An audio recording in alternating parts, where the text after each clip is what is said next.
Hey guys, welcome to the stream. This is Rod Arriagada coming to you live from the Hangar Billiards and Sports Lounge. We're here at 121 Scurfield Blvd, and we're here for the Sunday Open 8-Ball Tournament. This is an A-side semifinal matchup between Kamao, Cappo versus Mike Delgado. Mike Delgado won the first game, so we'll update the scoreboard right now. He's racing to 7, and he's up 1-0 right now. This is Kamao at the table.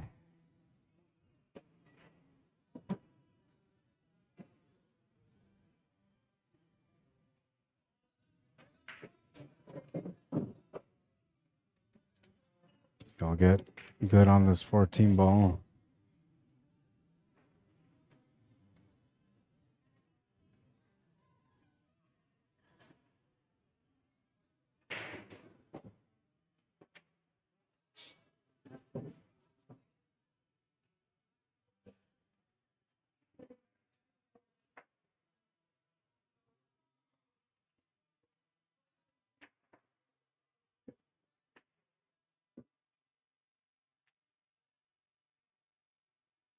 It's going to miss the 14. That's going to give Mike a chance to get up another game here.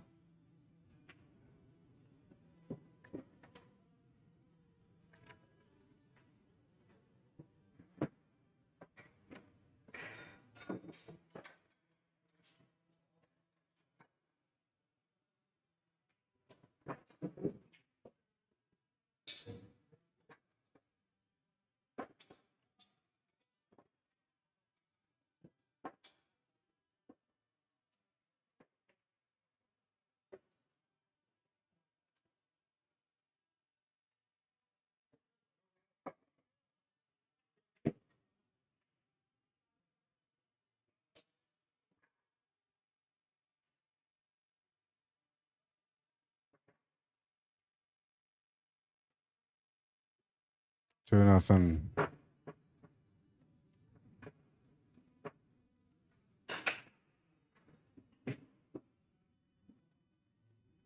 This is an A-side semifinal matchup, just in case if you're wondering.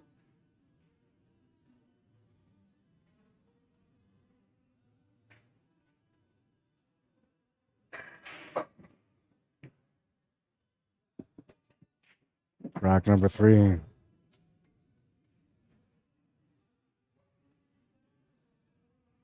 Kamao Cappo to break, trailing by 2.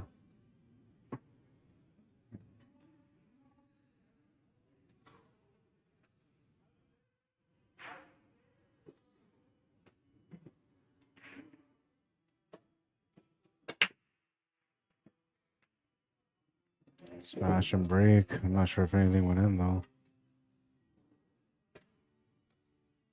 Looks like something did. You'll have options here for solids or stripes, though the stripes are a little bit easier for a starting point.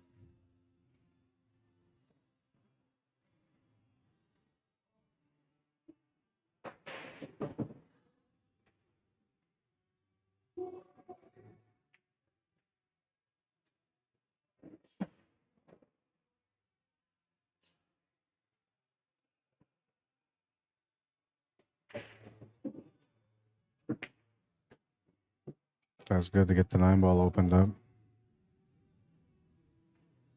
I believe the 10 ball does go to the top right corner, so does the 11 ball. So he just needs to get up somewhere around where that 1 ball is, and he'll be okay for that top part of the table.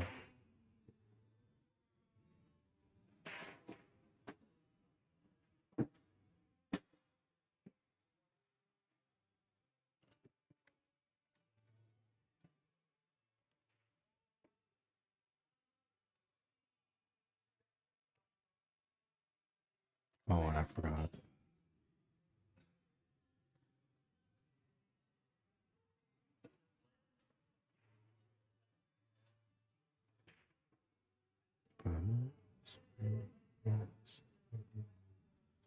All right, so there's the YouTube link for you guys that like to watch it on YouTube. I'm gonna do my best to interact with everyone on YouTube, but you know, I'm kind of neglectful. I got an excellent connection, and the quality on there is 1080p. But I'm a Facebook junkie myself, man. So I know a lot of you guys are also. And I don't know why it's like 7:20, man, but we still go there. We still stay on Facebook. It's got a hold of us. The brainwashing and reprogramming software that they have is probably top notch because Facebook should have died like MySpace years ago. And it's still here. Barely though, but I think it's sitting at number 3 for top of all time. Not all top of all time, but currently. TikTok moved into second, I believe. I can't remember who it was that's in first. It's not YouTube though. YouTube is like number 6 or 7. But the quality is way better on YouTube.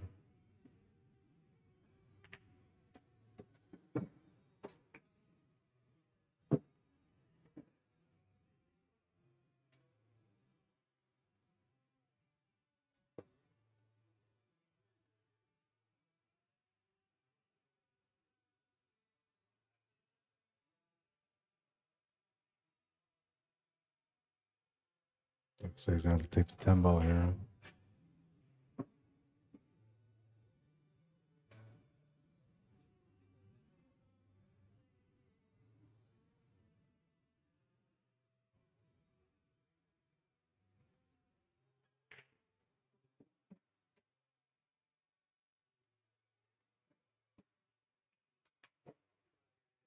Nice power draw stroke here is going to set him up for the 11 ball.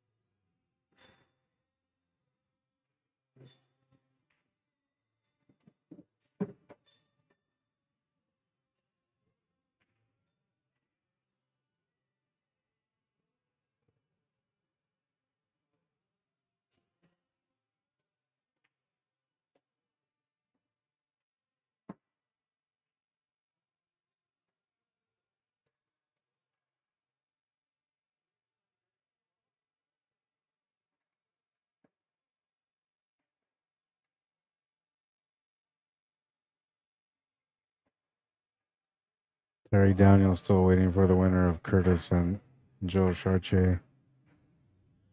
They're pretty deep in their match. They got to be close to being done. Dave Blacklaw and Mitch DuPont are playing right now. B-side quarterfinal.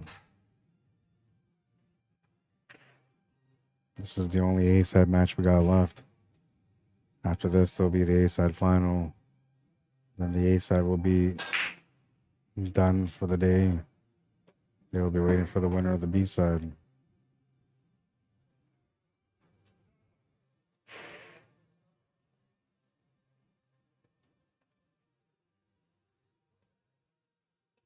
Robert Griffith, how you doing? Ted Lynch, welcome to the stream. Daniel King, welcome. Pin the comment here for YouTube for those of you guys that want to go check out the YouTube channel. If you're gonna go check it out, you might as well subscribe to my channel. Support a guy. Earl Sinclair, how you doing? Desmond Ladner, sorry, welcome to the stream. Sup, Jello? Eric Miller says, hello, Port Arthur, Texas. Welcome to the stream. Reese says, good, you're back. I am back, sir.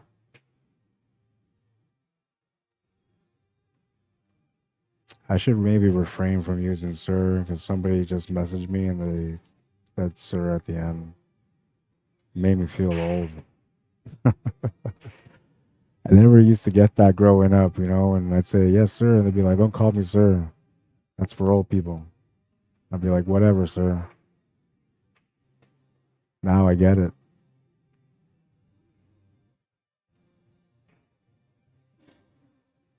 I think, I don't know, sir is a sign of respect. I get the reason why, but I like the way the Filipinos do it. They just say boss. Hey, boss. That's like a respectful way of saying I respect you. But I'll quit. Keep yourself straight, man, or I'm quitting. I don't think Filipino people quit, honestly. Seems like all of them that work in any industry, they usually stay in that industry for years.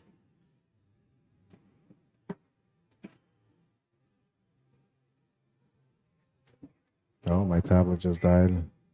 I have to go plug that in. But it is respect, says Eric Miller. For sure, I get it. I get it for sure, man. Chris Strayland, what's up? Josh Manier, welcome to the stream. It's gonna miss the 9 ball. Played the perfect shape on the 8 ball. It's gonna give Mike a chance to get up another game here.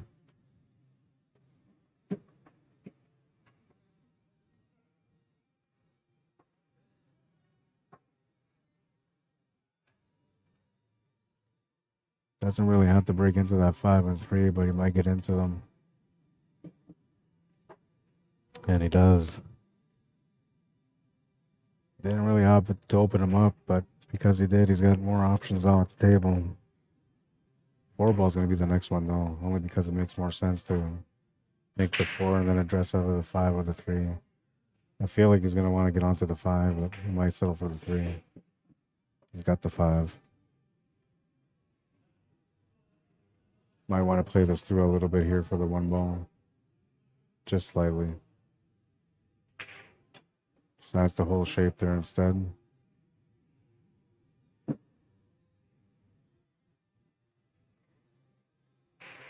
going to have a bit of an up and down here when he takes on the 3-ball, it looks like. It's got options to the side or the corner, but the side is the way he was playing the shape.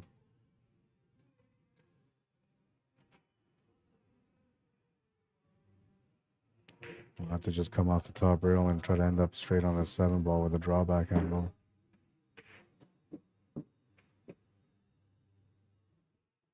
He's got a good angle here. He can come off the cushion back to the left side, set up for the 8-ball in the top right corner.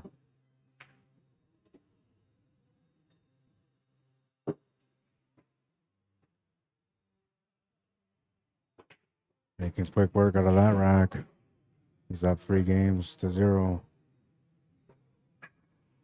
It's alternate break, so he'll be breaking next.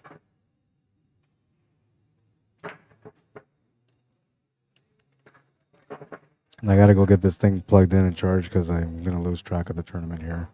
Then I won't know what's going on. I'll be right back.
All right, so I believe it's still 3-0. I'm back. Took me a little while. I had to go get that charge. Then I was talking to Hadar a little bit, talking about some players, and he's looking at Mike and saying, you know, he's a decent player. I was like, yeah, no, he's good, man. He's one of the only guys that's been a 7-2 and has come in and won the tournament still. And somehow he got reverted to a 7-1 somehow. Worked his charm, I guess. He's tough to beat as a 7-1. 7-2 is pretty tough too.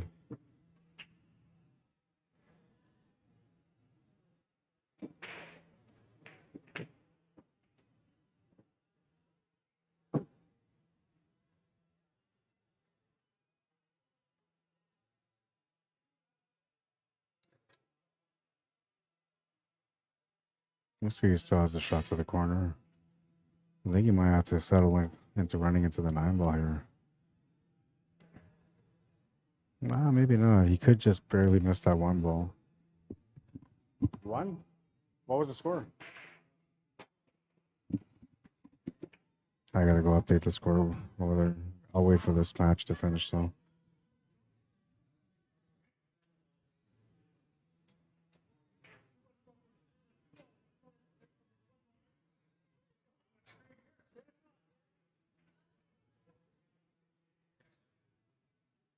Martín Meléndez, bienvenido. Clark Hayes, ¿cómo estás, amigo? Henry Rodriguez, bienvenido. Julio Serrano, bienvenido. Get some Spanish people in the building. Or on the stream, I should say.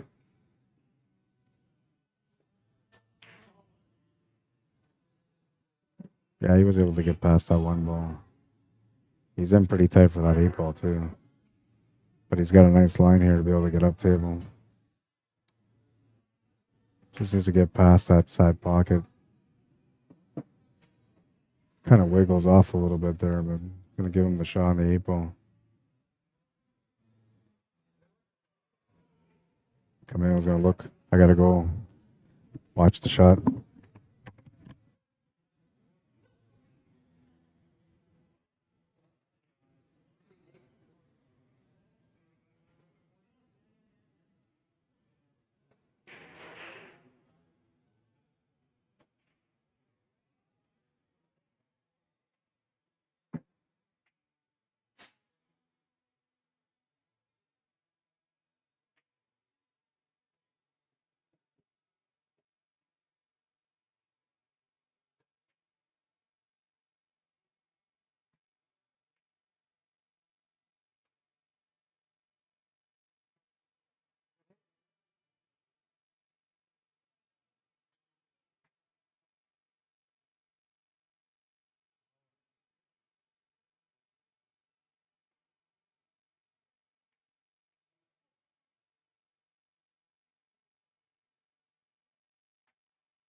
Score for you guys.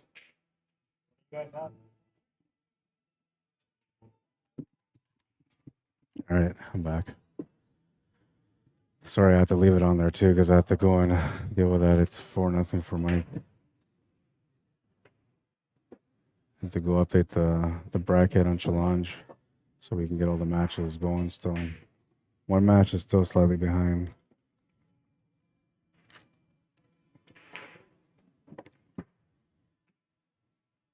Terry Down has been waiting patiently. I think he's waited for about an hour so far for that match. It's just the way it works out sometimes, you know. It's not on my fault because I've been calling all the matches as soon as the tables open up and the matches are done.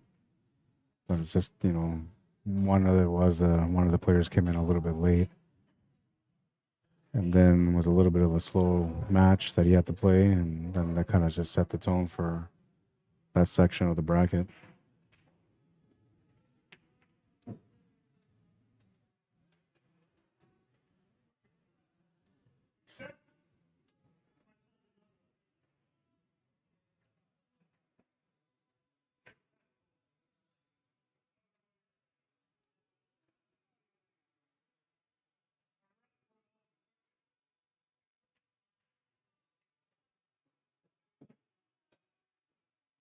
Draws back slightly here for the 11 ball. He doesn't have to break off this 13 ball, just has to go through and then make the 13 the top left corner. It feels like his tangent line is kind of going into that 3 ball though, but I could be wrong. It might be just below the 3.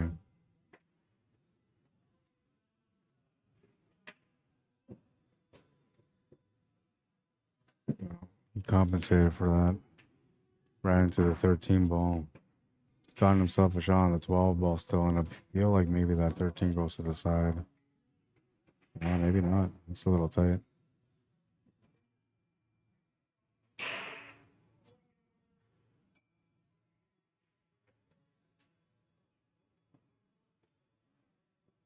It might go to the side. He's shaped up like it does.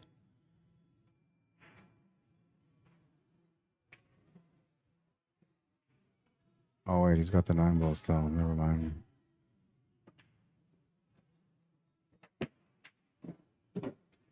Moment of truth. Let's see if it goes or not.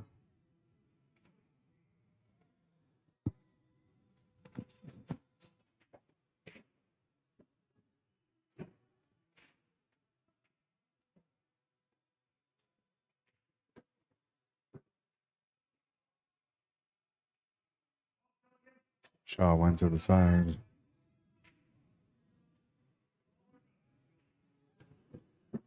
Came up a little bit soft here for the 8 ball, but he still has the shot to the corner. He'll just have to draw back on it,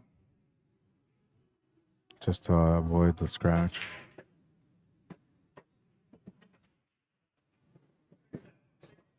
Makes the 8 with some assertion.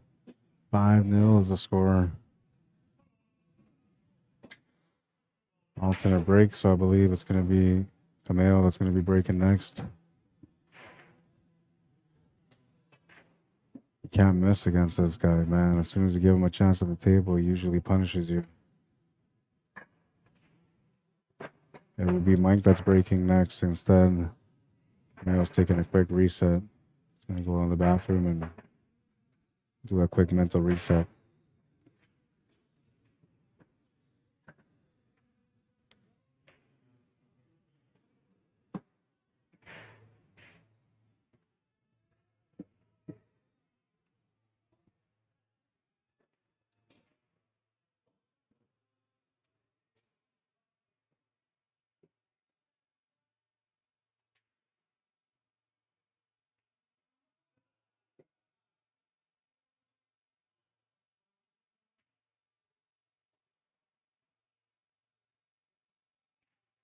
He'll just wait for Kamao to come back.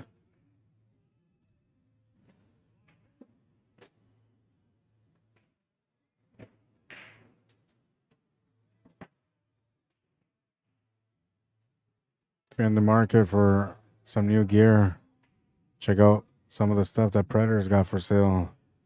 There's the Air Rush.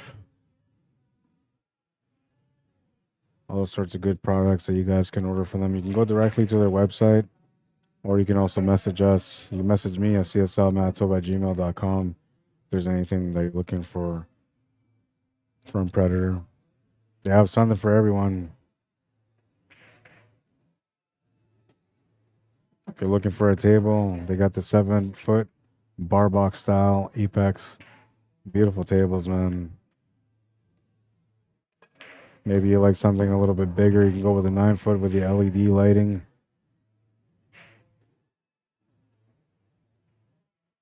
High carbon steel frame for strength and durability. And that pairs up with this beautiful, amazing arena billiard light engineered by Lucid Ball Sports. The best lighting I've seen so far in the world. I'm telling you. I mean, there's lots of them out there that are gimmicky. These guys are incredible. 4-2, thank you.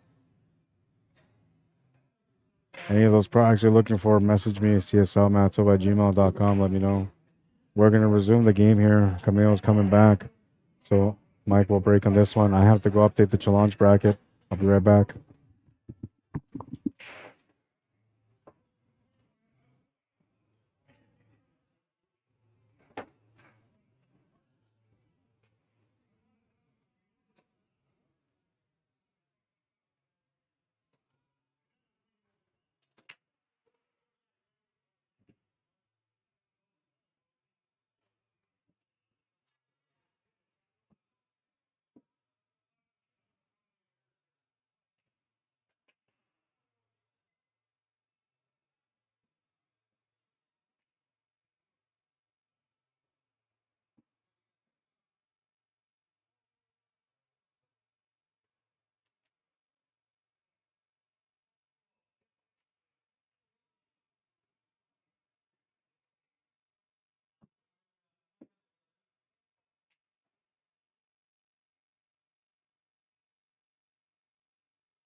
All right, I'm back.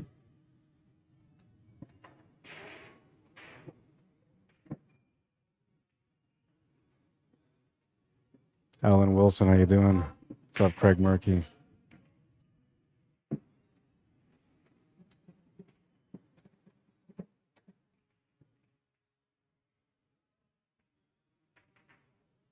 They ran that table out. He's on the hill. 6-0.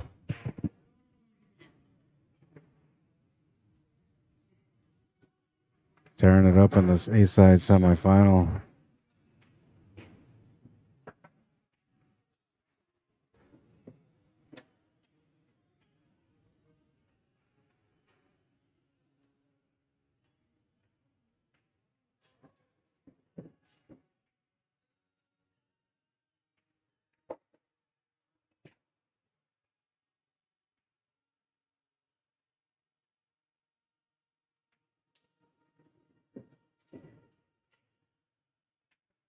Rack number 7.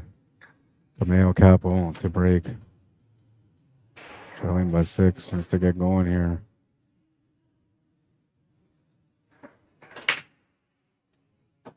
Smash and break. He makes the 3 to the side. He'll have an opening shot as well.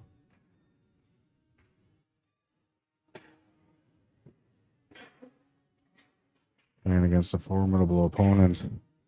First time they've ever clashed at the table.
Well, looks like Mike will get a chance to close out the match here.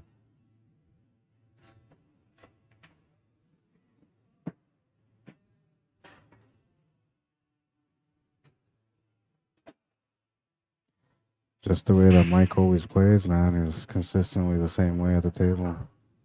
Doesn't matter who he plays against. I haven't really seen him buckle under pressure often, but there's been a couple of times that I recall where, you know, he got squeezed out a little bit. He gets it back too, you know, just not as often as he delivers it.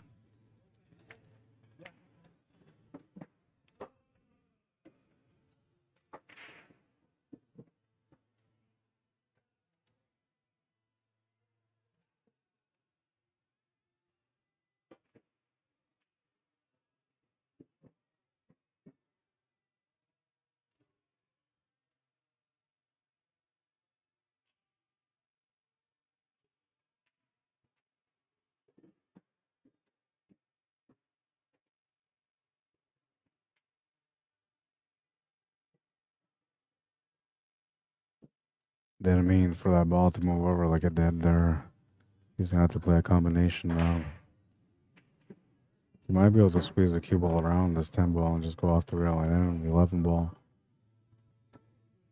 Not sure if it's worth the risk though. But the combination isn't much better.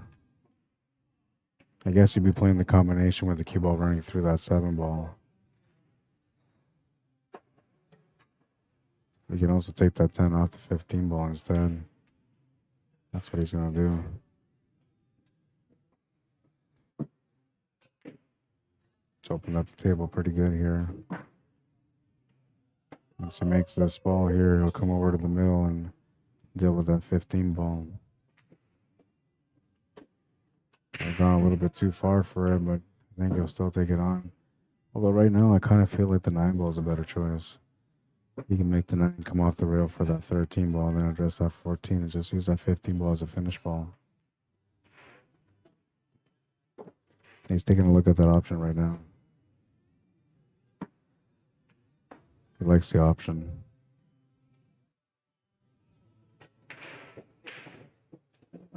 Yeah, it made more sense. He's gone a little bit too far here on this 13 ball though, so he might have to go for the 15 ball now.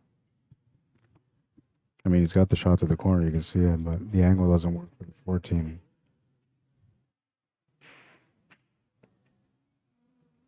I wonder if he can just roll this up and try to make this 14 to the right side middle pocket instead.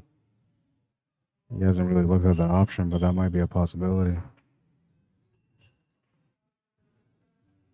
You can maybe force the cue ball off the cushion here to come across for the 14. He'll come off pretty slow on it though. And you'll have the shot on the 15, which should still give him a shot on the 14 ball. But how he gets on the 14 is going to make a difference for the 8 ball.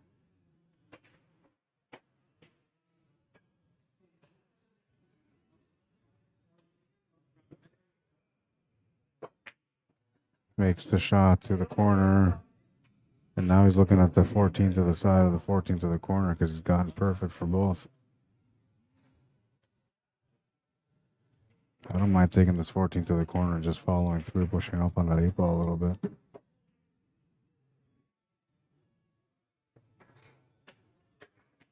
It's going to go to the side and he sets up perfectly here for the 8 ball. Looking to close out the match now. And he'll definitely do that. 7-0 the final score. Boo. He's getting booed over here by the other guys. I was in the middle of turning this, so we're going to go over here. I don't know if I have this programmed or not, so we're just going to go over here. And actually, I'll ask him to switch over. James, you guys want to switch over to this table? Or do you want me to keep it on this? I have it on this table right now, if you guys want to stay on this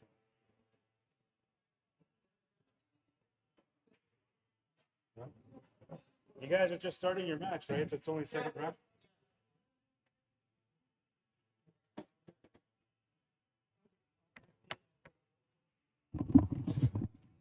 So who won the first game? Jules? You did? Okay. 1-0 for Terry. They're going to go here and play this one. This is a B-side, I want to say, quarterfinal. B-side quarterfinal.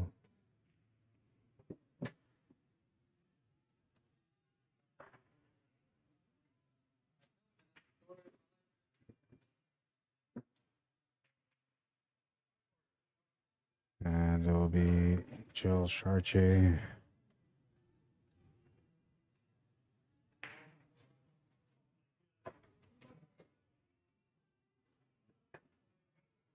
Playing against, he's going to 4.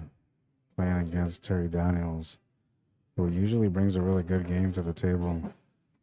Very creative player as well.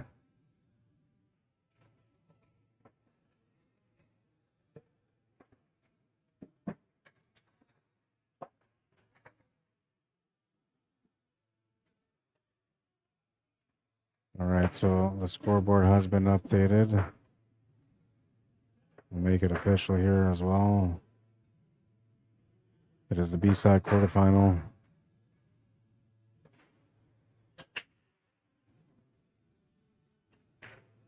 Move this camera up a little bit there. I got to go update the scoreboard on challenge. It was 7-0 for Mike Delgado. And then, yeah, that was a nice shot to the side, says Reese Lewis. For sure it was, man. Norman Hill says Delgado's a beast. Oh, you know it, man. I know it. You'll be seeing him playing the King of the Hill next weekend, Saturday and Sunday. Another one of the great players that signed up for that event. And it looks like Hadar Ali Cappo might be trying to get into that tournament also, which I think a spot might have opened up for him.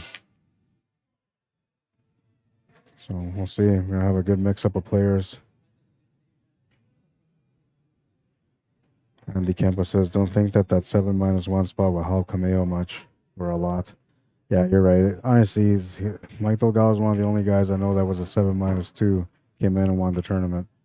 You know, that's something special to be able to do that. He was beating guys 7-0, 7-1. Even with a 7-2, he was still doing that. But he's been, you know, he hasn't had much luck when it comes to like the big tournaments. He hasn't really cashed in a while.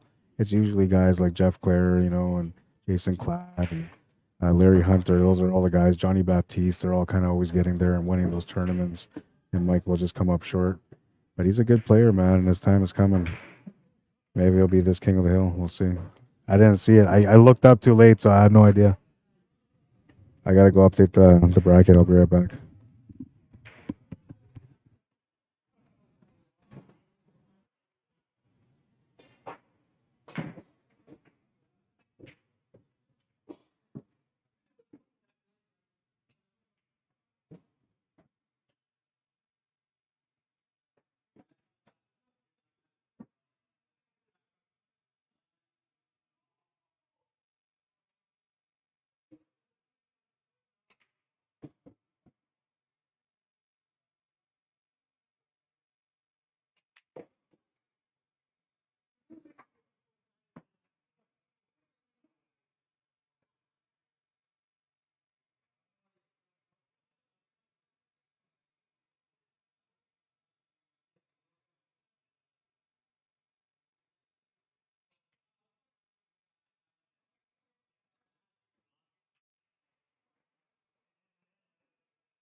Terry won the first game on this one too. I forgot about that.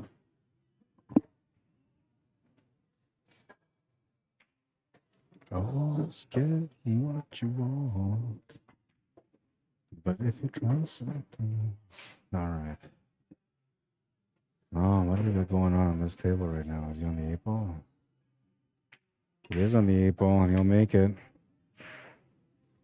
Ties up the match at 1.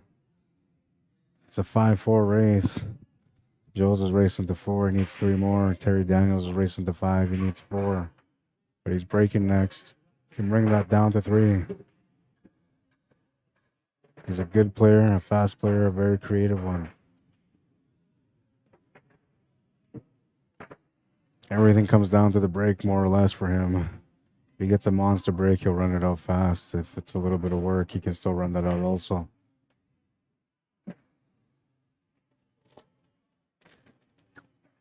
Just may take a little bit longer.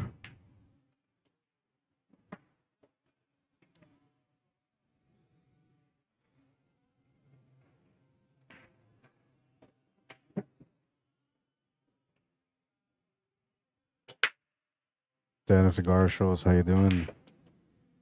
Jeff Clare, how you doing, man? Juan Sanchez, bienvenido. Gwenda Stone Stand, welcome to the stream. Norman Hill says he's been a beast for a while. I watch a lot of your streams. Yeah, no, he's a really good player, man. Can't deny it. Anytime he walks into the tournament, he's usually a favorite to win every match he plays in. But believe it or not, there's a lot of players out here that have his number, and he's had a tough time overcoming them in tournaments like the King of the Hill. Tammy Anderson, Drager, welcome to the stream. Tara Mel Thunderchild, welcome to the stream. Ron Holger, Jaden Hunt, welcome, guys. Hope everybody's having a good weekend. We're down to Sunday. My favorite time of day, the Sunday Open 8-ball.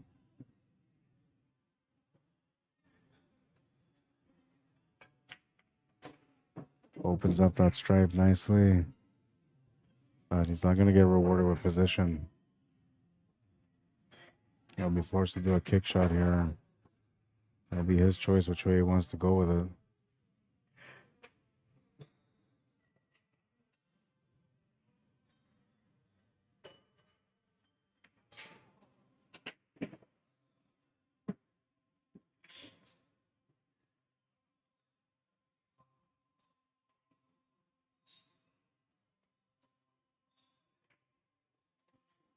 Looks like he's calling the cut.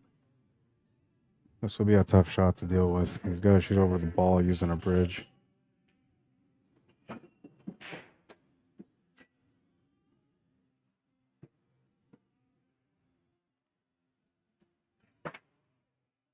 He was going off the 3-ball and he almost made it.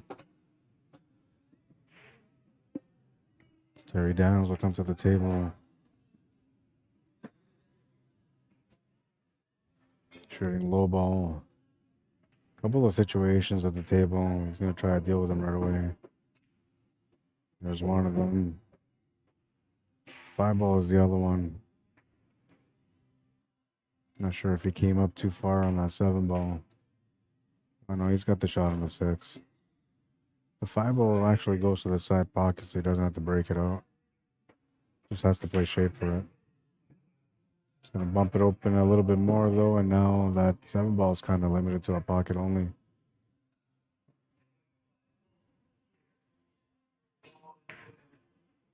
Makes the 2. He's got position on the 5 or the 3 here, whichever one he wants to take. Doesn't quite have the angle here to be able to draw off the 5 for that 7-ball.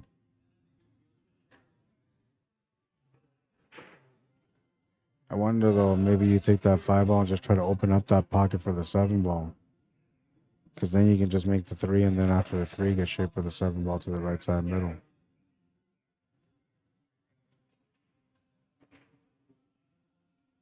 Maybe the 7 goes past already.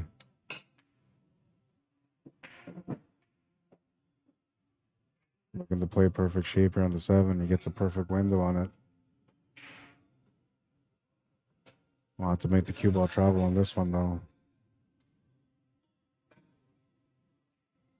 Biggest thing here is trying to get around this 10 ball. Oh, and I guess the 11 ball too, and that's what he ended up running into. It's going to work out okay, though. It's left him a shot on the 1. Not an easy one. Pick my tripod. I have to fix it.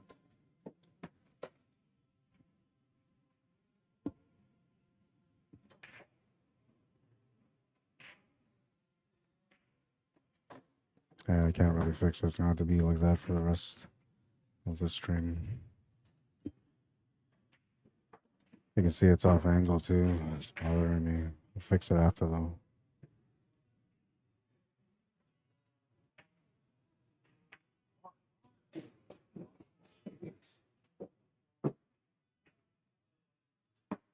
Makes the shot to the corner.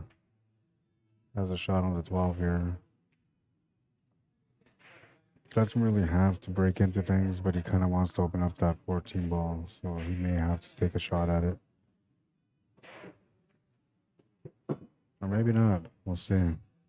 He can play the perfect shape on that 11 ball for the right side middle. He can maybe follow the cue ball up for the 14 to the left side middle, if that's a possibility. Which it's not. You can see from this angle it's not. And even that shot on the 11 to the side, right side middle, is a pretty tight cut too. I might just play a safety here.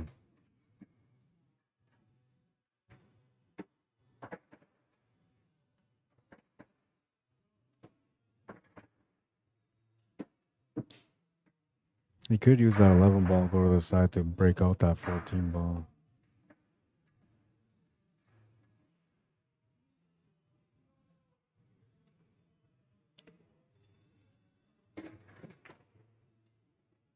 I have too much pace on this.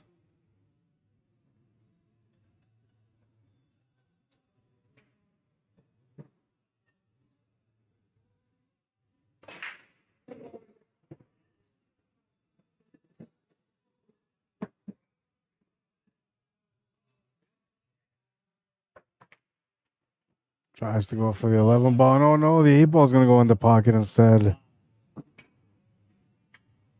2-1, Terry Daniels. And I'll try to go fix this right now. It bothers me. It's just a little bit off, but it's enough to bother me. There we go. All right. I can live with this.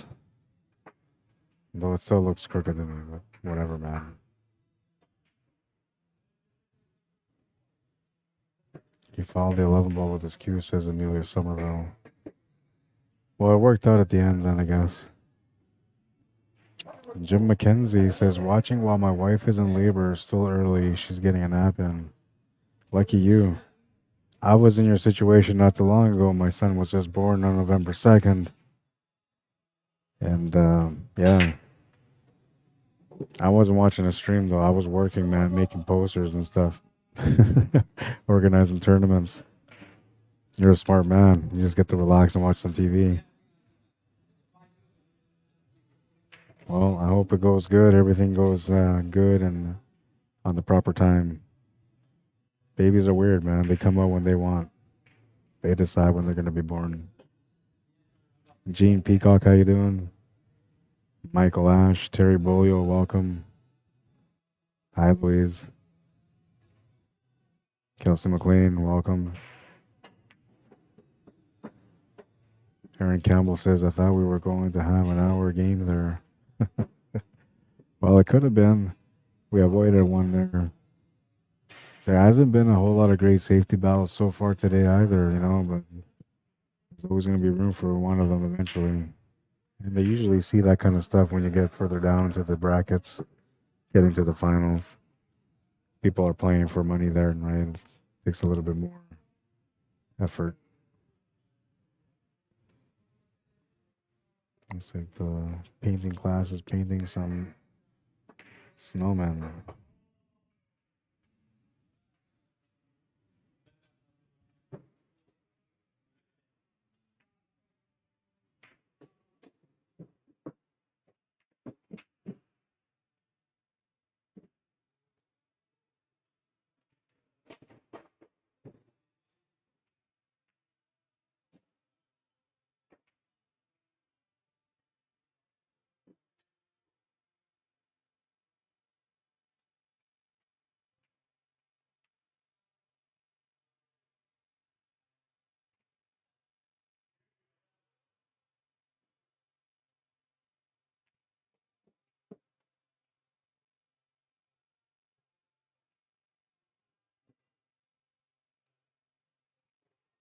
Now, if he can get onto that, I feel like he needs to get onto that 3 ball here, not the 1. But he might be playing the shape for the 1. But I feel like if you get onto the 3 for the left side, or sorry, the right side middle pocket, you could break out that 5 and have the 1 ball as an escape shot. You might have to do that anyway. I mean, you could take that 1 ball right now and come off 3 cushions to get back onto that 3, but it's not going to be the right shape for the 3 ball or for the breakout on the 5. Right now, we can maybe break this out from here. Maybe you just try to run into the left side of that 11 ball. Oh, you almost made another 8 ball there. It's got the shot on the side on the corner for the 5.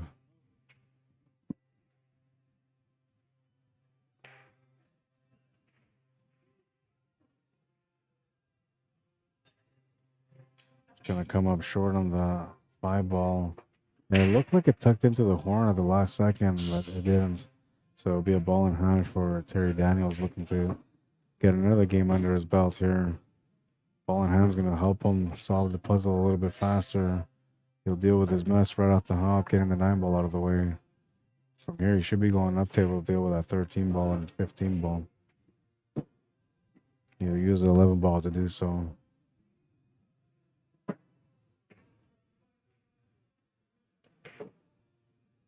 Could actually get up for that 10 ball instead. It kind of opens up the table a little bit more by doing that.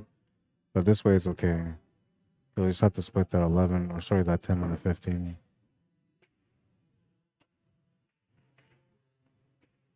Splits them pretty good.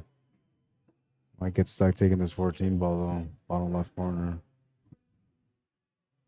Although there is a little bit of room for him to make this 15 to the side off the 5 if he wants to get a little risky, but not sure if it's the right time to be risky here.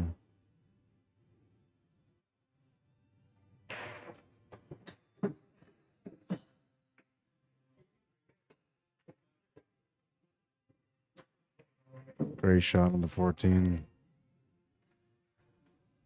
Gets pretty good shape here on the 15.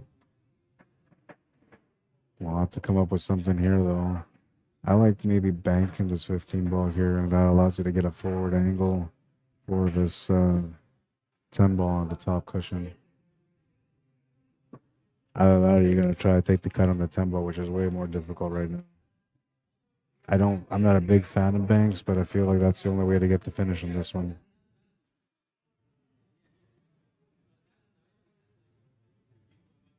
You can see from this angle, the 10 ball's a pretty serious cut.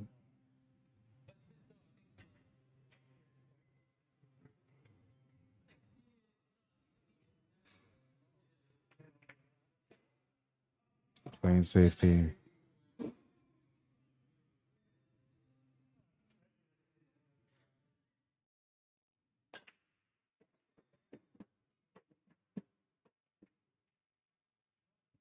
Came off beautifully for that one. Oh, I gotta fix that thing again. Always the same.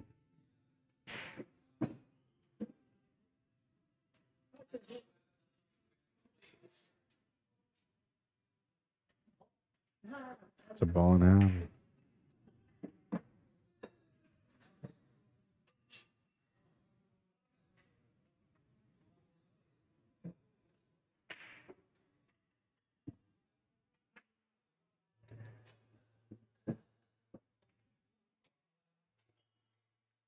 Because he pushed that 10 ball over to that corner, he's got to start there no matter what. Have to make a shot to come up with shape for the 15. What's he doing here? Just gonna try to get behind it.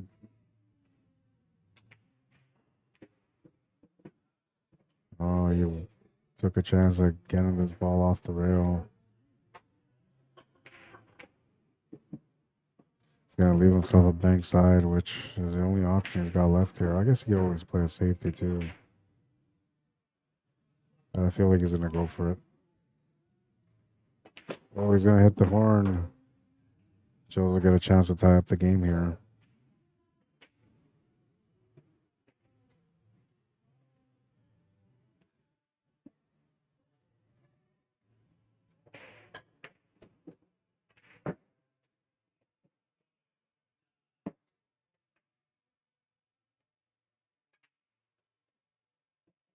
Missed a couple of comments. I'm going to go back. Andy Percello, welcome to the stream. Joel Latoria says, man, he hits that all hard on the break.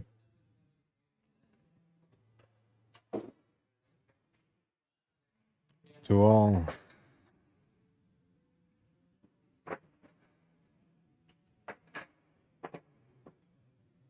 Maggie McGrath, how you doing? Says another great day of streaming. Thank you for joining us, Maggie. Been some great battles so far today.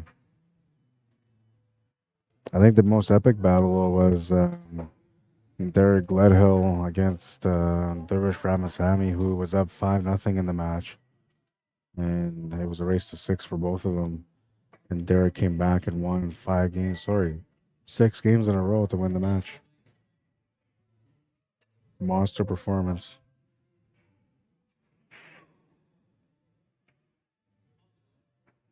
Gene Peacock says another week of pool starting tomorrow. Monday Night League is long, weird format. 9-ball and 8-ball singles, then 9-ball and 8-ball Scotch doubles. It takes about 4 hours to play. Tuesday night 8-ball league, Thursday practice, and Friday, Saturday snooker. That's a good plan. I like that. And then Sunday is just, chill out, enjoy the evening, maybe watch some of the Hangar 8-ball open. It's a good day. I like your schedule. I wish I had your schedule. I need to be more dedicated. That's my problem. Ivy Pedawaisen, welcome to the stream. Scott Swafford, welcome to the stream. Ryan Bone, Ron Mark, welcome guys. Francis Jensen, how you doing?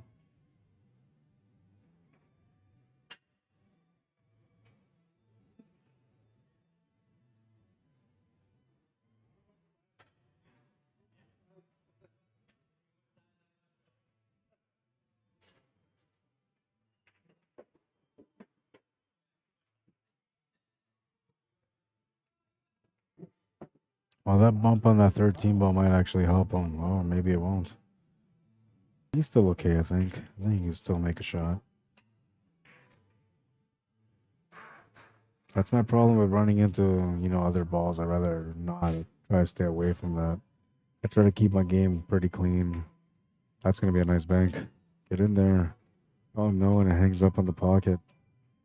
I don't know how it hung up on the pocket.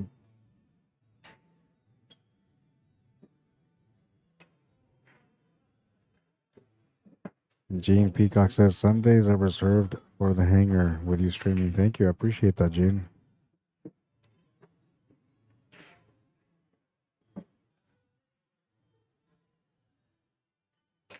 "60 Seconds" did a cover on Shane Van Boning. I like that. Interesting that they would choose to do that right after the Mosconi Cup. I mean, that seems like it would have been set up by Matchroom.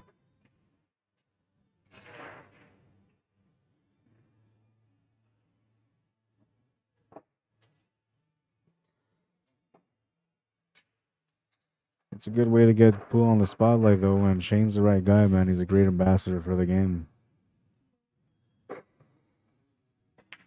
Even though Earl Strickland says that he would rob a nun. I can't believe he said that on the press conference, man. He says Shane will rob a nun. He laughs about it. He laughs about it like it's true. They didn't show Shane's expression on his face, though. But Earl's a classic guy. Some of the stuff that he says.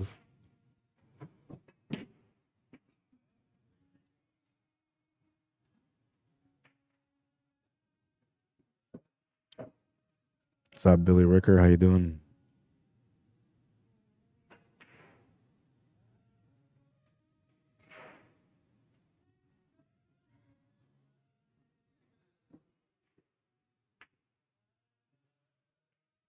Trying to squeeze by that 3-ball. He's not going to get in there.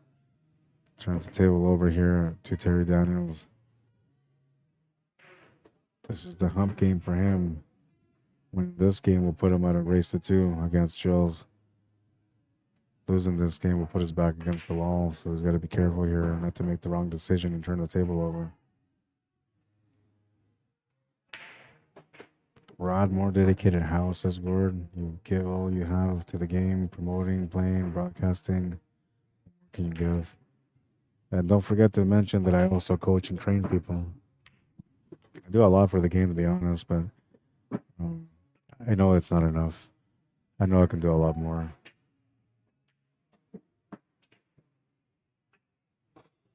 And I will, I think I just kind of had a furious start, and now, I'm kind of pacing myself a little bit. The efforts are becoming more of an effort. It never used to be an effort. And it still kind of really isn't. For me, like an effort would be something that I invest like 3 to 4 days of doing like graphic work for. To me, that's a lot of effort. But a couple of days of graphic work's not that bad. Going out to the stream for 12 to 16 hours, that's not that bad. I prefer when they're 10-hour days, though. Don't get me wrong. But when I have those 12 to 16-hour days, and sometimes I get those back to back, so I'm working Friday, Saturday, and Sunday doing those long hours. Those days can, become the efforts. But I don't see it that way. I feel blessed to have the opportunity to do what I do, so I dedicate myself to my work.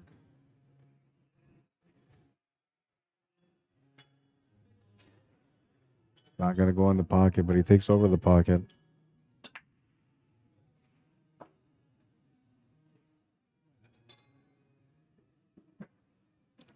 Maggie McGrath says, Rod, don't you also have a little one at home? How much dedication can you expect? Yeah, no, I find balance. I spend, well, for November, it was kind of busy. I didn't really get to see my son too much since he was born because I was doing lots of work and traveling and stuff. But now, I've had a chance to settle in, and I do my duties at home. The time that I have available at home, I use it well between being there for my family and then dedicating the late hours to my work. And that's kind of how I find the balance, right? Like I'm kind of a night owl. I don't go to sleep till 4 or 5 in the morning sometimes. And if I'm really hooked on my work, if I'm deep in it, and then I got running against the time type thing, I'll work till like 6 or even 7 in the morning. Wake up the next day at 11 or 12, and then just try to go again. Find balance between being a father and the chef at home also because I cook at home. I do okay though, I think. I wish I had a twin brother though, man, because that guy, he'd be working his ass off too. I wouldn't let him slide.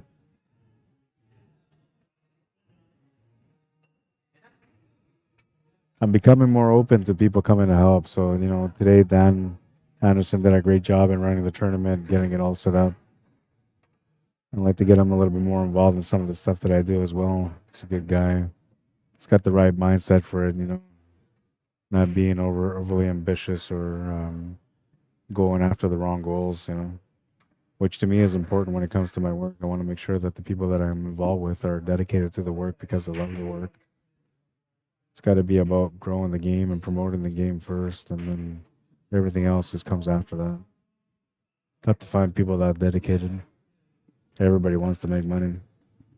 I don't blame them, man. I want to make money too, right? The only way the world works is with money.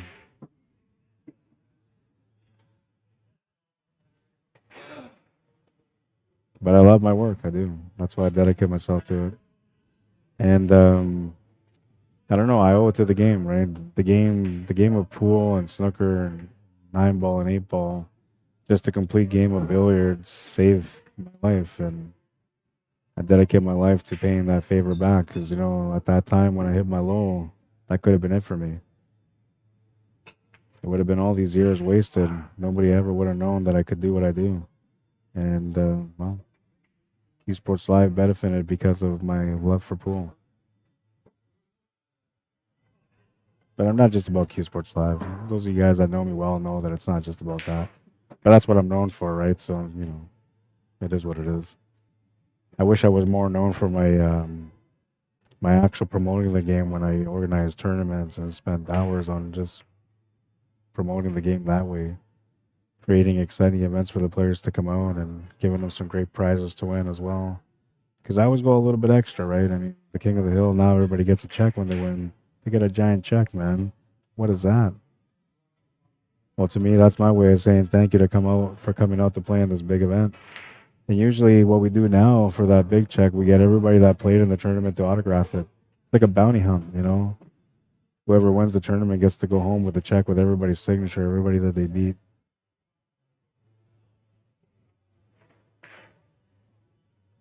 Trophies too. I'm old school, man, so I love the trophies, right? I'll spend my money on trophies.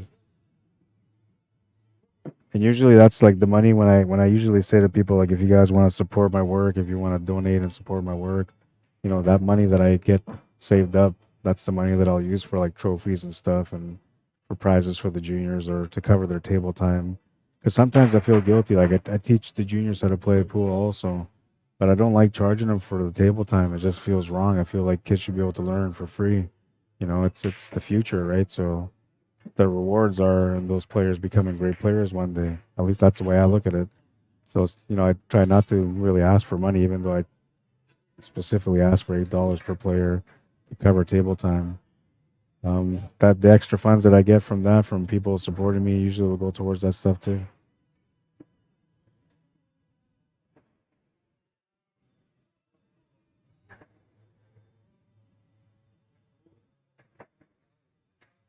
My goal is to do some great things one day, though, and that's the whole purpose of my journey.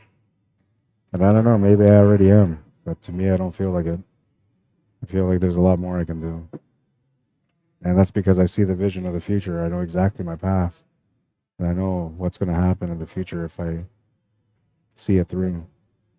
Great things for Manitoba, I'll tell you that much.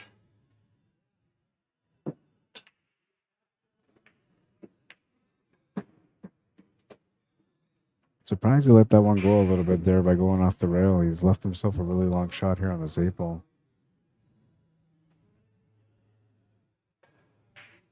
And he's going to miss the 8-ball, and he might even scratch. Oh, he does the scratch, but that 8-ball is going to get close to that side pocket. And that's going to give Terry Downs a chance to be able to make this ball still.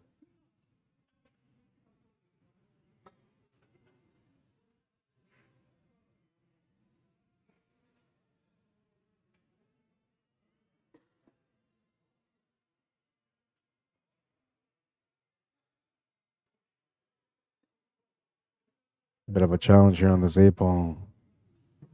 Kind of funny, man. I mean, let's take a look at the side view here so we get a better understanding. It's a weird shot, you know, because you're like almost missing it. You got to hit this so thin that you're almost missing it. And if you try to put any kind of spin on it, well, the deflection might make you miss the 8-ball altogether here. Crucial point in the match, too, so you don't really want to duff the 8-ball. I might even just be inclined to do a bank shot here, but maybe not a bank for the win, but a bank for a save. He went for the bank, and oh, he's going to get a little safe here.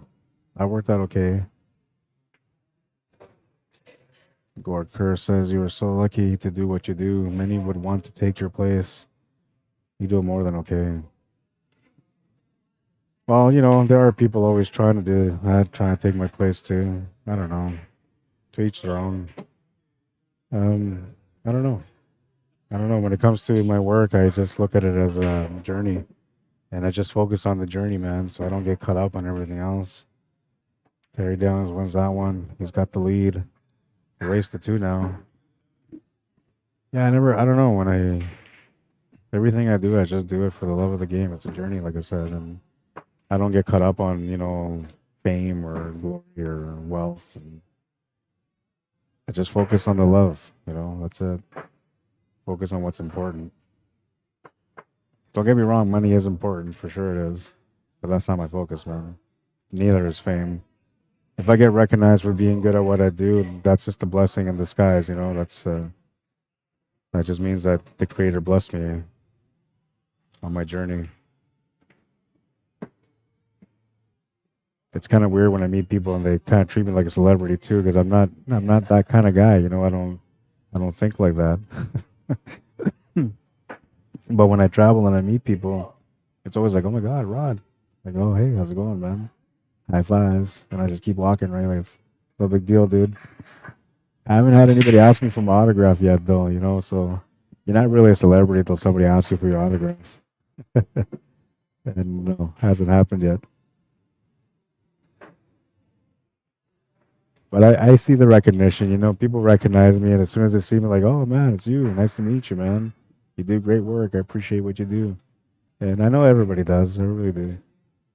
I appreciate the journey. Those that are part of it, when they tune in to watch my streams, they appreciate it too. They can hear the passion in my game. And I mean, that's the way I'm looking at the table when I'm doing the commentary. It's like as if I'm playing. So to me, it's like, I don't know.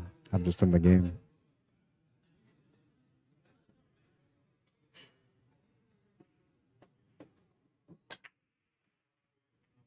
On that note, if you guys want to help me out, all you got to do is go to my YouTube channel, subscribe to that channel, and you're helping me out a little bit. If I get to 1,000 viewers, or no, 1,000 subscriptions, I'm allowed to make some money from my streams, which would be nice. Did you play him already? Play him now, yeah. Before you guys wait too long. Well, you were playing against his son, so just ask him. Yeah, and he was a 6 on the A side, so he's a 5. 5 on the 4? Yeah, 5-4. Just have to let him know about the match here and keep things going.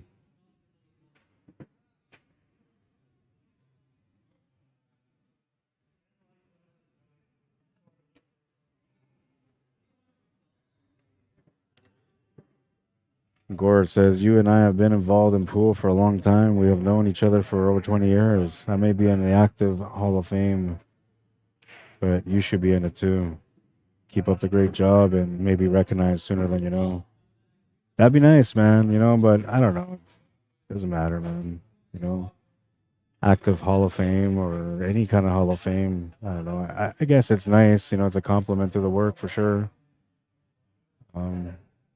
But I don't know. Those are the things that just come with what you do, I guess. Yeah, I've never really considered those things as something as a goal. I'm just hoping that by the time I die, people will understand how much I really love the game and how much I really try to do for it. Because I feel like I come up short. He's going to miss that bank and he's going to get hooked here. No, he's all right. He's all right. He's got a couple of shots. And it looks like that that 15 ball didn't pose any real threats. That 4 ball still has to be addressed, though, which is sitting just above this 9 and 12 ball, I believe. Or that might be the 10. I think that's the 10 ball. Oh, that extra kick on the 5 is going to give him a nice little leave here. He's taking away a lot of opportunities from Jill, but he can maybe still get a kick shot or even just gently run into this 12 ball or 10 ball, whichever ball it is. It is the 10 ball. Shooting from this side is okay.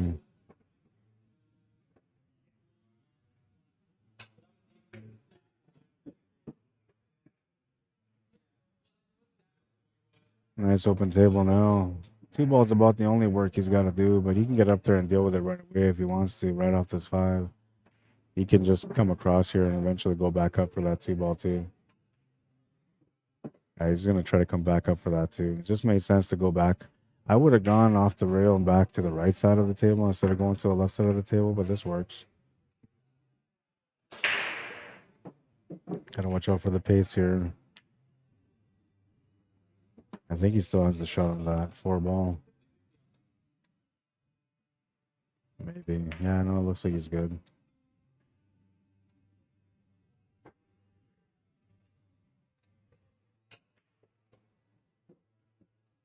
Dallas Head, how you doing? Rick, Darlene, Shoemaker, welcome to the stream. Dan Anderson says, love makes the world go round. Money grease is the wheel. Yeah, you're right, man. You're right. Unfortunately, that's a reality. You know, money is the way to all things in life. But love will always be the answer. How about that for a Sunday moment? 4-2, he's on the hill. Can we have inspirational moments on Sundays by me? I have to come up with an inspirational quote every Sunday.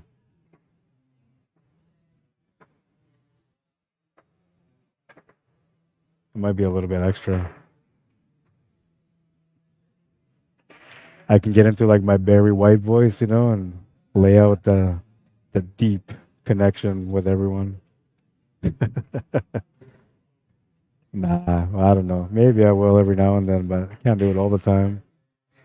Dave Strickland, how you doing? Derwin Hastings, welcome to the stream. Mike Salonga. Gore says I didn't get into the Hall of Fame because of my ability. LOL. It's because the behind the scenes stuff like you. Yeah, it's good to be recognized, I suppose, It's good to be recognized. I don't really think like that though.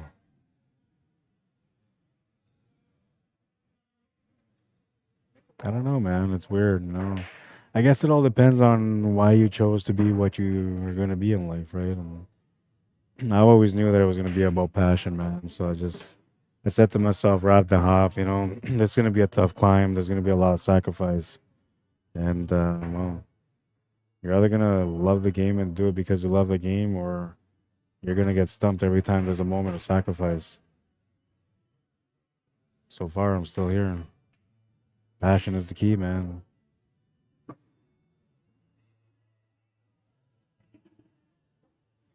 I might be getting a little bit more philosophical and emotional here just because they're playing the Beatles in the background. You guys can't hear, but I can. It's got me all, I don't know. Imagine John Lennon. That's the best way I can describe this moment. Make love, not war.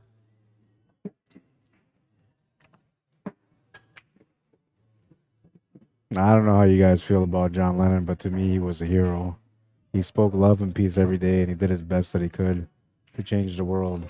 Though there's a lot of shady stuff about him that people say, man, and I don't know. I don't know if it was all true or not.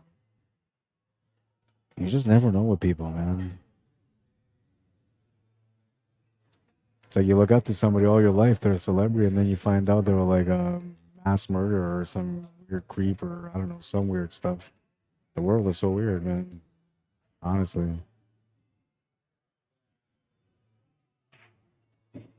But don't worry, I'm okay. I'm not one of those weirdos. I promise you I'm not one of those weirdos. I'm just really passionate, that's all. Shot that a little quick, and I'm not sure if he meant to miss that.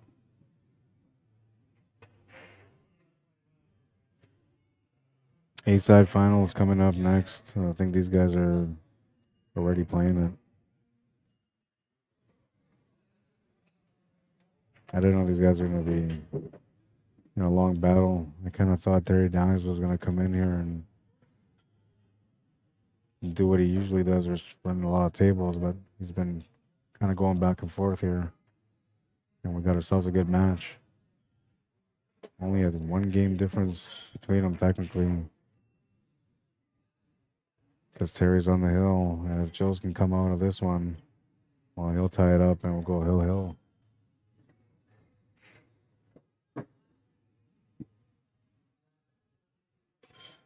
And I'm only saying that because those A-side finalists are kind of looking at me like, bro, I'm still waiting. But they would have been waiting no matter what. Had they played their match right away, they still would have had a good hour and a half wait for the championship match. So this kind of works out, I think. It's good pace. Kamao Cappo was playing against Mitch DuPont. The winner of that, I believe, plays against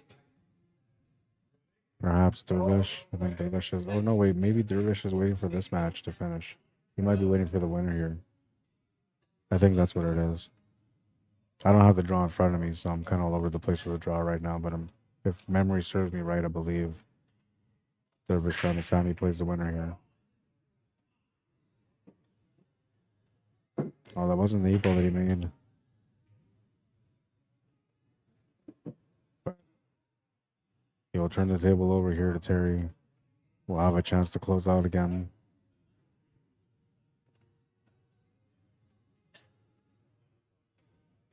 Starting point is a bit of a challenge.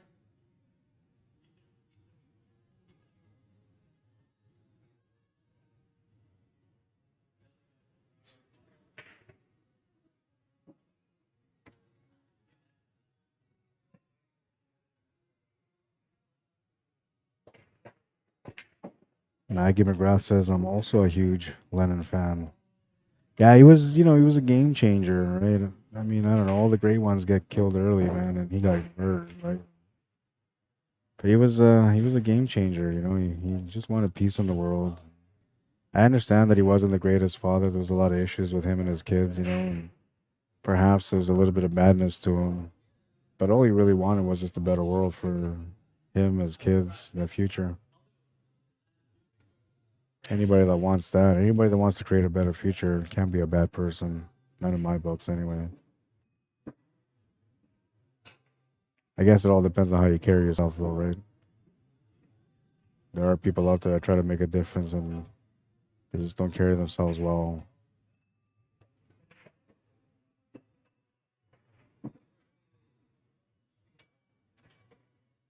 Pat Dignold says, watching streams every Sunday last weekend from Dement, Ontario, which is home. Weekend before that in Toronto, and this week in Winnipeg. Well, welcome to Winnipeg, Pat. Aren't you from Winnipeg, though? I want to say you are. I don't know why. I feel like I know you. I recognize the name anyway. Ron McGee, how you doing? Consume McIver, welcome. Kevin Hoger, welcome to the stream. Jorge Minquito Rivera, bienvenido, welcome.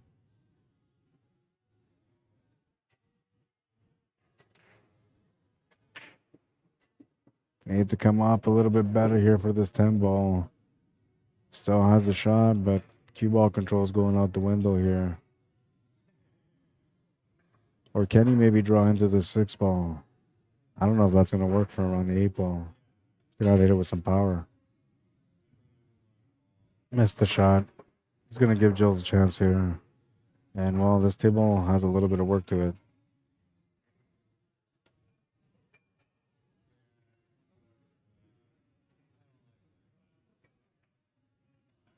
Oh, he didn't mean to come open, but the 6 ball is going to bail him out. Man, he was going to sell that table out. Instead, the 6 ball came to the rescue. And, well, we're looking at a kickbang corner or a kickbang side.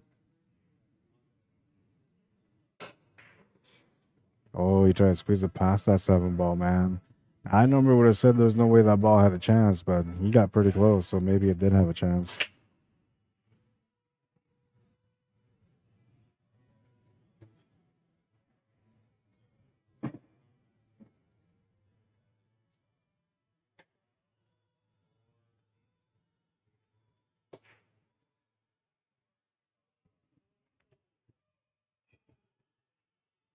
$7:40 p.m. We're still kind of running behind in this tournament. There was one area that in the bracket that started running behind, and it's been that case the whole time. And that's this match that's on the TV table right now. I kind of slowed things down a little bit here by getting these guys on the TV table, but I was hoping that it would have been, enough to keep these guys from getting mad at me because it's taking long for them to play their match. Just the way it goes sometimes. And I got like 1, 2, 3, 4 players that are kind of sitting around all waiting for this match to end so they can continue the tournament.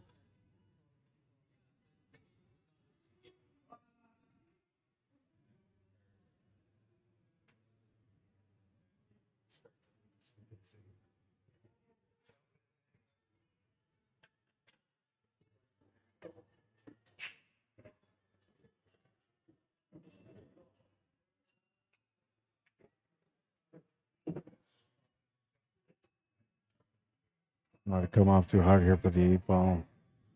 Back cut to the bottom left corner, a bank shot, and I don't think the bank's there actually. Might just be a back cut to the bottom left corner available, and that's it.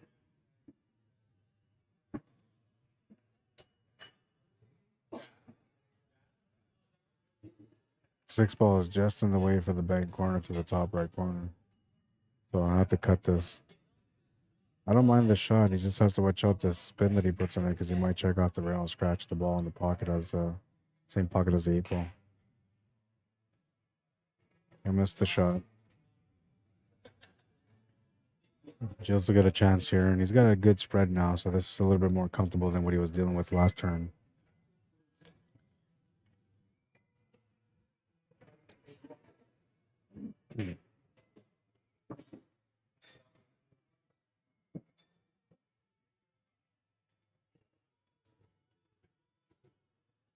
Gene Peacock says Lennon was an artist.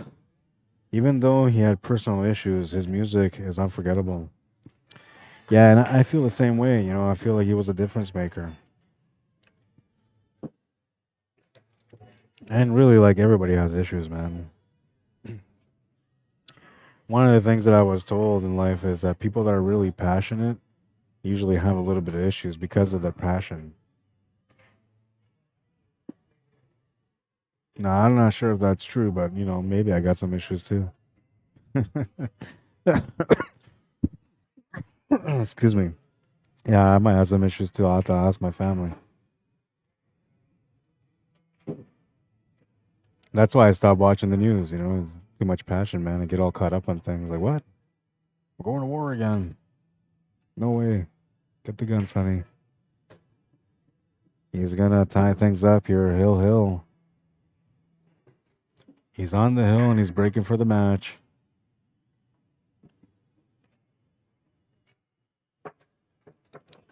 But yeah, you know, John Lennon, man, good dude.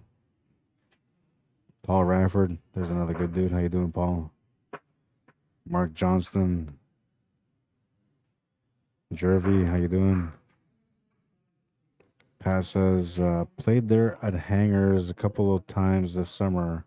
We'll be back this winter to play. Great venue there. Love it. Classy place from Dryden, Ontario. I see. Okay. Yeah, no, it's a great location for sure. It's to me, it's one of the most beautiful locations here in Manitoba. And that's kind of going deep because I haven't gone to all the pool halls in Manitoba, but I've gone to a few of them. I just missed the one in the Paw, and there was one in the Paw, and I missed it. I went by there, and it was closed.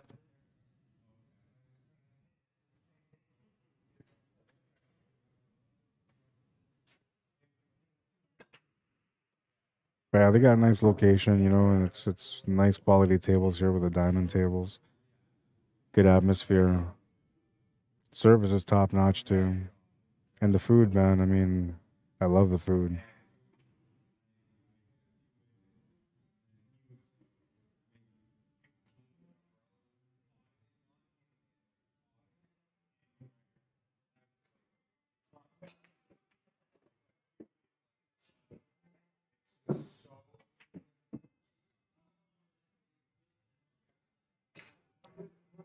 Has to get a breakout angle here for the 10 ball, and it looks like he's got it almost perfectly here with the 15.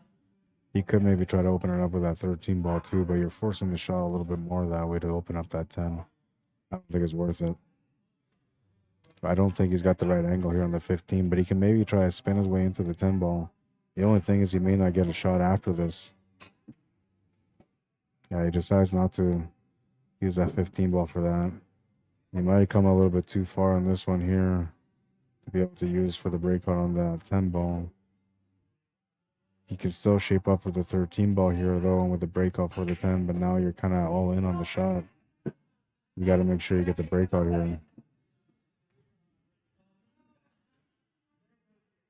I don't know if that's the 1 or the 9 that's sitting there by the 5 ball, but if that's a 9 ball, you know, you can maybe move things around a little bit here.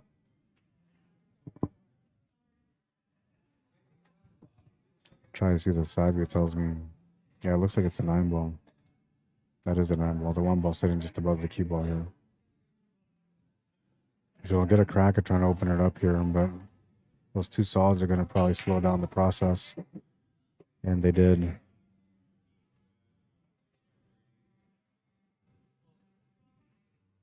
Still nothing on that 10.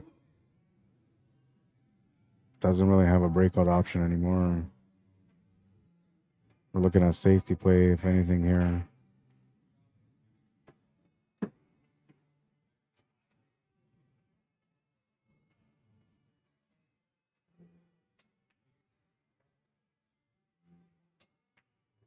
Yeah, that's going to work.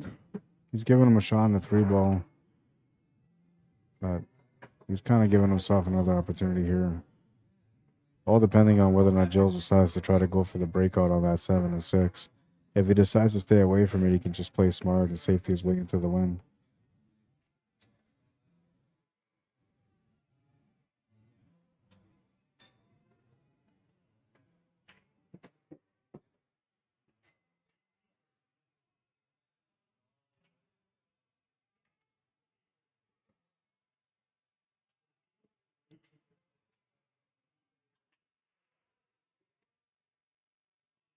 So I'm Jason Drake. Hubert LeBlanc, you were asking about a boom system earlier. I can't afford it, man. I thought about it though. There is those kind of systems. I even thought about getting one of those like what do they call those? A gimbal, I think they call it.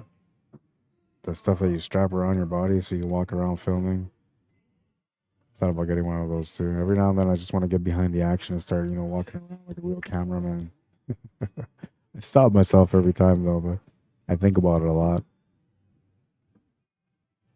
That's the goal for me, man, is to try to get to a professional level of streaming one day, to have the professional equipment, the $20,000 cameras and on the massive wheels that kind of move around all over the room. That is the goal.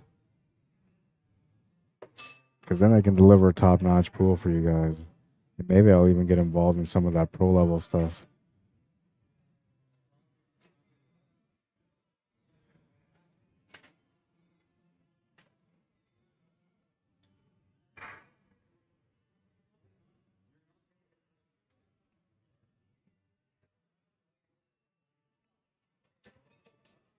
What's up, Burl Cameron? Gail McCarchuk, welcome to the stream. I don't think he can get the breakout here either, but he's going to try to force his way open, and, well, he might have found the shot. I don't think he goes past that 6 ball, and he's pretty close to it, too. They might call me up for a ref here, but... Oh, yeah, he can't even make it, really. Or can he? No, he just plays safety.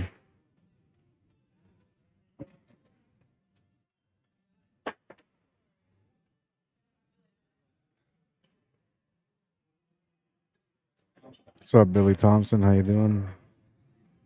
I didn't get a chance to see Kia today, so I'll have to wait till tomorrow to talk to her about it.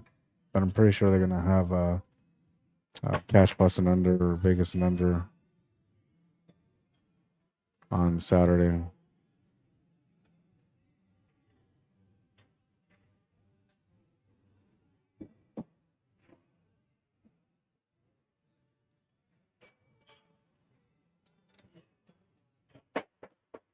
He's got him pretty locked up here. He just needs to get a shot on the 4 ball, more or less.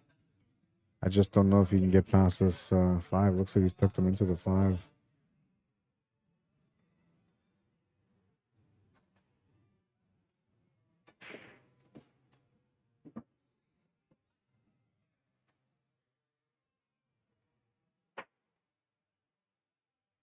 Oh, he just felt it was going to scratch, and it does. It's unfortunate there. As long as he held up, he was okay. With a ball in the hand, I don't know. I still don't know if Terry can get the finish here.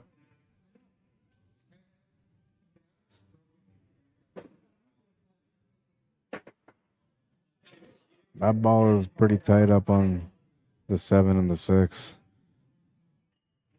He might be looking at going off the rail and in. With the ball in hand, he could easily adjust for that.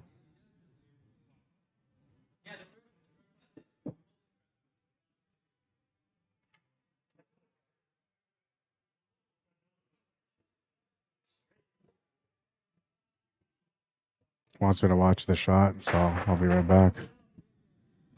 And I'll have to switch the camera here. I'll be right back. I don't know, because I got to stand on the side, so you guys aren't going to be able to see the shot anyway.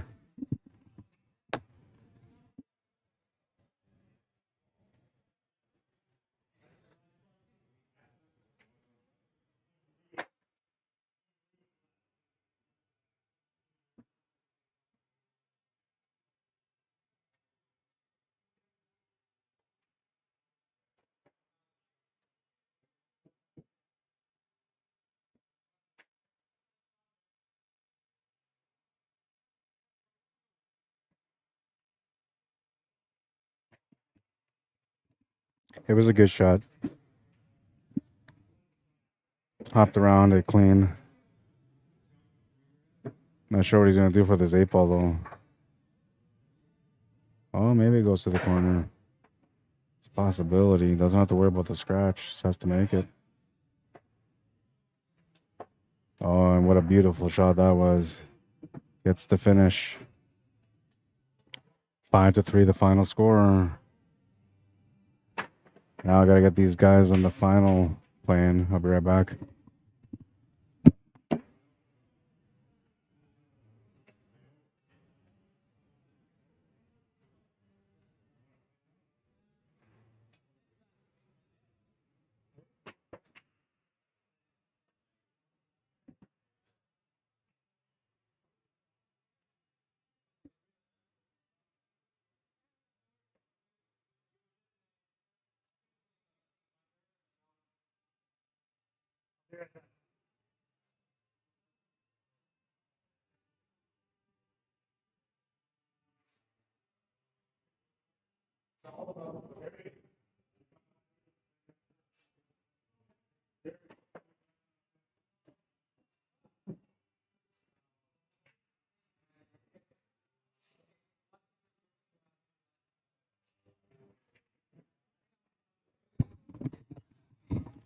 All right, so Mike's gonna warm up here.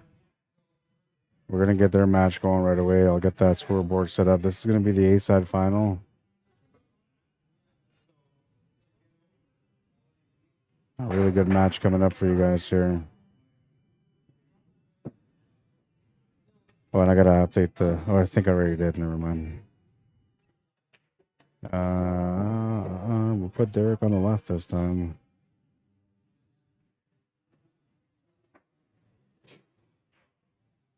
And he'd be going to 5 because Mike's a 7 -1. And normally Derek will be a 6. 7-5 is a tough game here for Mike Delgado. But he's been pretty much flawless so far today. He was flawless in his last match, winning 7-0 against Kamao.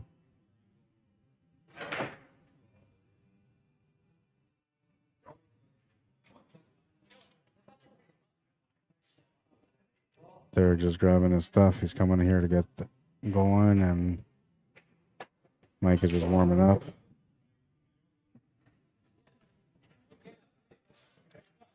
All right, we're going to get going here. They might flip, they might lag. It's up to them.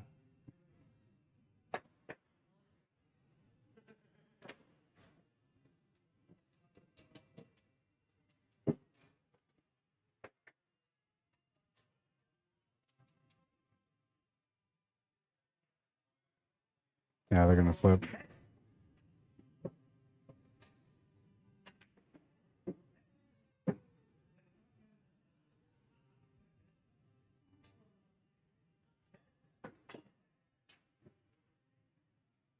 All right, rack number 1, A-side final. Mike Delgado, the breaking of the first rack. Good luck to both players.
1-0 for Derek. I had to step away there. I was trying to talk to somebody about a couple of things. All right, so we're in rack number 2 now.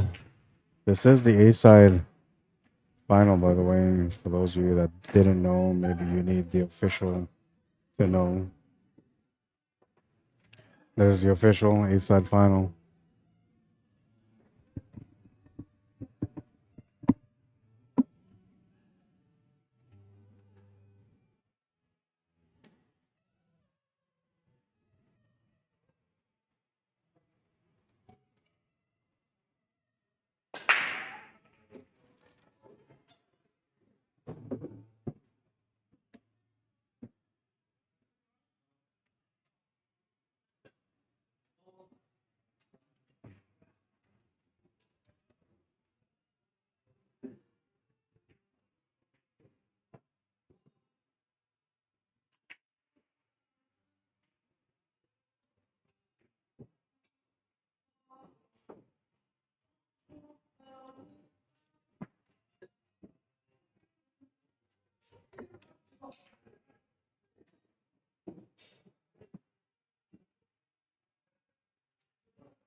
It's not too often that Mike Delgado will make a mistake like he did on the last rack.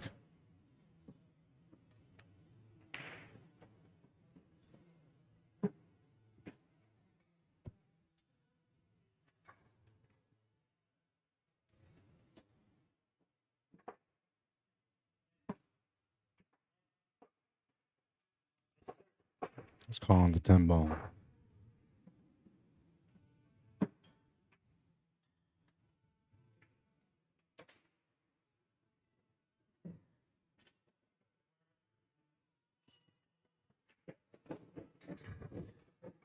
Doesn't go in though, so it's still an open table. And now at this point, you start thinking to yourself, what's going on with me? I don't care who you are. You start thinking about that at the moment. Might get into your own head a little bit too much, perhaps.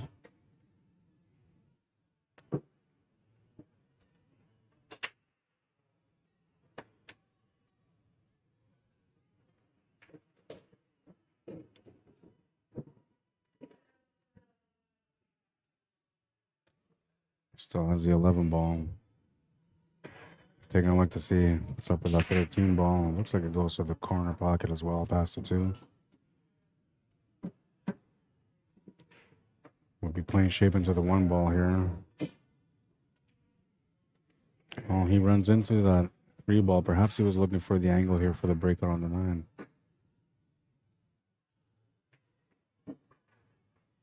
He's really focused on that 9 ball, and he'll miss the shot because of it. Well, Mike Delgado will get a chance to redeem himself on this rack. It should have been a 1-all game, but he let that last one slip.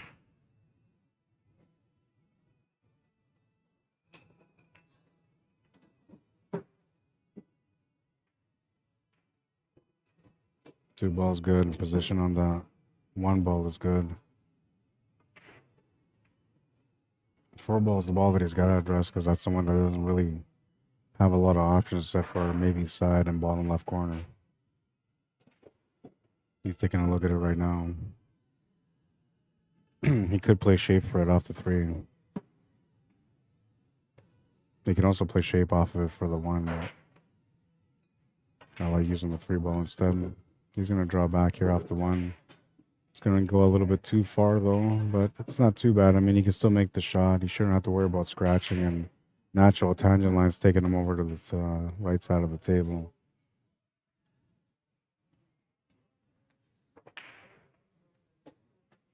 He'll increase that angle a little bit by adding some draw to it.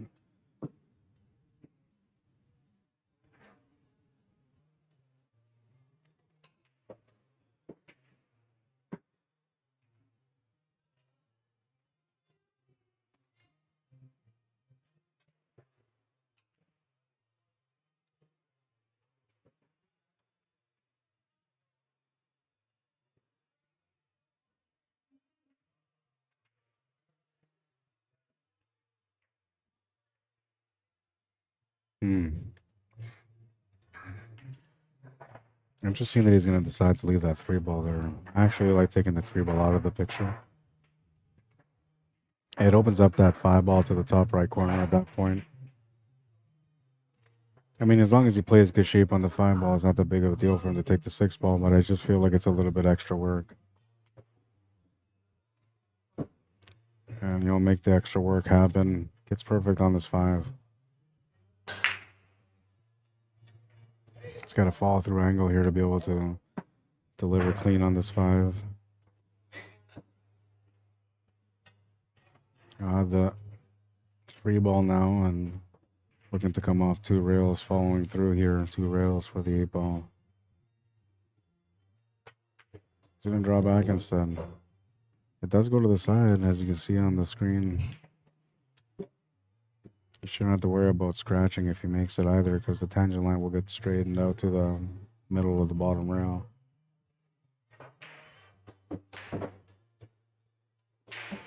He's on the board, 2-1.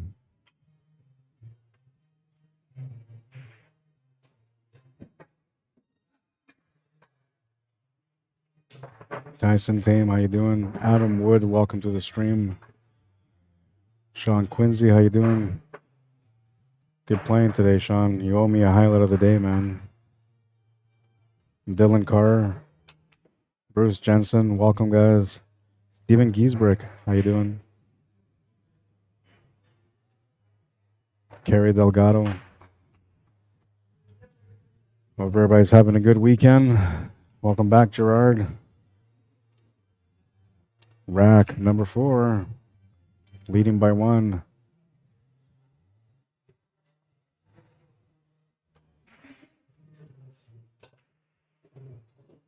It's going to lose the cue ball on the break, and that's going to give Mike Delgado a ball in hand behind the line here. Table's a bit of work here, so it's not quite necessarily a walk-through rack, but one good shot, and you can have a nice and open table here. I actually like high ball. I'm not sure what he's going to go with, but I like high ball. Let's go side view. Low ball is all right. It's not too bad, but I still feel like high ball is the answer. Looks like he's thinking the same thing, too. He's going to start off with his 15 to the top left corner. What's up, Marty Bray? Dennis Wong, I seen your message. I was going to message you back, and I still will before I remove you from the list. What I'm worried about is what if your buddy comes into town and then he takes that spot and then you don't have a spot because of it.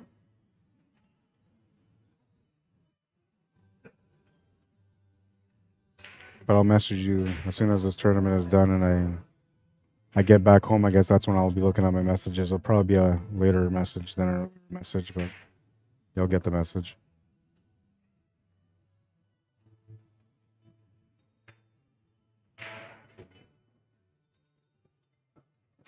He was trying to play perfection there to get up for that 10 ball, and he's hooked himself.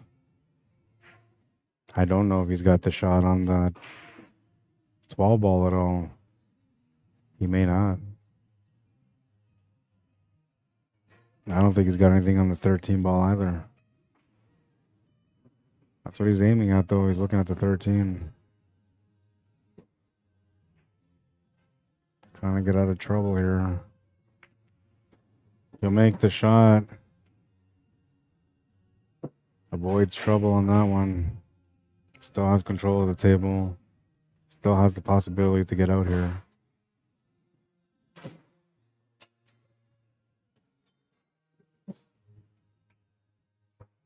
All the options in the world, but he has to land on that 10 ball. And he needs a little bit of angle to be able to come off the cushion gently for the 11 ball also.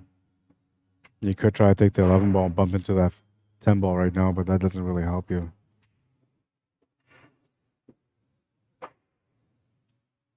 We'll see what he figures out.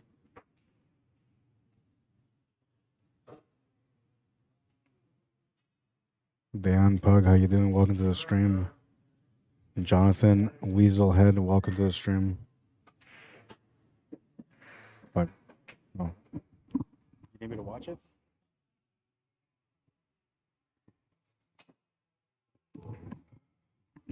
I thought you needed me to come watch a shot, but I was wrong. Sometimes I hear voices in my head and I answer the call. That was one of those moments. There was no voices in the head, man. I was just hearing things. Jules Mortensen, how you doing? Looks like he just left. Came here to watch some of the matches in person to say hello, and looks like he's on his way home now.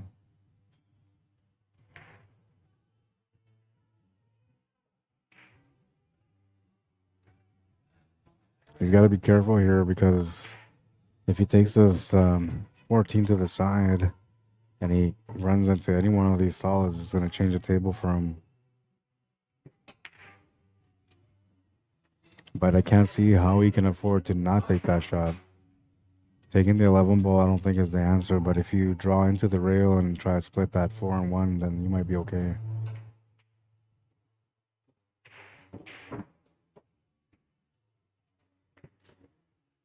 Oh, he went for the 10 ball instead. Interesting choice. Interesting choice.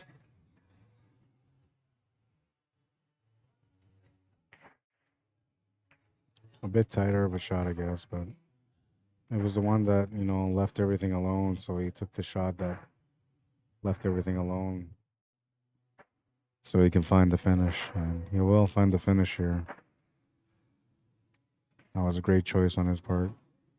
Another great choice here to be able to hit through here on this one to make sure that he doesn't get hooked on that 14. He might want to leave that 14 ball there for the finish, though. I think he can play shape for that 8 ball. It shouldn't be too tough for him. He's going to draw back here on that one. And he'll have the options here for the shape on the 8. I feel like he's going to have to stun this cue ball over to the right side and settle for the top left corner on the 8. He might be able to play through, though. 3 rails to get up for that 8 ball on the right side middle. So 5-2? Yeah. Update over there. Probably, I think you're waiting for the winner of this table.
Trying to get that 2-ball open. Didn't get rewarded, though. He might have the back cut on the 2 to the bottom right corner, though.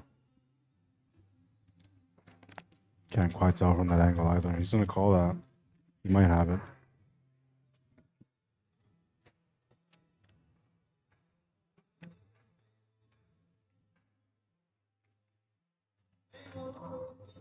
Shape on the 5 is out the window here, and he just has to play the shot on the 2 only.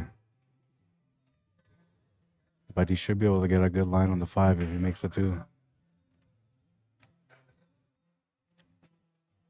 He missed a 2, and he had a good line on the 5, as I said.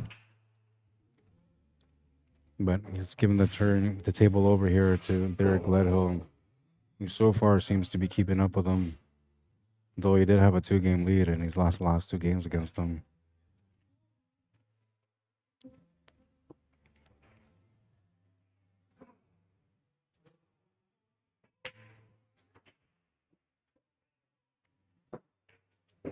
Calling the combination on the 9.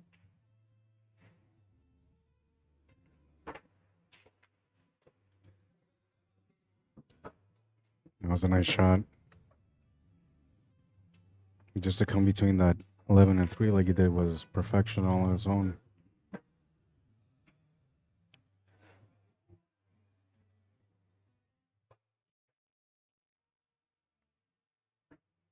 Absolute perfection on this one.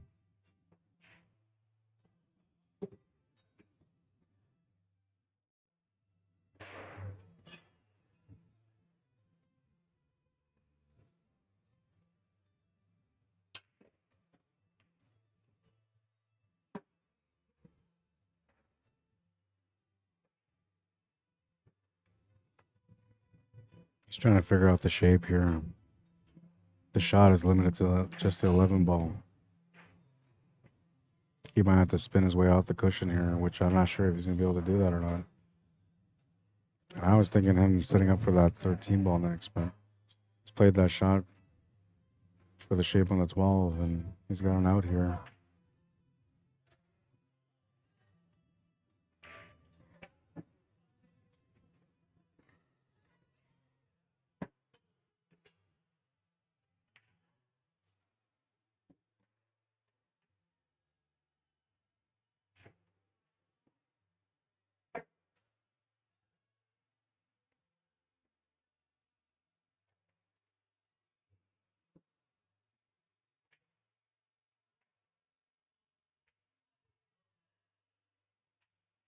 Oh, it's going to stay up.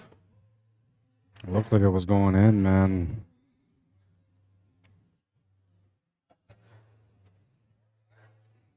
It looked like it was in all day long.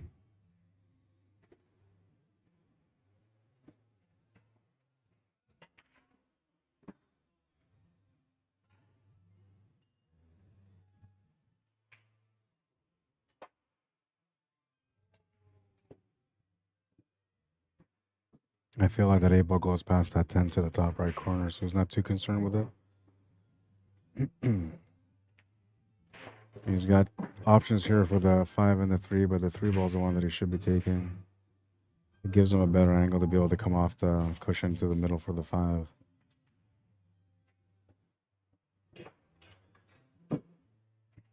And if that ball goes through, all he's going to do here is just draw this back slightly, but if he needs to get close, he'll power through this off 2 rails to get back up.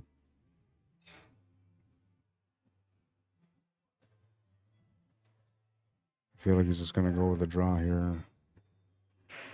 Just needs to get to the left side of the table a little bit. He's going to power through it, though. That's going to get him a little bit closer, and it's going to give him the chance here to be able to make that 8 ball.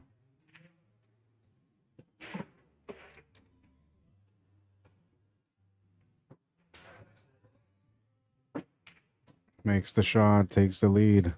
3-2. He's heating up. Good battle so far. That match that was running behind is catching up now, so we're getting close to being on time. 8:32 p.m. here in Winnipeg. Down to 1, 2, 3, 4, 5 players. Oh, and I got an angry emoticon. I just made somebody mad. Was that you, Sam?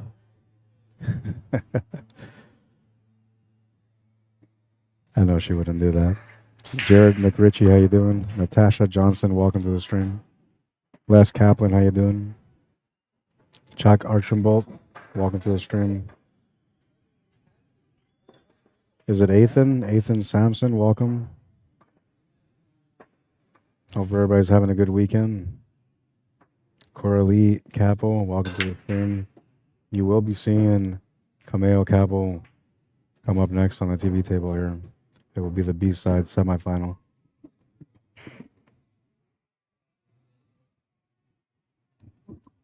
I got 4 angry emoticons. Oh no. What did I do? Did I really deserve 4 of them?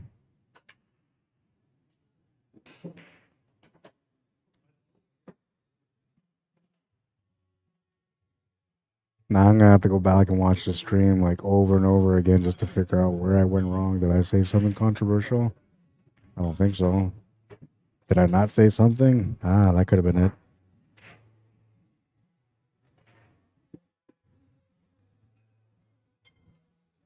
Sometimes I don't say enough. I doubt that though, you know, I talk a lot. I was never very good at typewriting, man. I could never get, 100 words per minute, but I have the gift of gab and I can speak it. I can speak 100 words per minute.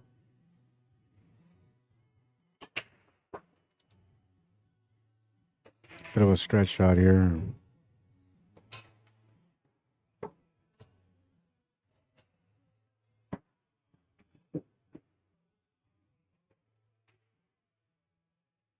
Was it because I mispronounced Kamao's name?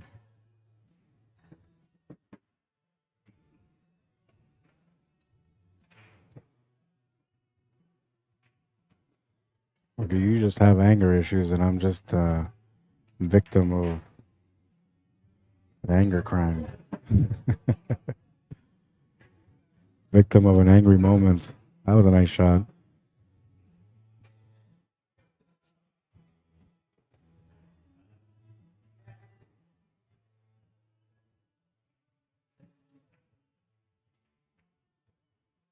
Makes the shot to the side.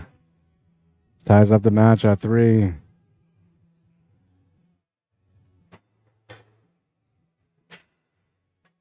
Charlene Kaplan, how you doing? Lindy Lou Wu, welcome to the stream. Noel Butler, welcome. Is it because of name pronunciations? Now you guys got me all wondering, like, what did I do wrong, man? You hurt me. You hurt my feeling. Natasha Johnson, how you doing? Welcome to the stream. Joel Latoria, Ryan Gould, Paul Santos, Brock Pershot, Steve Canyons, welcome, guys.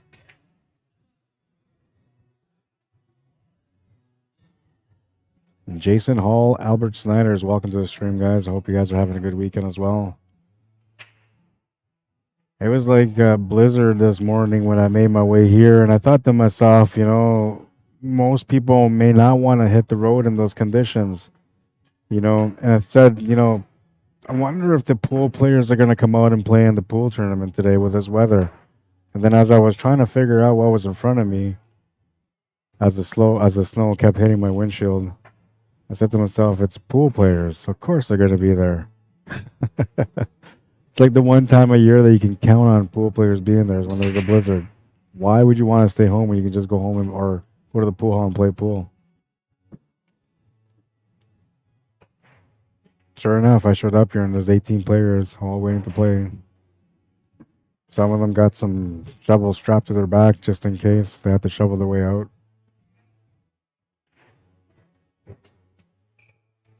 My wife says to me today, you want to take the shovel? I was like, what? It's not that bad outside. Then I got in my car and I started driving. I was thinking to myself, I should have brought the shovel. Hopefully I don't need it, man, but I could be buried in snow out there. If you're around and you see me pushing, come help. I need help, man. I'm a survivor though. I'll be okay. Don't worry about it. I even got an extra blanket in the car just in case for these kind of moments where the blizzard comes and you're stuck in a parking lot. Because that's how Winnipeg is, you know. It's beautiful outside. The roads are great. Then it starts snowing and suddenly you're like buried in snow and can't go anywhere. Pop the emergency flare in the blanket and just chill and wait for the sun to come eventually. He's trying to work things out still.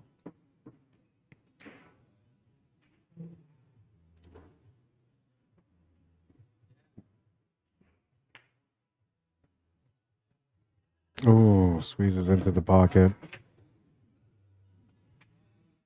Might have to follow this up with a 6 ball in the same pocket as well. Oh, that match is done on that table, so I gotta go and update the challenge bracket and get those guys to continue to keep playing. I will be back. Give me an angry emoticon now if you want to. I'm abandoning you. Not really, I'm trying not to. But I gotta update the bracket. I gotta get these matches going, otherwise we're gonna have delays. And that match was already kind of running behind. Though they caught up now.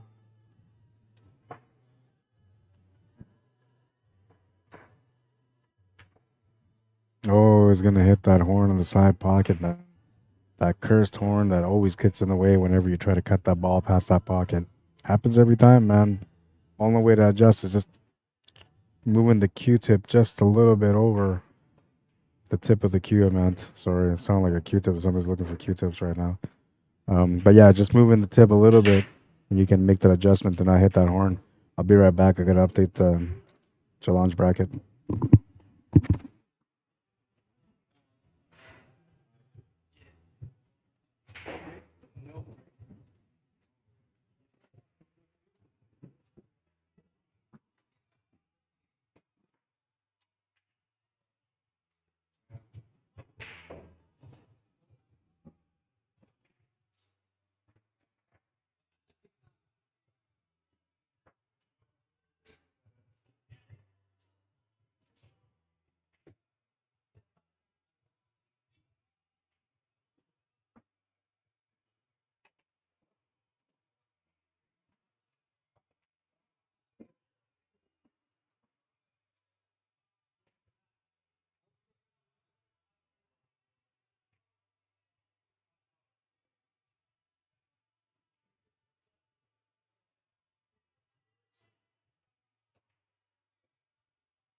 He's on the hill.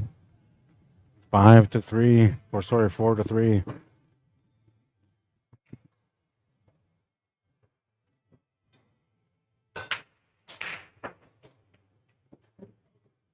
Smash and break, makes the ball to the corner. He's got an opening shot.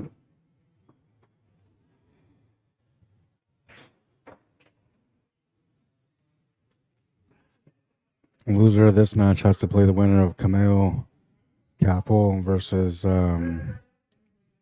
Terry Daniels. They just started their match now.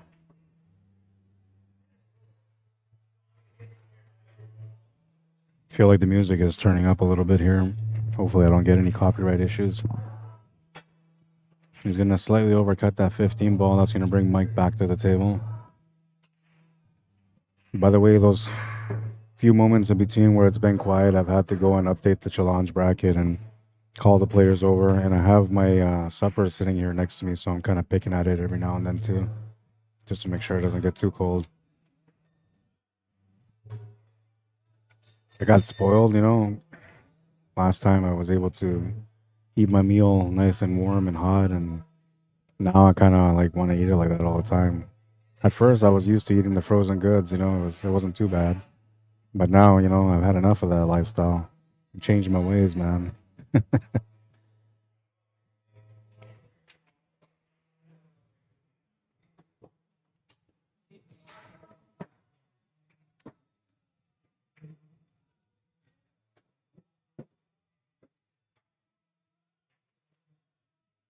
You have to play the soft, gentle combination here with the shape on the 7 ball. I believe the 7 goes past that 15 to the corner. Top left. Oh, yeah, for sure. All day long. Not a problem at all there. That's the 4 ball that's sitting in the pocket above the 3. He might have came too far, actually. Maybe he doesn't have that combination anymore.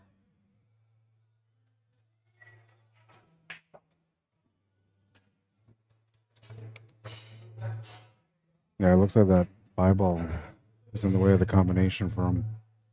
So he's forced to take on this 1 ball. Now you'll have the option for the combination for sure. You'll have to be careful on the pace here because I feel like he's going to have to either hold that 3 ball over the pocket for a follow-up shot, or he'll have to play the shape for the 5 ball next. But when he plays the shape for the 5 ball, he still kind of needs to leave that ball over the pocket just so he can set up for that 7 ball.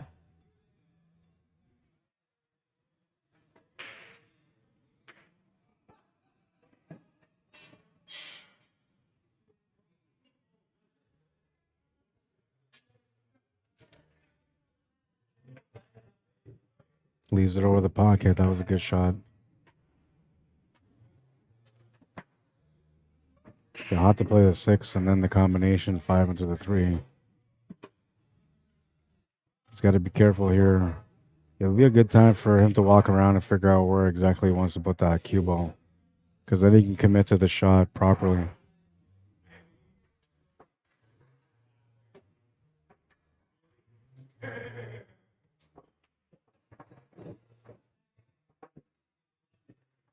Well, that works. He's got all the options in the world here now. I don't know. Maybe I still play that 7 ball here and try to shape up for the 5-3 combo. I mean, that 5 goes to the pocket once he makes that 3 ball. And he could just play this 3 ball to get some follow through angle here on the 7 ball to get the easier shape on the 5 for the finish. Nothing wrong with that. Yeah, like that. Now he's got a nice follow through angle to be able to get shape for that 5. Should be hitting that middle diamond on the left side top rail. Just over it. He'll get pretty good on this 5, but he might be shooting over the ball here. That was not part of the plan. The good news for him, though, he's got enough cueing room to be able to dig into that cue ball a little bit. The bad news is he's going to be forcing the shot automatically because of it.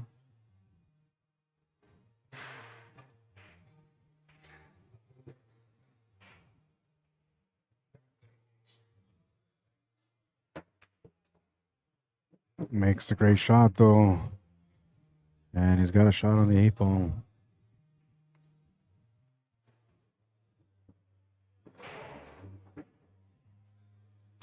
He's got to get comfortable. That's important. He's getting a good reset here to make sure that his body alignment is good and that he's comfortable with the shot.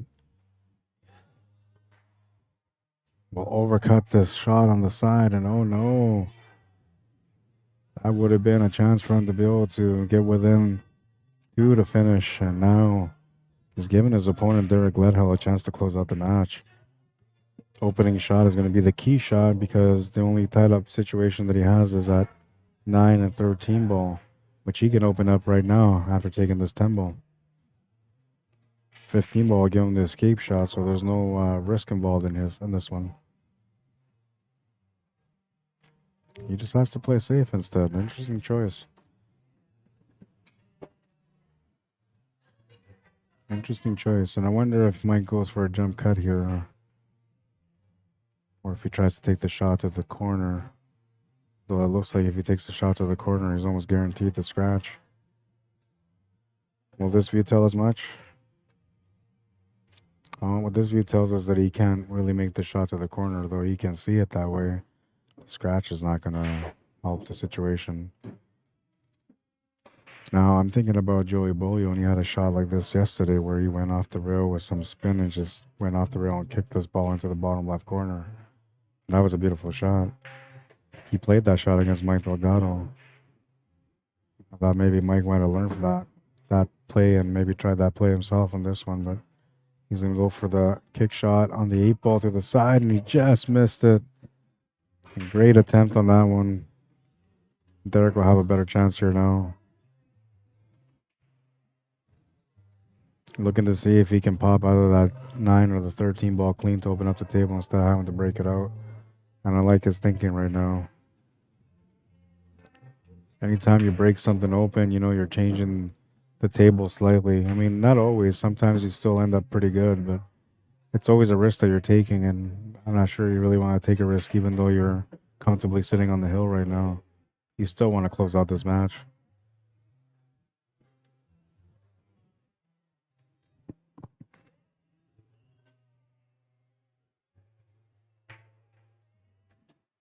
He had the option to stay at the top of the table and deal with that 13 ball to come down. He decided to come down instead. You're looking for a stun angle here on this 14 ball next. Oh, maybe not. He's going to play it through instead.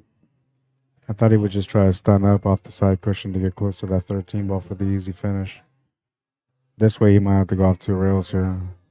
He's going to go off 1. He's going to come up not good on this 13 ball.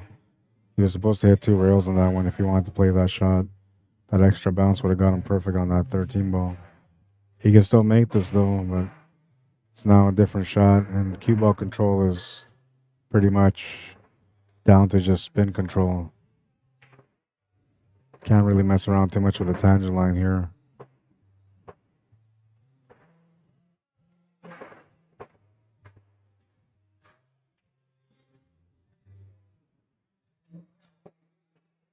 Oh, he missed the shot. He tried to let that one rip. And Mike will get a huge break on that one because it could have been game over, man. Instead, it's tied at 4. His opponent's on the hill. He needs to win 3 games.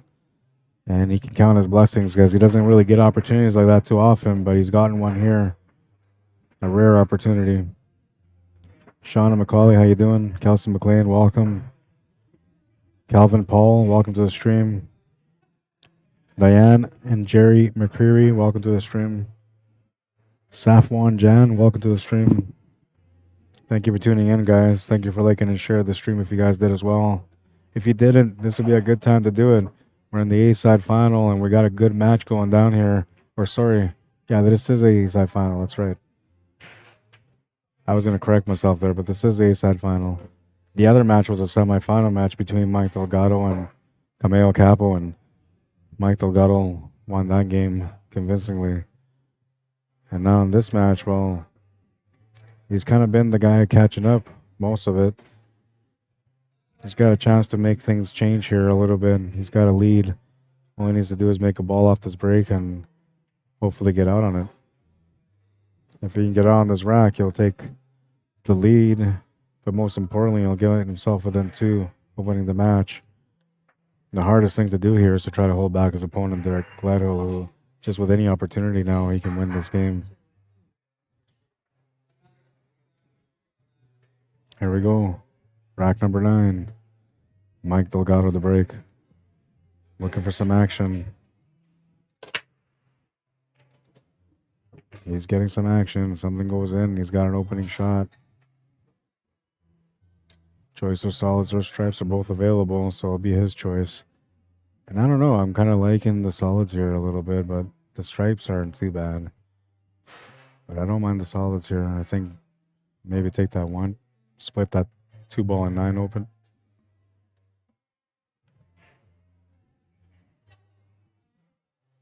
The only thing is he may not have a follow-up shot here if he goes that route.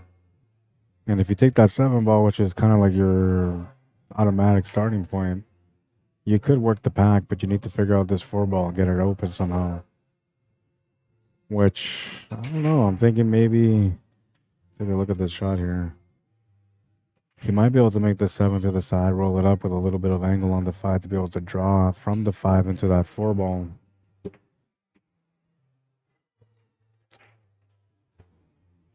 That's if he's deciding to stick with low ball, which to me seems like the better option out of the 2, but he is the shooter and he may see things a little bit differently.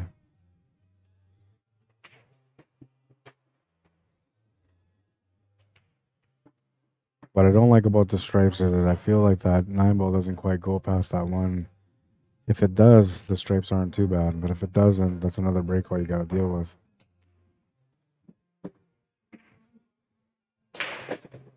He's going to try to open things up right off the first shot. What a great shot that was. And now the moment of truth to see whether or not that 9 and 15 go past this 1. I'm pretty sure the 15 doesn't, but the 9 ball might.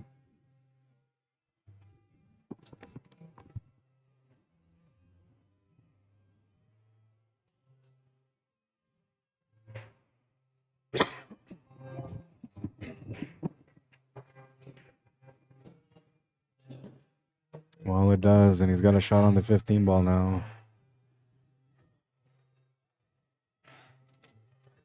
Gonna be tough for him to hold shape for the 9 ball, so he'll have to commit to getting shape on the 10 ball here.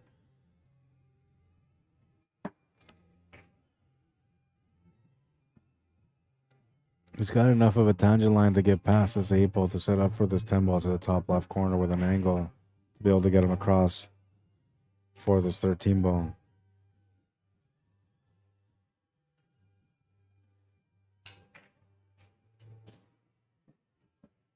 He's going to play it the other way around. He still comes over to the left side of the table, but instead of playing this to the top left corner, he's decided to shape up for the bottom left corner instead.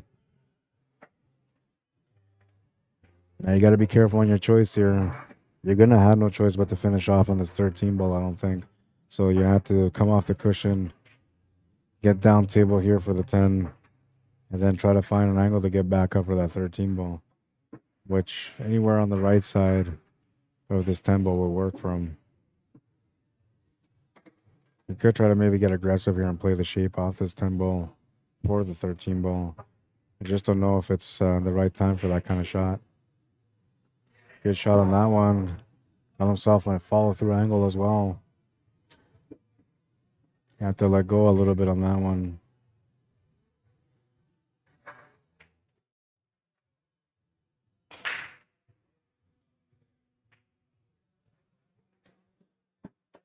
Just avoid the scratch. Got a good angle. And look at this. A little bounce out the 5 is going to get him another good positional shot here on the 13. Now, taking this to the side doesn't help him at all. Taking it to the corner doesn't really help him either, but at least it gives him a tangent line to run the cue ball into the 8 ball, which could open things up. He might get stuck taking this to the corner. He might try to avoid that 8 ball altogether. He didn't. Well, I guess he did. He ran into the 5 ball though. Didn't get a whole lot of action on that cue ball. And he's going to have to come up with a shot here on the 8. I don't think it goes past that 4 ball. He's looking at a bank corner. It might be there. It looks like the 4 ball is just out of the way, but we'll find out right away if that's the shot he's taking.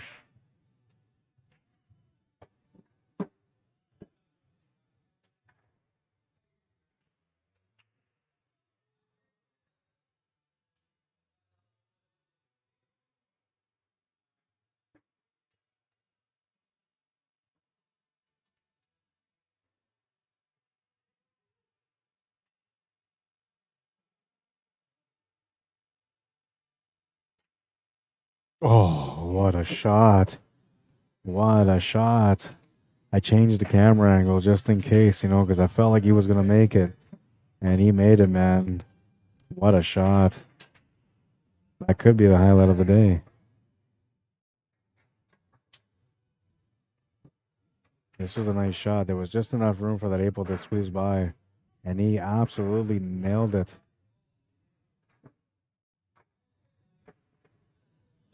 What a shot. James McBride, sorry, and welcome to the stream. Maybe that's why I'm getting angry emoticons, man. I'm butchering names again. I'm on a roll, man. Jonathan Pakatang, welcome to the stream. Says, nice stream again, Rod. Thank you, sir. I appreciate it. Diane and Jerry McCreary are saying they're watching from Baldwin, Mississippi. Welcome to the stream. Great matchup on this one. He said final 5-4.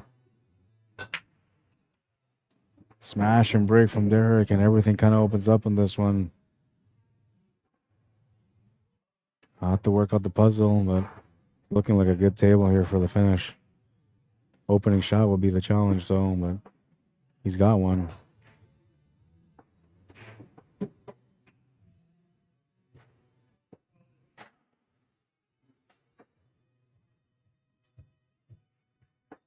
What a bank shot on the 8 ball, says Reese Lewis. Yeah, man, that was a great shot.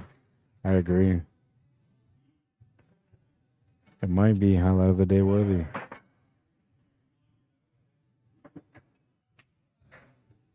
Oh, and he makes the shot. It was a challenging shot, but he makes it. Opens things up a little bit more in that top right corner. Let's take a look at that bank shot again. It was a beautiful bank. Worthy of another look. I could see that he had just enough room to make it, and he just nailed it, man. What a shot. I was a little slow on the switching camera angles there, but I just caught the shot. Literally just caught the shot. What a beauty.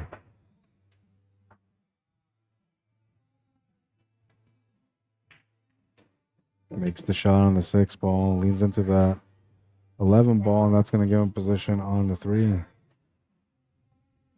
He's also got position on the 2 ball to the bottom right corner right now, but he's not looking at that shot.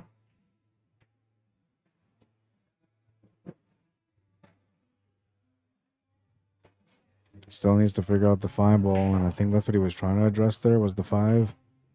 I don't know if he's got it.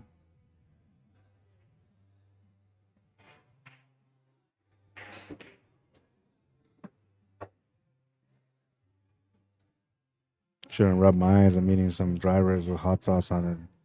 Probably going to start screaming in pain right away. Budgie Peñaflor Buhain, welcome to the stream. Buhain, welcome to the stream. Sorry, I might have got that wrong. Ron Poirier, welcome to the stream. Jeff Villanueva, welcome to the stream. Jonathan says, tell Mike that was Chamba.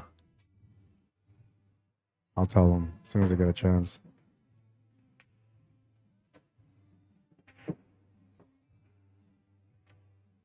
Oh, does it go to the side here? Oh, it does. It definitely does. I'll have to put a little bit of juice on this one because it needs to come off the side cushion and get around the table here for the 1 ball. And that 9 ball is creating a big block here. So we got to be careful on how you're going to approach this. Just needs to find the window, and what a perfect little shot that was. Found the window.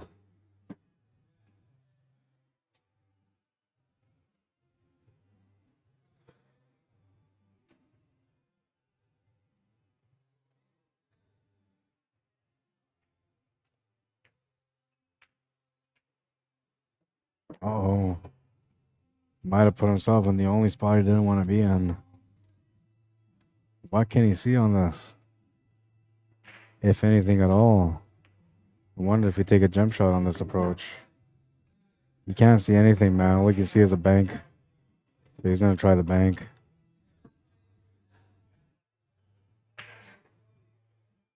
A good attempt, but it's going to come up short, and Mike will get a chance to get on the hill here.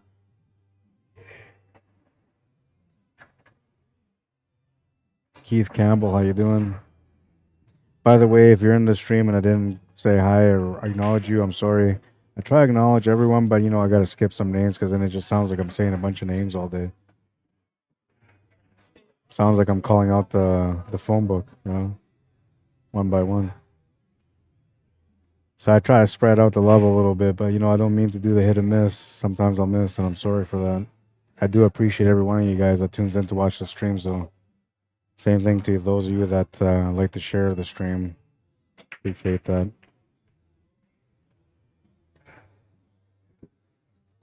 By the way, if you haven't gone to my YouTube channel yet, my link is on the stream here on the comment section. It's pinned. You can hit that link, go over to YouTube, subscribe to my channel, and help a guy get closer to 1,000, man. It's been a journey. I feel like it's almost been my life mission so far. But then I remember I'm on this journey right now that I'm doing here, and that is my life mission. But honestly, 1,000 subscribers becomes like a life mission, man. I'm not scandalous either, so I'm not going to slip a nipple on TV just for somebody to give me some subscriptions, you know. But I might hire somebody for that. We can have like an accidental, what do they call that? Clothing malfunction. Yeah, we're going to have one of those. Slip a nipple for some views. I'm only kidding. I wouldn't do it. 6-4. He's on the hill. Hill. What a match so far. What a match. Reese says, man, I just love that 8-ball shot he did. Yeah, that was a beautiful shot. I think it's going to be the highlight of the day. You know what? Let's put it in there. Let's get it set up. I believe.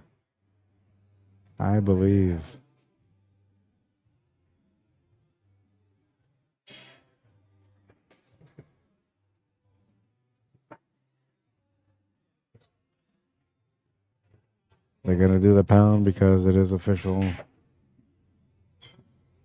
think it was this one here.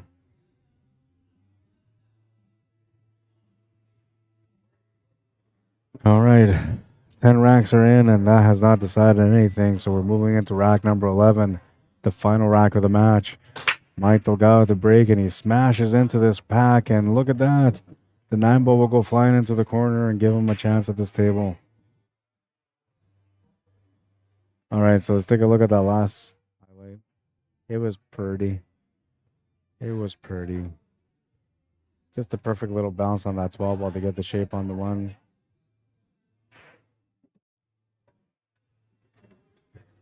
And here's the highlight of the day so far, but I feel like it's going to be the what? Excuse me, it's going to be the one.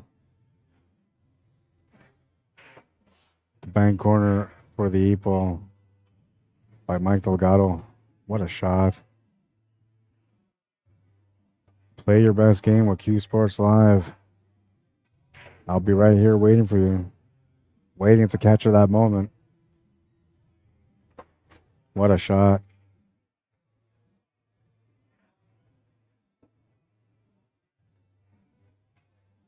Lori Murray, welcome to the stream. Keith Campbell says, I'm here.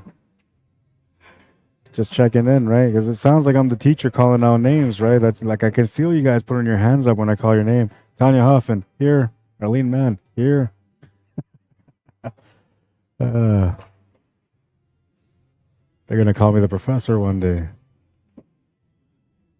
I like being called the voice of Manitoba. But the professor might be all right. And no, I didn't give myself that nickname. I didn't do that. I was actually nicknamed that by a few different people. A token of appreciation for my talented voice, I guess. Is it the voice only or is it me? I never know. I feel like I'm the one that's talented, but then the voice comes out and I get mesmerized by it sometimes. I check the mic to make sure if it's me talking or not. Wait a minute, is that Barry White? No, I'm kidding. I'm not that deep. But I could try, I guess. You catch me with only 3 hours sleep, and I'll give Barry White a good run for his money, man.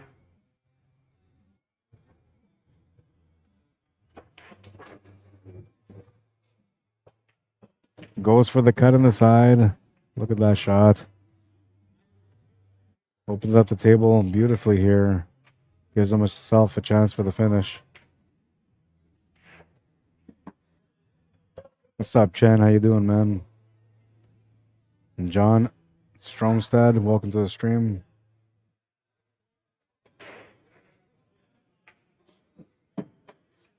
Hey, if you guys are really enjoying this, so for real, man, you guys can go over to my YouTube channel and just subscribe. You don't have to sit there and watch it on YouTube if you don't want to, but it is 1080p and way better quality, man. The only thing is I don't really interact too much with people on YouTube because, you know, I'm kind of self-centered on Facebook. It's my world. Leave me alone. I love Facebook. I don't know why. You know, I never really cared for MySpace, and I feel like maybe Facebook has outdone its time, but they're still sitting in top 3 for social media platforms, top social media platforms. I can't remember. I think it's Twitter that's a number 1. Twitter, then TikTok, and then Facebook. I believe that's the way it goes. But they're 720p, man. You figure after all these years, you know, they would have strained this out and became a little bit more competitive. They try to compete with all the other platforms in every other way, except for when it comes to quality of video. Perhaps it's an engineering issue. Good shot there on the 11 ball. It's got good angle here on the 10. That might be the 12.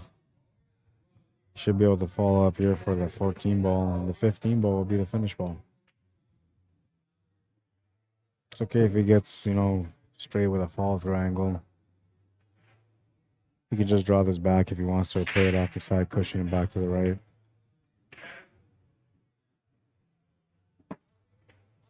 He's just going to draw it back. He might have hit that a little too hard, though, and he's going to run up to that 4. Does he have the shot on the 15? If he does, it's really tight.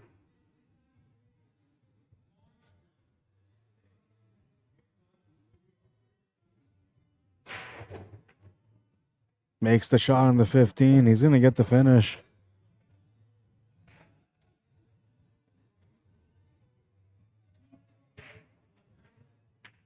What a battle. Derek Gledhill winning that game. 6-5. What a match. What a match. What a match. Check out that last highlight there. This was a nice shot, too. He opened everything up here. And as soon as he made the shot, I thought, that's it. He's out. But then he missed the shot on the 3. And this is the problem with when you get the highlight of the day, man. You don't usually win that match when you do. And he got the highlight of the day so far. Though somebody might be able to challenge him. I'm going to move the camera over here. We're going to focus on Kamao Cappo versus Terry Daniels. I should have pre-programmed this. I'm just lazy today. I slept more than I usually do, and I'm lazy, man. I have no idea what the score is either, but I'll update their names on the scoreboard, and then I got to go update the challenge bracket. Then I'll come back, find out what the score is between them, and then we will update everything for you and catch you up on this match. This is the B-side final. No, sorry, B-side semifinal.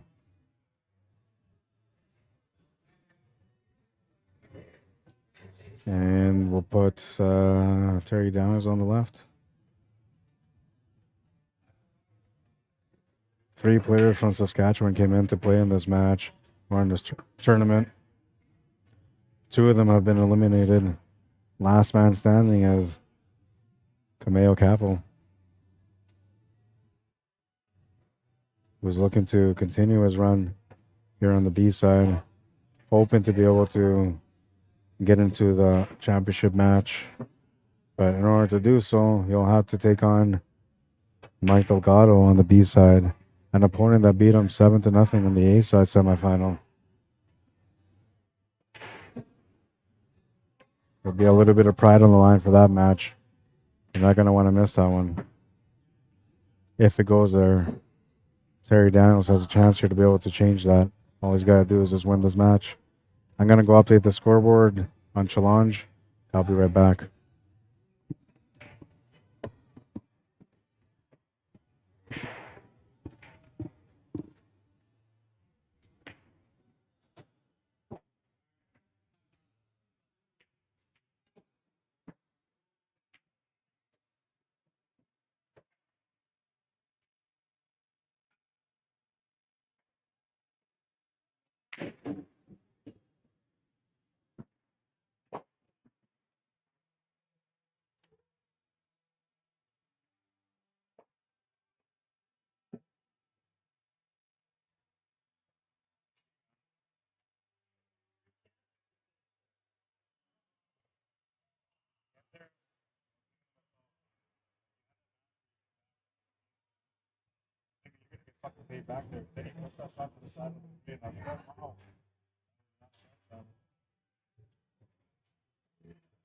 What do you want in semifinal match 7? That's all here. Yeah.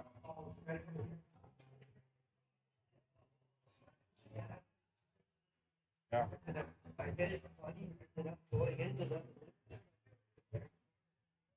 Tough lead there too.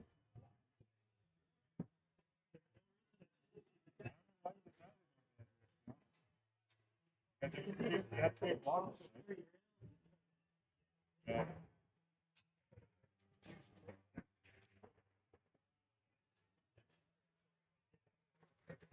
Go straight on it anyway. Yeah. Instead of coming back.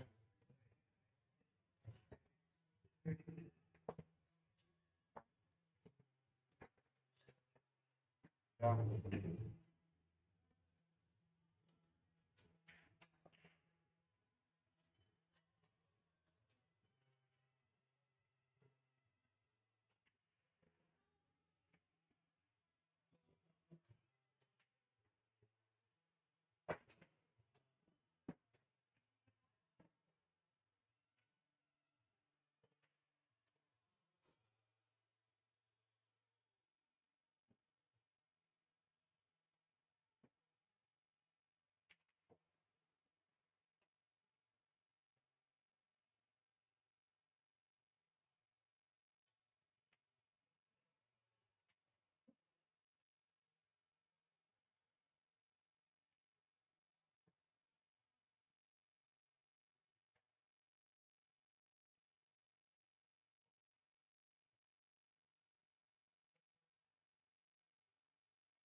All right, so the scoreboard has been updated, and Terry's on the hill right now.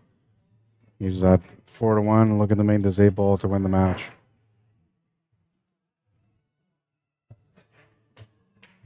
He's going to miss the shot. Is he going to get lucky on the leave? A little bit of luck on the leave. Kamao will have a shot on this table.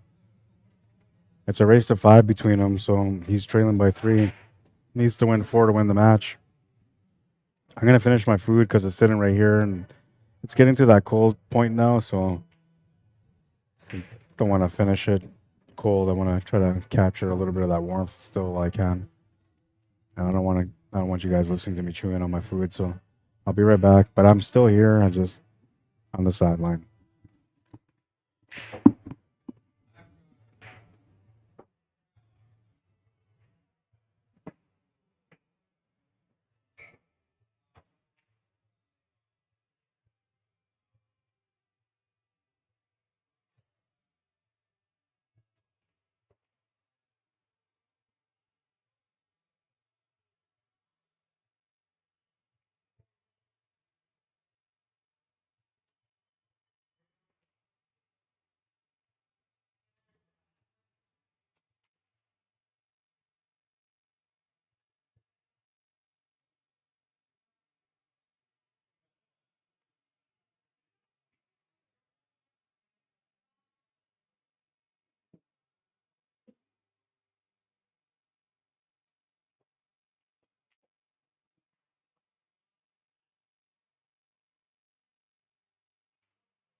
Camao's gone to the bathroom real quick. Terry Downs just waiting for him to come back so he can break here on the next rack. He let that one slip, man, and I'm wondering if that's going to be the one that bites him in the end.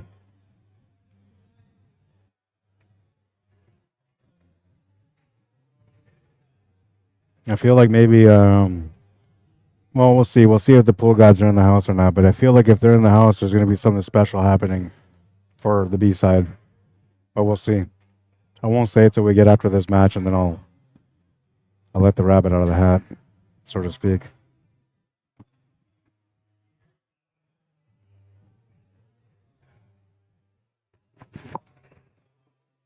And I've decided I'm just going to let it sit on this angle for now for this match. And then we'll switch over to our main TV table. Kamao's back now. And Terry will break here in rack number 7. 4-2, he's on the hill. Needs to close out before he runs out of options here.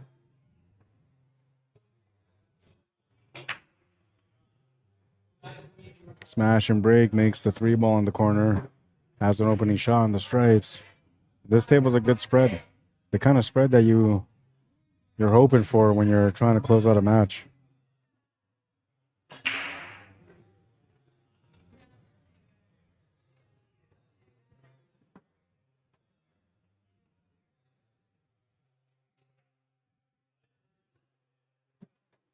Smooth control on this table.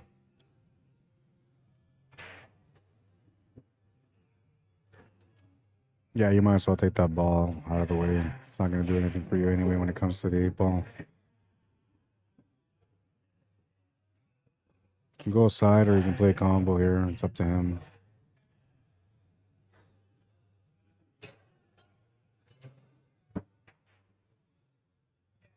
You don't have the option to take the 12 or the 15 or the 11. I like taking the 12 here and then coming back for that 15 ball next.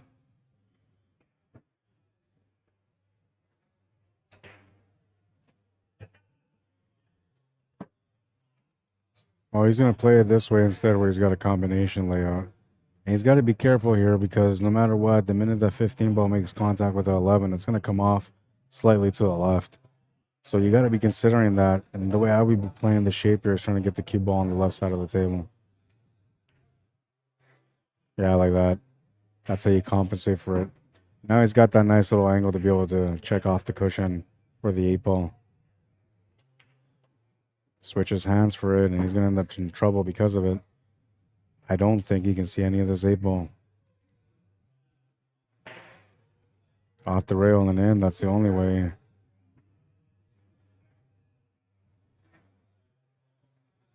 Off the horn and in? Is that what he's trying?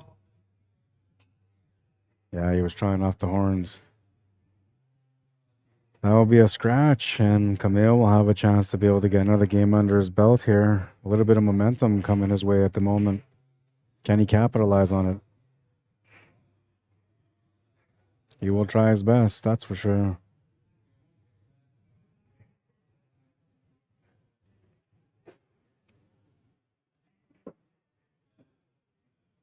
Wendell Guy Jr., how you doing? Lisa Van Dam, welcome to the stream. Dave Allen, John Brian Federico, welcome to the stream. Orm Rodriguez, Aaron Espino, welcome guys. Earl Cameron says, I think Mink rubbed off on Delgado last night. Never seen him smashing through balls like this. Awesome shooting, boys. Yeah, they had some great matches so far today on the A side, man. But that match was a good one. I think still the best match of the day would be Derek Gledhill and Dervish Ramazani. Because Dervish was up 5-0 and Derek had to come back and win 6 games straight for him to win that A-side semifinal. Not easy to do.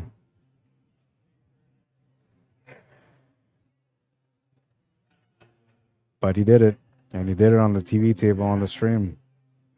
That was the last match of part 1 today. This is part 2.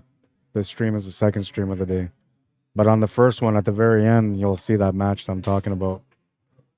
If you're going to go back and watch it, Don't go back and watch it on Facebook. Watch it on YouTube. That way you can subscribe to my channel.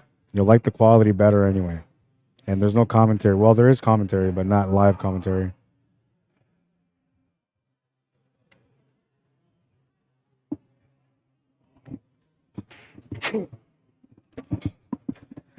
At the scenes, and he came up short on the drawback for D8, which means he's going to have to do a bank shot now.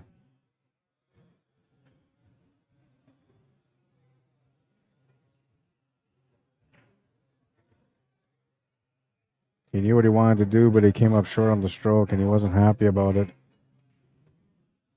Oh, never mind. He's still on that 6 ball. I thought he was on the 8 ball there. So he's okay still. He'll just have to play off 2 rails here and get perfect on the 8 ball. Side to side with some power.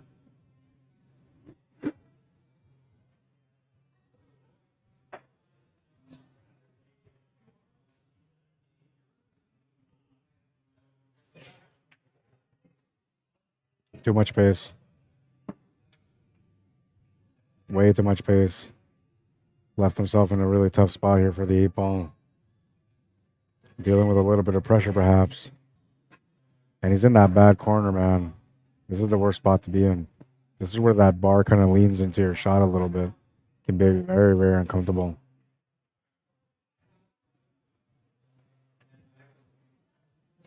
Big shot.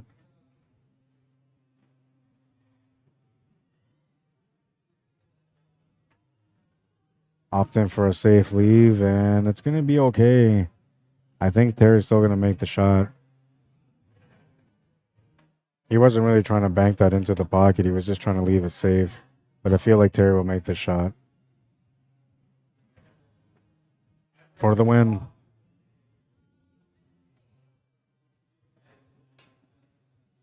Oh no, and he doesn't make it. Oh my God.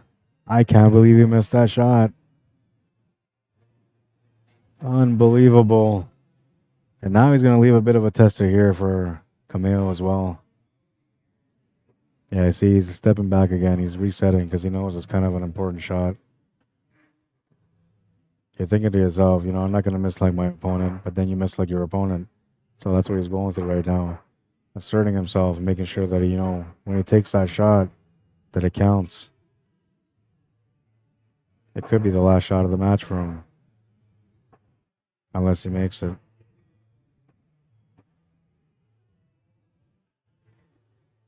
And he'll make it. Watch the pace on the cue ball. Watch the pace on the cue ball. Oh no, he lost the match on a scratch.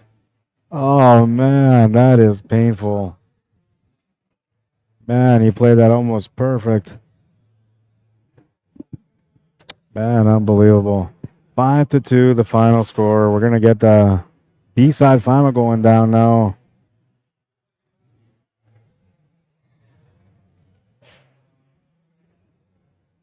Unbelievable, man. I got to go update the brackets on Challenge. It'll be Terry Daniels versus Mike Delgado.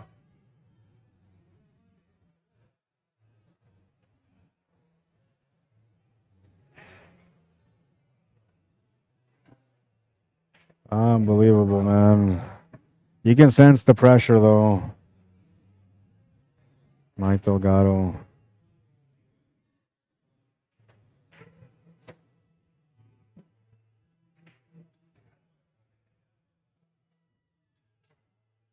I'm not sure what the race is on this one. I think it's just 7-5.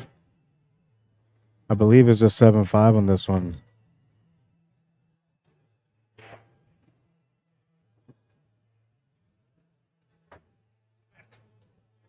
You and Mike. B-side final.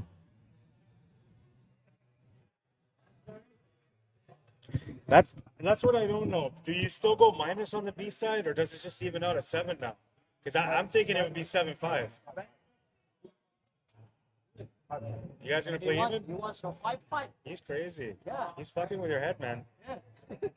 Punish him.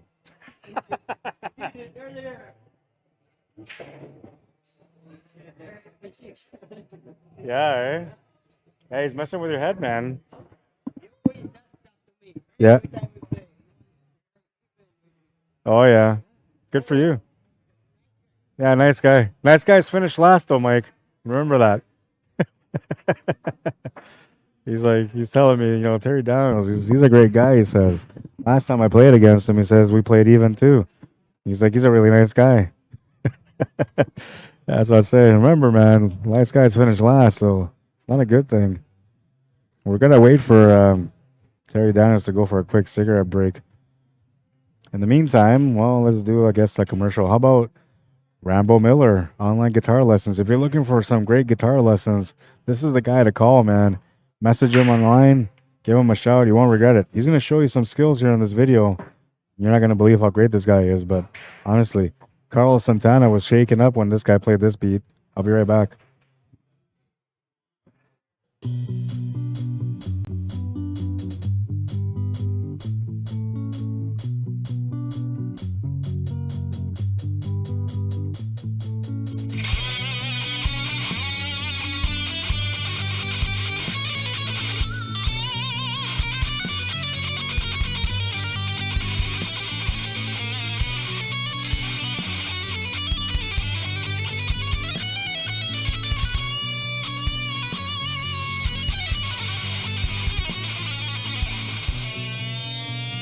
What's up, everyone? My name's Rambo. I give private guitar lessons online, beginner to expert level.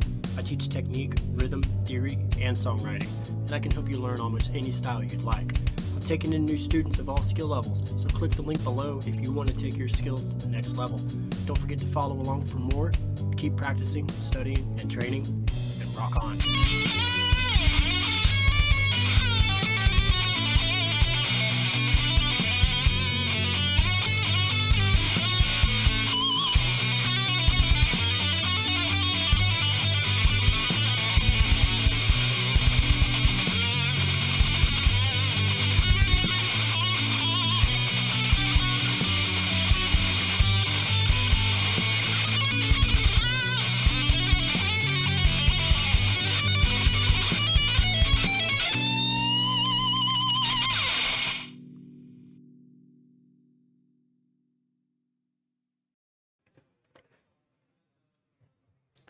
Rambo Miller, check him out.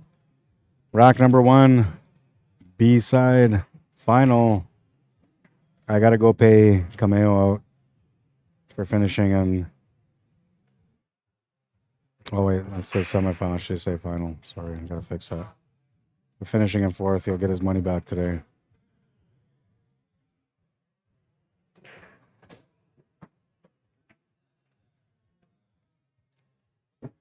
All right, I'll be right back. I got to update the brackets on Challenge too.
Won it.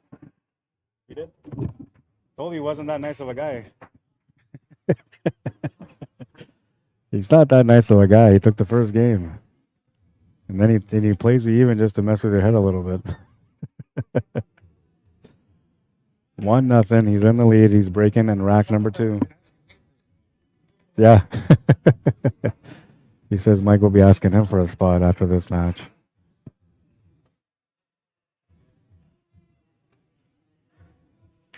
Tara Laquette, how you doing? Mike Aguilar, welcome to the stream. April and Vance Wool, welcome. Happy Bolio, welcome. Reese says no, that was at April, yeah. Earl Cameron says, was good seeing Brian Mink playing again. Always the top player. Yeah, and he's such a pleasure to watch, too, because he doesn't take too long to shoot, man. He just solves puzzles really fast. You know, he just looks and he knows what to do. He goes with it, and usually he gets the run out. One of the most impressive players that I get to watch play the game. And honestly, I've been missing him for a couple of years now. I think the last time he came out to play on one of the streams was back in, I'm going to say December last year. That was the only time, actually, he came out to play. And I don't think he did very good because he hadn't played in a couple of years. He kind of got roughed out, but he said, I'll be back, bro. I'll be back. And he came out and played yesterday, qualified for the Tournament of Champions for the season finals. Reese Lewis says, that hurt so bad. He took his time and to make the shot, but scratch just stinks for him.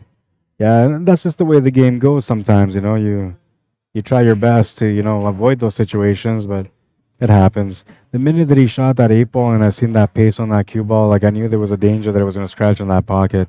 And I think if he was one of those guys that came and played on the diamond tables more often, he would have been aware of that too. He didn't expect it to scratch, but, you know, he was feeling a little bit fatigued too. It was getting a little later in the day. I would have liked to have seen him maybe, and that's what I was going for. I was hoping for a rematch between him and Mike Delgado, because Mike beat him 7-0 in the East Side semifinal. So I wanted Kamao to have a chance to be able to square things off. But came up short, unfortunately, scratched on the 8-ball, and that brings up this matchup here between Terry Daniels and Mike Delgado, which, by the way, they're playing race to 5. Should be a 7-5 race, but they're playing even.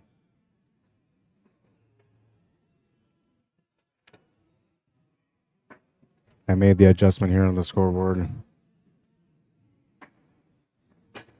I'm done eating my food now too, so no more breaks for this guy. Well, maybe I shouldn't say that because, you know, I might need a water again.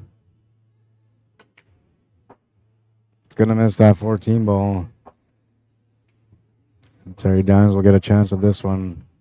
A little bit of frustration on that one. Not something you see too often from Mike Delgado, but he's feeling it on this rack.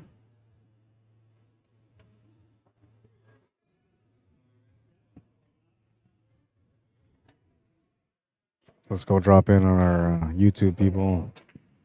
Nobody here in YouTube world. Well, there's people watching, but nobody's communicating. I guess everybody that watches here knows that I don't really interact with YouTube, but I'm trying, man. I'm trying. I'll say hi just so you guys know that. Just so you guys know that I'm here paying attention to you guys too.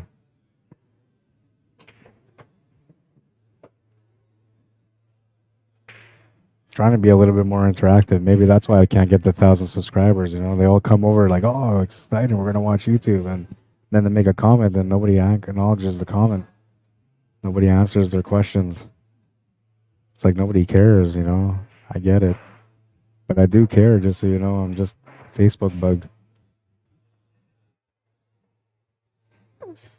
Well, we'll see if he can make the shot here to continue his run. He's going to miss the combination. He's going to leave an option here for a combination for Mike, which I think he's going to take. He doesn't have to, though. He can take this 13 ball first and set up a little bit better for the combination here. But I like leaving that 13 ball there as an escape shot. I like playing the combo here, maybe trying to play shape down towards that 10 and 12. Try to deal with that mess. He's got the perfect angle here for the combination to be able to come down for that 12. From that 12, he can try to shape up for the 10.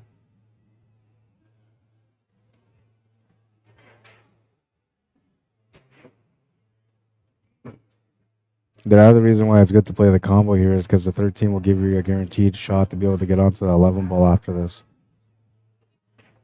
Where if you take the 13 then play the combo, then where you leave that 11 ball basically is the most important thing on this table.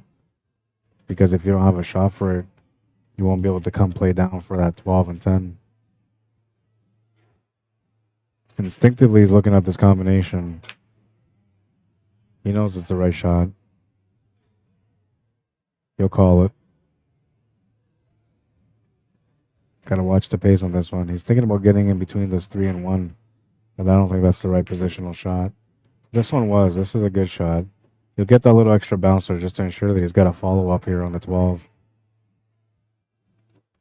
He might have no choice but to crash into this 8 ball to open up the 10, or even crash into the 10. I'll take a look at it. He doesn't have the angle to be able to get through past his 8 ball, so he has to decide whether or not he's going to go into this 10 ball or leave it there. I think he's going to go into it. Just wants to bump it over a little bit, then he can get position on the 13 ball as an escape shot. That's a perfect shot. That's exactly the way he wanted to play it. And he's gone too far for the 13, but he's got the perfect shot on the 10 ball. And he should be able to get the shape on the 13. He's just got to watch out not to get hooked behind the 3 ball. Put a little bit extra power on this one just to make sure he doesn't. Oh, and he almost scratches in the side pocket, gets the hit off the horn, and it stays up on the table, man. Making things a little bit more intense at the table here.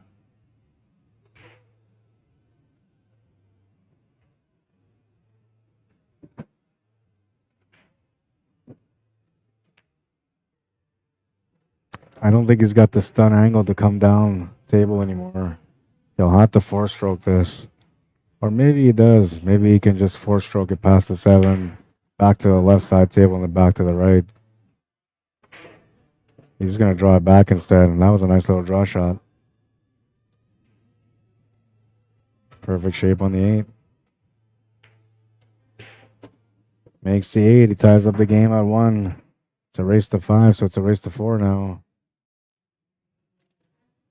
This is a nice little draw shot to get back onto the 8 ball. A little bit of perfection on that shot.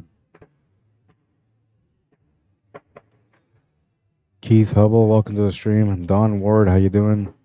Sharon McCann, welcome to the stream. Mr. Joe Valente from the Blue Room, welcome to the stream.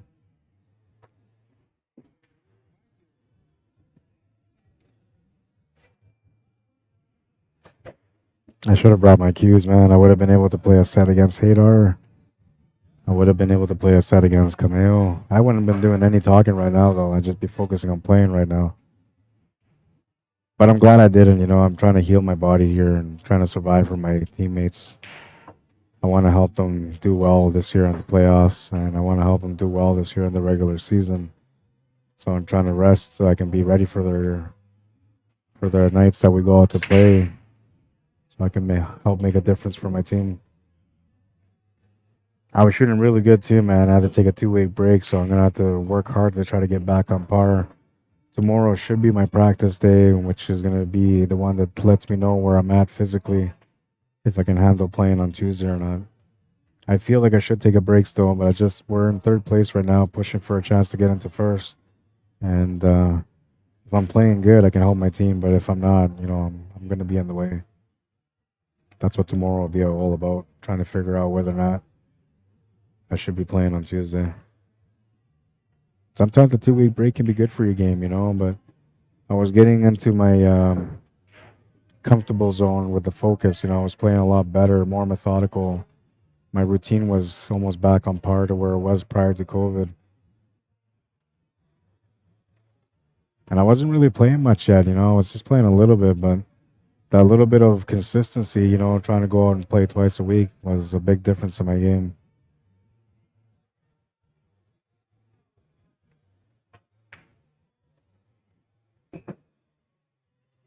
Lucky to bump into that 2-ball the way he did and not to end up over top of it. Looks like he's got a follow through angle here to be able to stun down maybe for that 9 ball next. Though I'm not sure if he really wants to shape up for the 9. He might just want to shape up for the 14 ball here and finish off for the 9.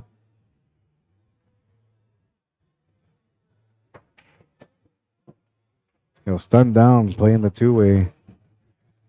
And I don't know if he's straight on this 9. No, it's not even the 9, it's a 13 ball. Jesus. Can't even tell the difference between yellow and orange, man. I don't think the 13 ball is the shot here. Now I can clearly see the 13, but last time I couldn't see it. It looked like a 9 to me. He could try to take this shot, but then he has to kind of punch this cue ball through on the right side of this 8 ball. Hit off the bottom rail, off the right side rail to get onto the 14. It might be a little bit extra. And just playing this through, the tangent line should be good for him to be able to get up on that 13 ball, but if he doesn't end up with a straightforward shot on that 13, he's not going to have the 8 ball. So maybe that's the reason why he's taking this 13 ball here. He might just try to draw this. Yeah, no, he played the 2 rails just by the 8 ball. That was the shot that I was looking at, you know, if he was going to make it. It's the only way for him to be able to get the finish. And it looks like he has an angle here to maybe to run into that 3 ball, which will straight him up for that 8. Runs into the 3, gets straighter on the 8. Looking to take the lead here. 2-1.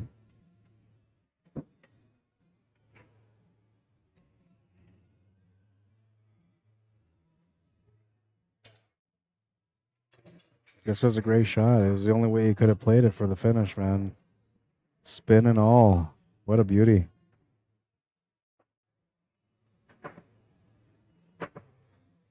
He's always got some crafty shots when he comes out to play, man, and that one was one of the nicest ones so far today. I mean, that cross bank, kind of bank earlier that he had on that 8 ball was a beauty. That was the highlight of the day. What's up, Timothy Bone? Emery Cameron, welcome to the stream. Rack number 4. A smash and break from Terry Daniels, but he's going to lose the cue ball. And that's going to be a ball in hand behind the line here for Mike Delgado. With this kind of a spread, you can see that he's easily going to take over the lead here by 2. Unless he runs into some sort of trouble, which I don't think he will. He'll have to take the stripes, and I think that's going to be a quick and easy finish here for him.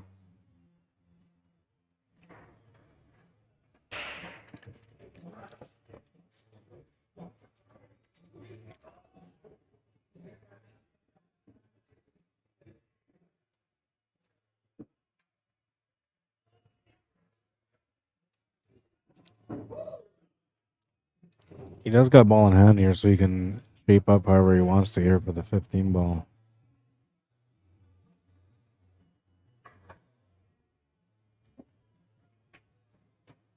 Rolling in the river. He's got the shot on the 13 ball now. And he should try to come across for the 12 ball next. And he does. A little straight on this one, though. That's not part of the plan.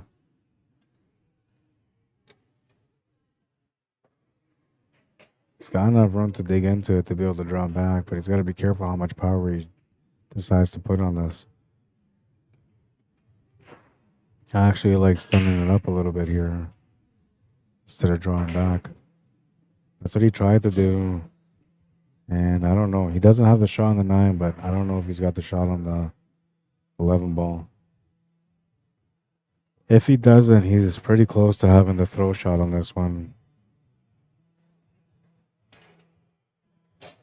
And if he's that close, that means he might also be able to do a jump shot on this one. We'll see what he decides to do. Looks like he's getting his jump cue together, so we're going airborne on this one. Now, even if he makes this jump, it's not guaranteed he's going to have a shot on the 9 ball. At best, he's looking at maybe bank side on the 9 after this. Could be wrong, though. He could come off this 11 ball perfectly off the top rail to land on that 9 ball. We'll see. Right now, he was just focused on trying to make this shot.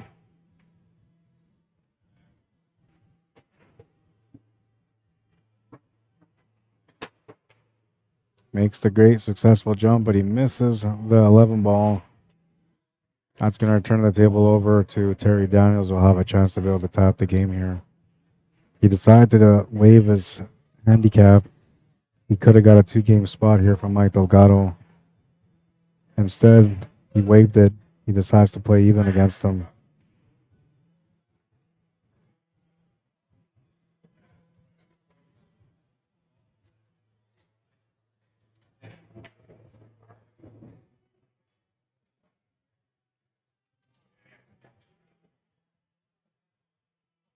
Looking to start with the 6 ball. 5 ball still goes to the corner. Gonna come across here for the 3 ball next.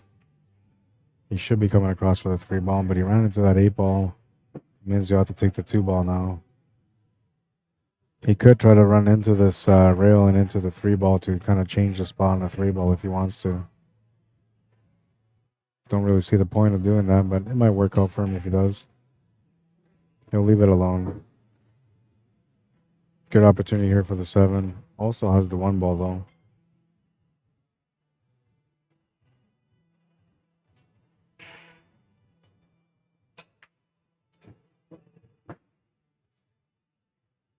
Makes the 7, gives himself a little bit of angle here on the 3. Enough to be able to make this 3 ball and to check off the rail for the 1. Won't be able to get too straight on it, but he doesn't really have to. He just has to get a shot on it. He can just settle for a longer shot on the 8 ball to the bottom right corner for the finish. He's going to play it through. That's going to get him a little bit straighter on this 1. Great choice on that one.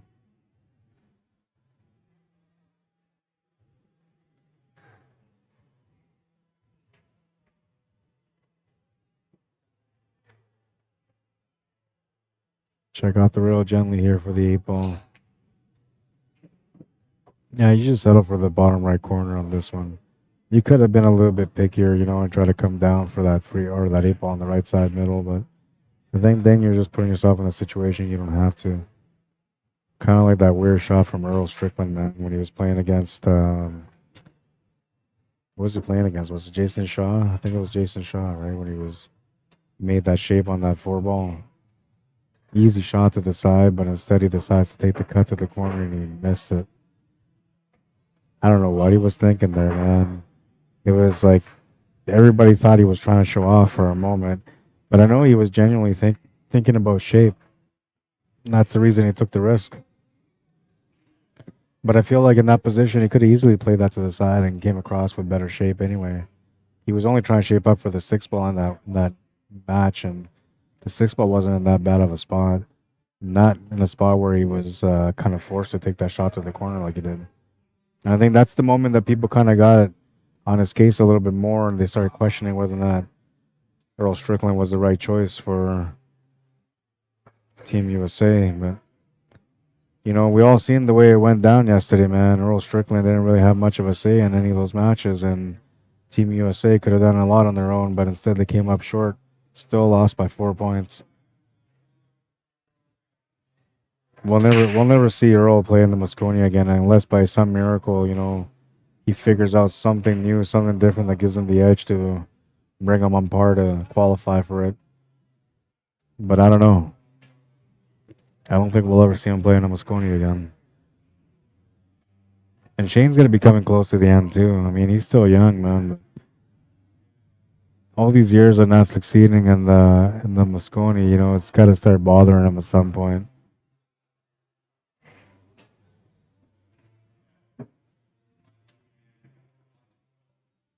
They need some new blood for next year. You know, they need to give the young guns a chance to. Greg Hogue was going to have a chance this year, but instead it was Earl Strickland that came in. And there was a lot of people that felt like, you know, Greg earned his opportunity and he should have been there. I think he'll get his chance next year. I think this one was more about paying respect to Earl for last year, for what happened last year. He trained, he was ready to go, and at the end he ended up not playing. Disappointing year for him. So they made it up to him this year by getting him into the Moscone.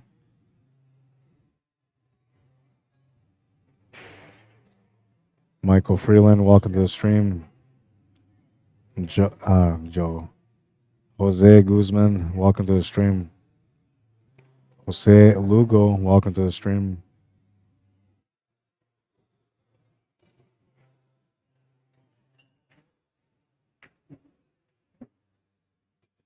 It's gone a little bit too far for that 10 ball, but he's got great shape on the 9.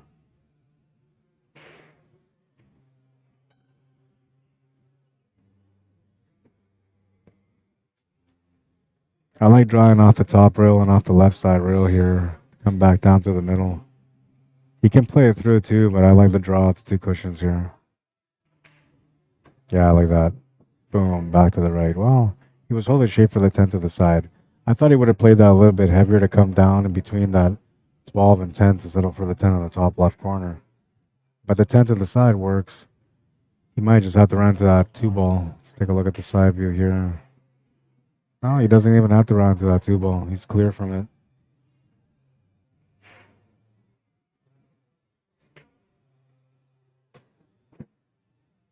Ends up a little bit weird on this 12 ball though. Should still be okay to make it. But I'm wondering if he's going to be stuck making this to the side instead of the corner now. He's going to let it rip. He's going to go to the corner and take that cue ball around. Oh no, he's going to go side. Okay. And then he scratched. Oh, unbelievable. Unbelievable, man. Ball in hand for Terry Daniels. A great chance to take the lead in this match.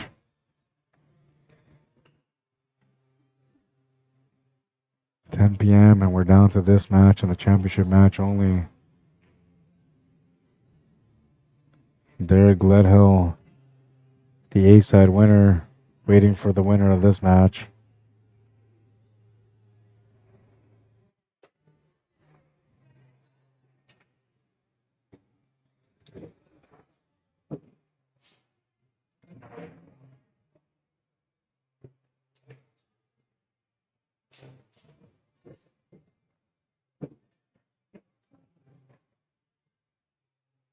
Wide open table here. Just has to watch out not to get nervous on certain shots, and he should be okay. As long as he gets lined up for the shot straight to the pocket, he shouldn't have to worry about those kind of things. So far, he's doing all right to avoid any issues or circumstances.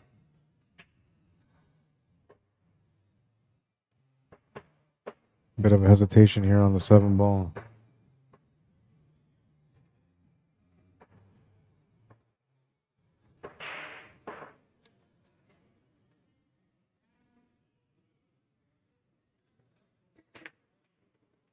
Decides to play it through off 2 rails here, and he's going to get a little bump on the 8 ball. It's going to work out good for the 6. He's got options for the 5 here too if he wants to take the 5 instead, or even the 2. So he's committing to the 6. It's a little bit of positional luck here. He's got the option for the 2 or the 5. It's up to him. I actually like the 2 ball a little bit better on this one, but the 5 is not a bad choice, of course. It's an easy cut as well. I just like the angle that you can get off the 2 ball here. It's better shape for the 5. He's taking a look at it now.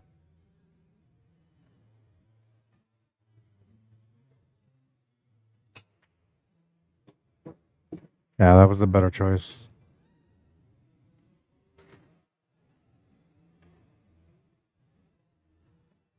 Looking to take the lead here. Only the 5 ball and the 8 ball remaining.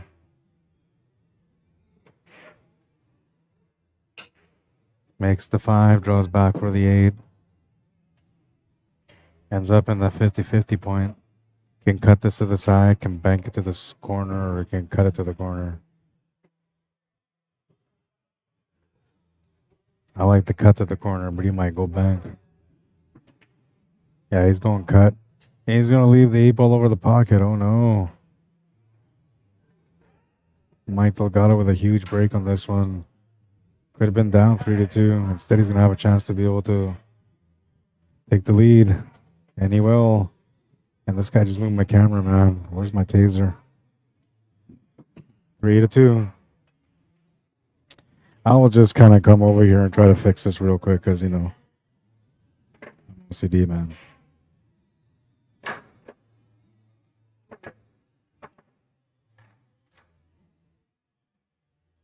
Nah, I don't know. I know I can do better than this, but we'll just leave it because I don't want to mess up the angle too much. Maybe I'll just bring this camera up a little bit so we hide the imperfection.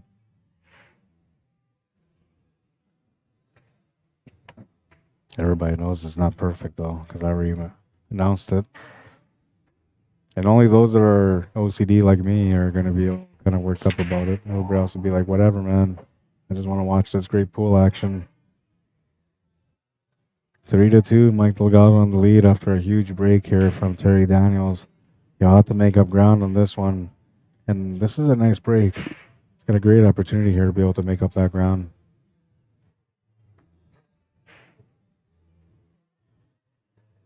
Oh, Susie Q. All that work for nothing just to scratch, says Reese Lewis. Yeah, and that's unfortunate, man. That's just the way the game goes sometimes, though, right? Merlin Wamdiska, how you doing? Edison LaBelle, welcome.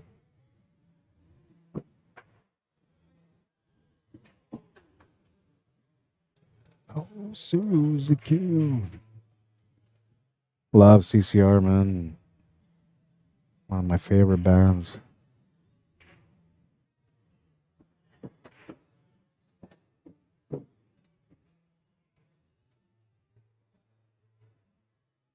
Susie Q. Yeah, I'm starting to get tired, man. I'm going into survival mode now. All that energy finally wore off of me.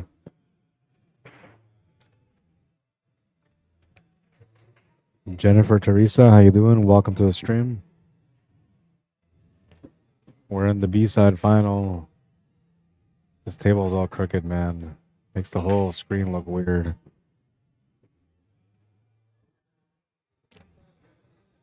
I could, well, I don't know. I'll fix it after this rack. I'll go side view with my second camera and I'll try to fix this one because it bothers me, man.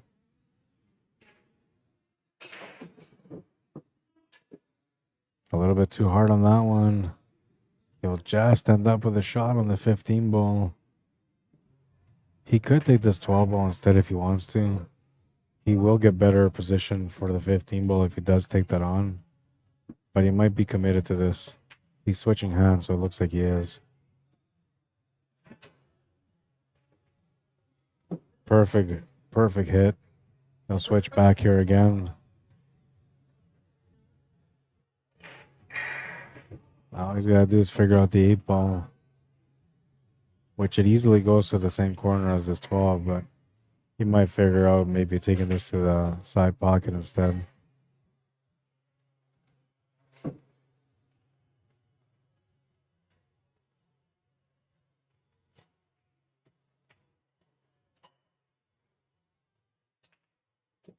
He's going to tap the match off the 3 ball. Nice shot. 3-all.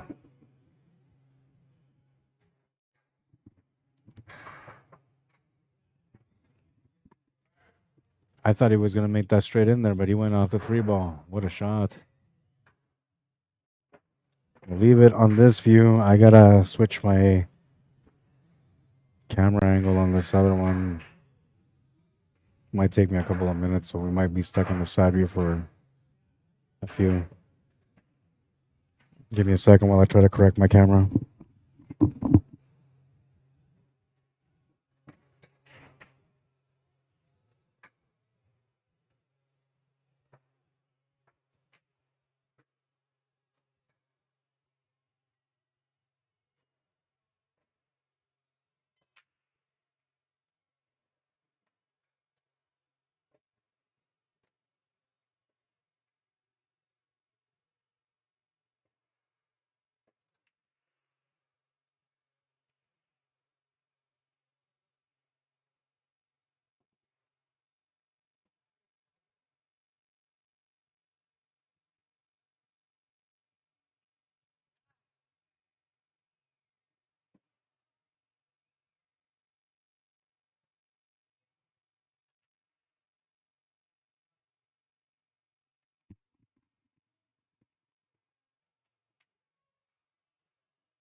All right, I fixed it. Definitely centered. Well, better than it was anyway.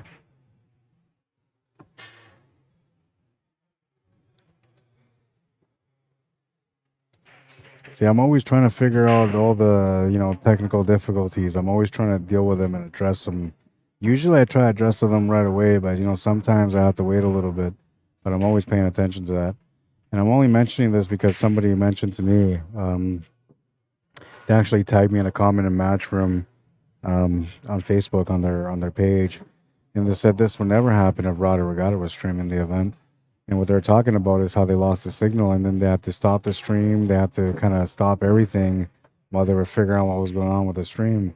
And I was like, yeah, man, you're right. Like, if that happened to me, I would just roll out my phone and start recording while I'm trying to figure out how to fix this broadcasting issue.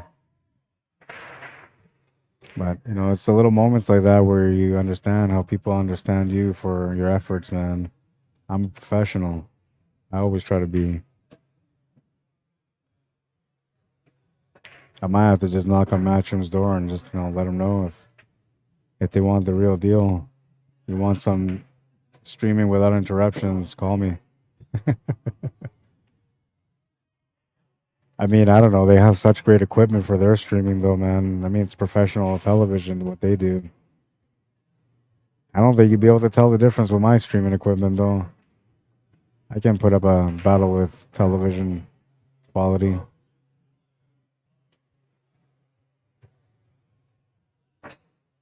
I just switched this baby into 4K and everything will be different from there on. Takes the lead. He's on the hill. 4-3. Let's take a look at that 8-ball a little bit earlier, man, because that was an interesting shot. I thought he would just cut this in here, but he just went straight out the 3 with authority too, man.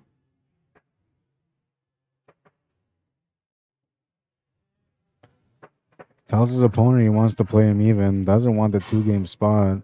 He's on the hill. And, that's going to get in Mike's head a little bit. It's going to get in his head a little bit. Derek Gledhill warming up on the table next to us here, getting ready for the championship match.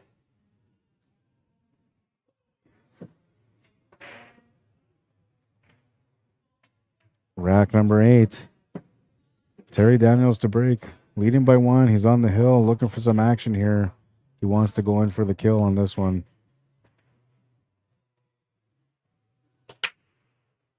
Makes a ball off the break. Gets an opening shot. And look at this spread. Oh, man. What a spread. The world is yours, kid. Whichever one you want. They all go into the pocket.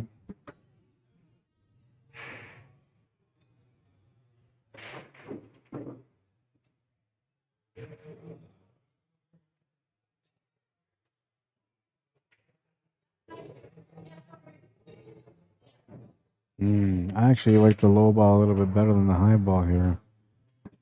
But the low ball, still offers a little bit of a challenge. So either way, you can't go wrong. But if he's hesitating about it, he's got to listen to his instincts. Usually that's telling him, go the other way because you will get the finish the other way. If you go this way, you'll run into trouble. Really considering his options here.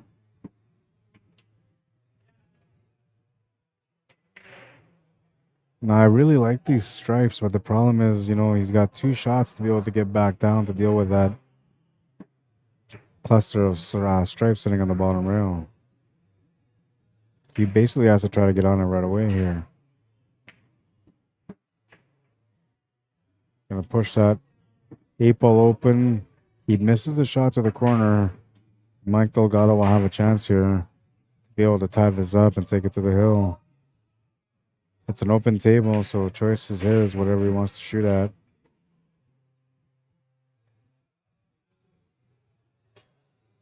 Unfortunately for him, if he takes the stripes, he's going to be stuck taking that 12. I mean, he could take that 15 ball and just play shape for the 12. That's always another option also, but likely he's just going to open up with the 12.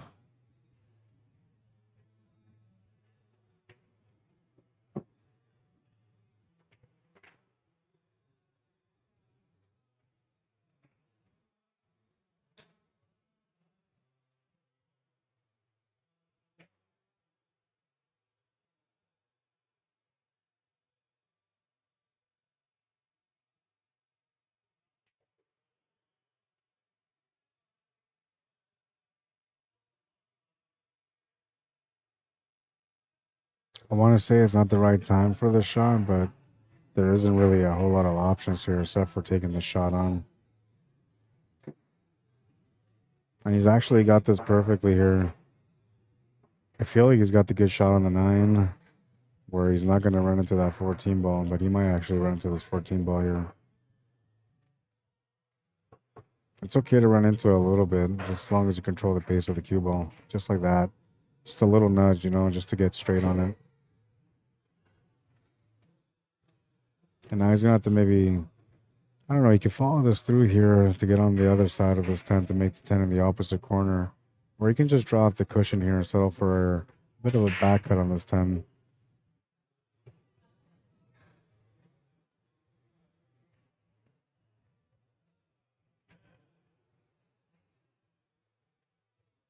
I'm thinking he just tries to play the shape up here. Probably the better choice.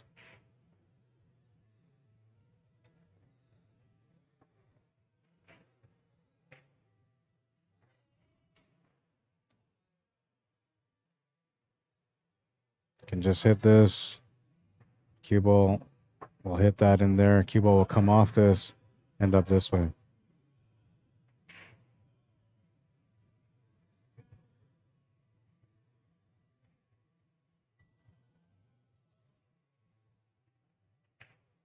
Yeah, like that. Perfect shot.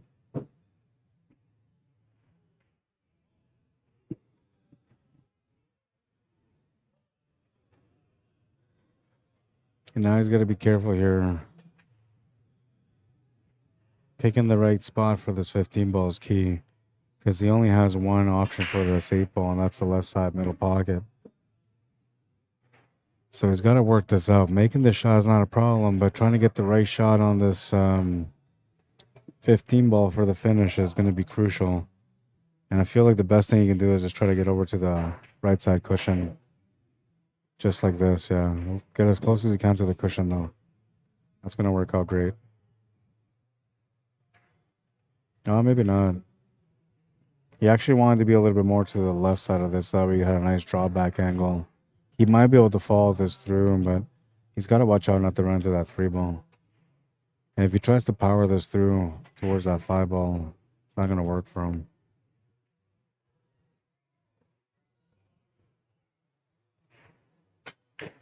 He's going to use the juice, draw this one back. Ends up in a weird spot for it, though. Really, really tough spot to be in here.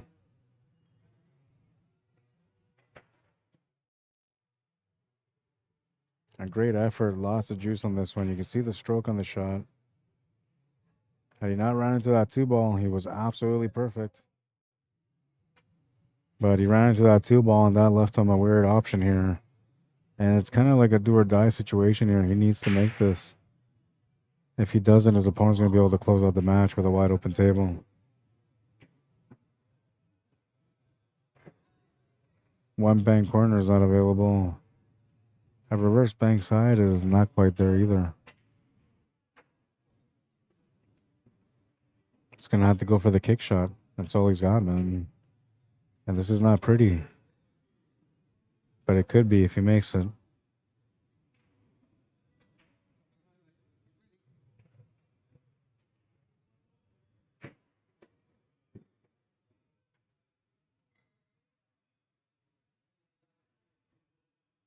Oh, and he's going to make it. What a shot. Terry Daniels called it, man. He's like, here comes the highlight. He just knew he was going to make it. What a shot. What a shot. 4-all. Had to go for it all on this one, man. That's a beauty. It's such a simple shot, but it's definitely worthy of the highlight of the day. Now, you guys tell me, do you guys think that was the highlight of the day? Or was it this one? Tell me, number 1 or number 2? This is shot number 2. This is the bank corner on the 8 ball for the win. I think that was a beautiful shot, man. But that last one on the 8 ball, that was a killer shot too. Play your best game with Q Sports Live. Is this shot number 1 or is this shot number 2? We'll show you guys shot number 1 again. This is shot number 1. This was a beautiful shot, man. Absolute perfection. Rack number 9, the final rack between these guys. It's winner wins now. He made a ball off the break. He's got an opening shot. He's got an opportunity for the win here. Reese says both. They were both good shots for sure, man. Elaine, how you doing? Arsenal says, loving the stream. Hi, Rod. How you doing, man? Welcome to the stream. I only played it the once. Mark Harris, how you doing? Mike Orvis says number 1.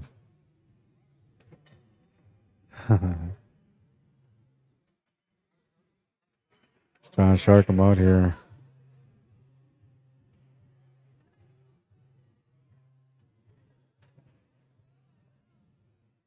Working the puzzle out. Yeah, shot number 1 was a good one. Shot number 2 was a beauty too, but you know, shot number 1 required a lot of precision, and it was kind of a do or die situation because if he doesn't make that 8 ball, he sells the table out, and that's the match he sells also. But he made that beautiful 8 ball, gets himself here to the next rack. We're in the final rack now because of that.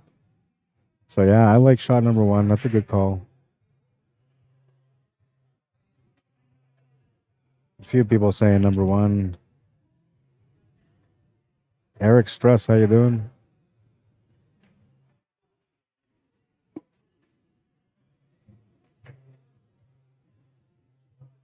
Well, he's got to figure things out, so let's appreciate the moment here. We're going to go with shot number 1 and then show you guys shot number 2 again. Shot number 1.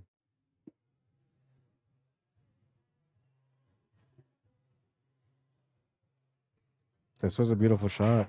Absolute perfection, man. Put his cue up in the air too because he knew that was a champion shot. Or was it shot number 2? Beautiful bank corner on the 8 ball. Tight squeeze past the 4. Only one way he can make it, and he nailed it.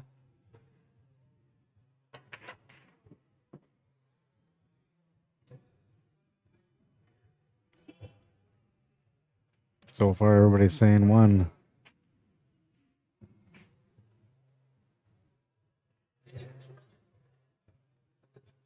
Reese says, if I can only pick 1, it's number 1 for sure.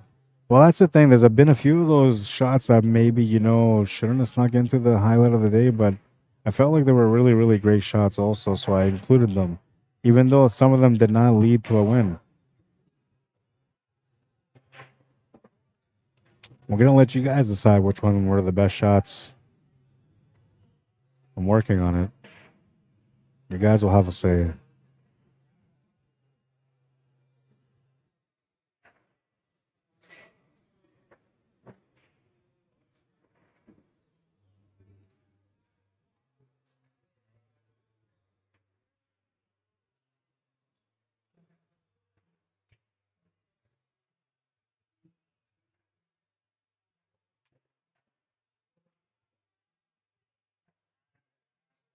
So almost got the finish here. He knows it too, so he's taking his time to work it out. Just has to get pretty perfect on this 1 ball to get up table for the 3 and 6. Once he gets up there, the table's over.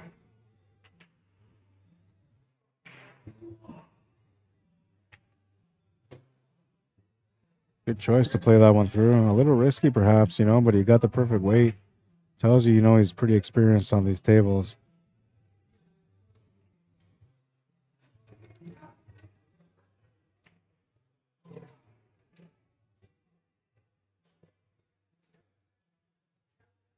Both of them were for the win, that's right. Both shots were. That was a nice shot there to be able to get up for that 3. Obviously, he's going to take the 6 ball first, but he should take the 3 here. Draw off the 3 for the 6. That's what I would do. Rob Robinson says, hard to choose. Impressive shots by Delgado. He's a really nice player, man. The way he plays is top-notch. And I want to say, like, there's barely any times where he doesn't play top-notch pool, man, because he's just that good. His knowledge is great. His confidence is amazing when he's at the table. And he never gets really rattled too much. I've seen him in his down a couple of times. It's not too often that you see him like that. Most of the times he's pretty calm and patient about the opportunities at the table.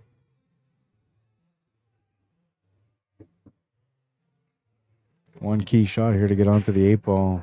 He's thinking he might have to draw this back here instead of trying to play perfect shape to the right side of this 15. He might be right. I think if he goes for perfection, he might sell the table. But in a sense, playing this shot is a bit of a perfection shot as well. Because he's got to get perfect draw back here for the perfect window on the cut on the 8 to the side. I actually like taking my chances here, stunning this cue ball down table towards that side pocket. But to each their own, and we assess the risks as we're playing on the table. He's convincing himself that the right choice here is just to draw back for the 8-ball. We'll see if he's right. He's got the window he was looking for. For the win.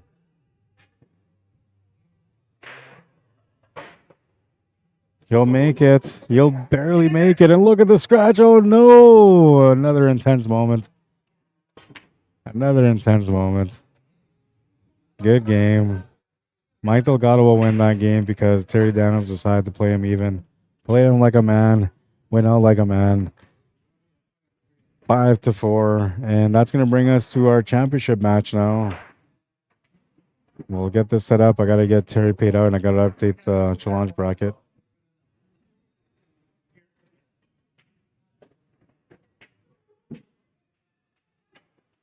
Championship match. And Mike Delgado will go on the left.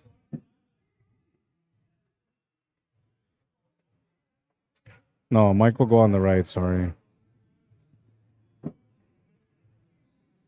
And Derek Gledhill will go on the left because he won the A side. I believe it will be a 7-5 race. 5-4 the final score between these guys on that match. What a matchup. So we're going to start here right away. They're going to get going. Championship match. Derek Gledhill versus Mike Delgado. 7-5 race. They flipped the coin. They're going to get started. I'm going to go update the challenge bracket and get Terry paid out. I'll be back. What a match. What a day. I'm enjoying this one. I hope you guys are too. If you are, a good time to like and share the stream, perhaps. And if you really want to appreciate it a little bit extra, go to my YouTube channel. Subscribe to my YouTube channel, man. I need the help, bro.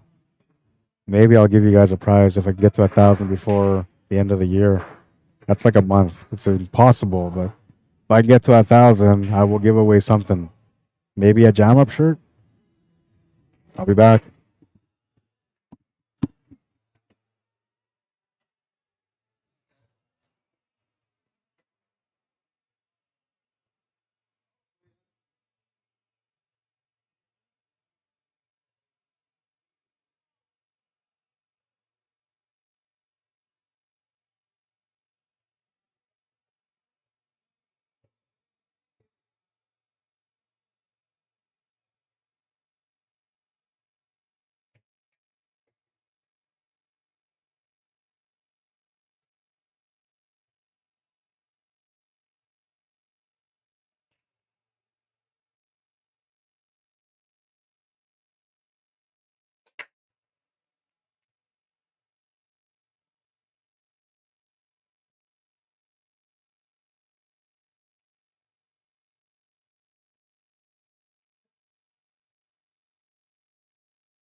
Nice spread on this table, man.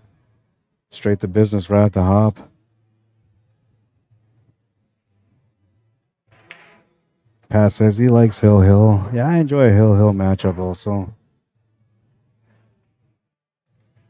Mike Corvus says Gledhill has been tearing it up at these tournaments. Yeah, and you know, like if you go, you have to go back and watch the last stream from today. Um, it was the final match. Derek had to play against Dervish Ramasamy on the A side semifinal. And Dervish went up on him 5-0. Derek came back to win the match, 6 straight games, won this match with a 6-5 score. And that was kind of like beginning for him there, because after that he went up to play against Mike Delgado, who had just finished winning his semifinal match on the A side with a score of 7-0, and Derek won that match.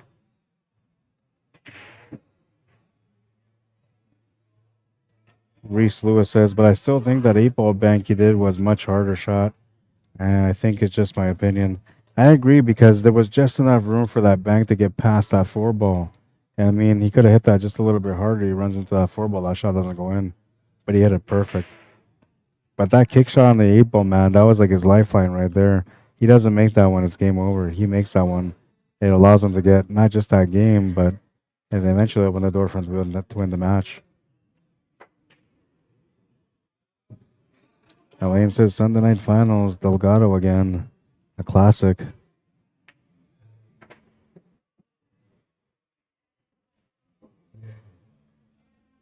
Thank you, Joy Horn, for subscribing to the channel. Appreciate it. Ed Fox, how you doing? Rebecca Lepak, welcome to the stream.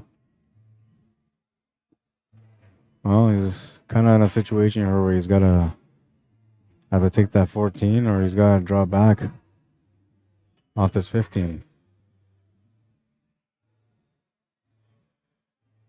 What I like about doing this 14 is you can maybe kick this 8-ball a little bit more into the open if you decide to run into it. He's not going to run into it, though. He's going to leave it where it is. And he'll have to resort to the Corey dual shot here, but I don't think it's going to help him for the 8-ball. It's going to be a little bit extra, actually. It's kind of like a Z shot off the draw. It's the only way he can kind of finish this, and we're looking at the 8-ball on the right side middle pocket if he does it that way. Oh, he's just going to settle for a nice long cut here to the corner. Good choice. Can't question his decision making. He's been playing some spectacular pool so far today. And a lot of that comes with him making the right decisions like he has so far. Makes another good decision on that one. Will make the 8-ball. Takes the 1-game lead.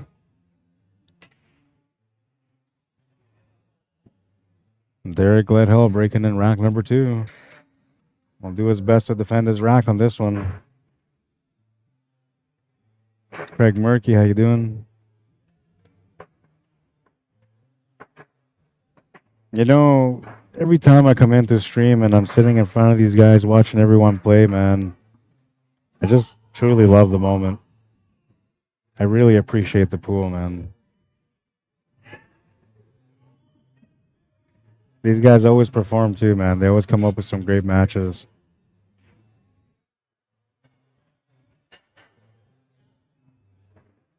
Never disappoint. Rack number 2, trailing by 1, looking to get even here. Derek Gledhill to break.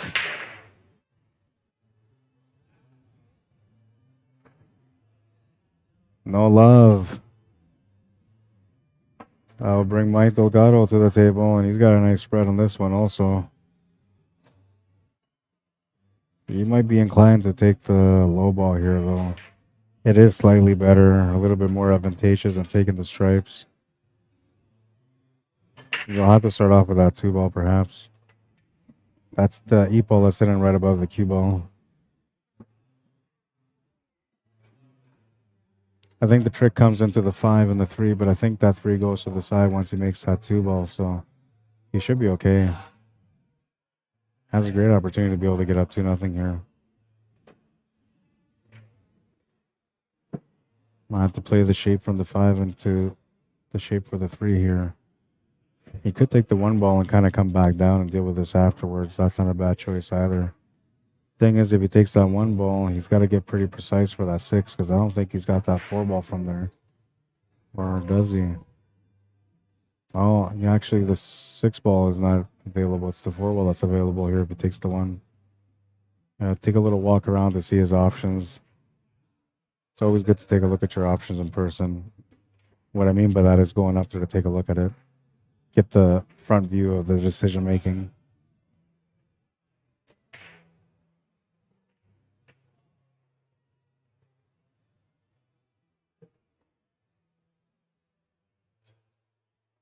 Trying to play perfect here and drawing back a little bit for that 4-ball. He's ended up where he wanted for that 4-ball, but he might be better off taking this 7-ball. We'll see. He could maybe take this 4-ball with some right hand spin. That will bring the cue ball off the rail into the 11-ball, which will give him the shot on the 6-ball. But he's okay here to take the 7-ball and shape up for the 3 next. As long as he gets from the 3 to the 5 with a forward angle to go up table, then he'll be okay.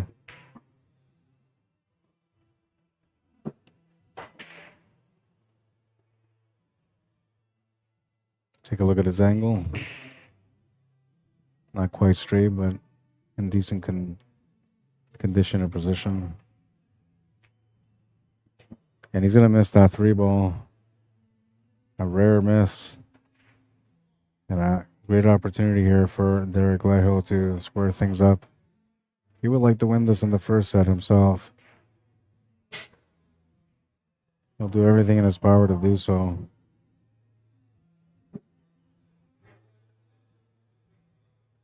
I feel like he can maybe squeeze this 11-ball past that 6 to the top right corner. He may not have to break that out. Take a look at the side view though, just to make sure. Yeah, man. Oh, maybe not. Maybe that 11 doesn't go.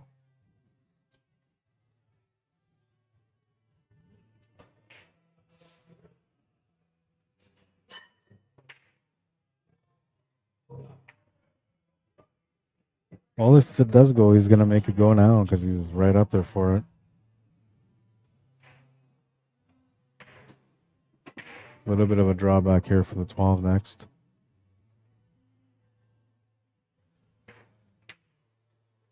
A nice shot. Does he get rewarded? Looks like he's okay still. I don't want to peek over. If he walks around, I'll do a peek over. But if not, I don't want to peek over here because I'd be looking at the shot that he'd be taking on. Yeah, that's the shot I want to look to see if he can make that shot or not. He's assessing it, and he's kind of jumped off from that shot quickly over to the 13 ball, so maybe that shot doesn't go. Or maybe it's really tight.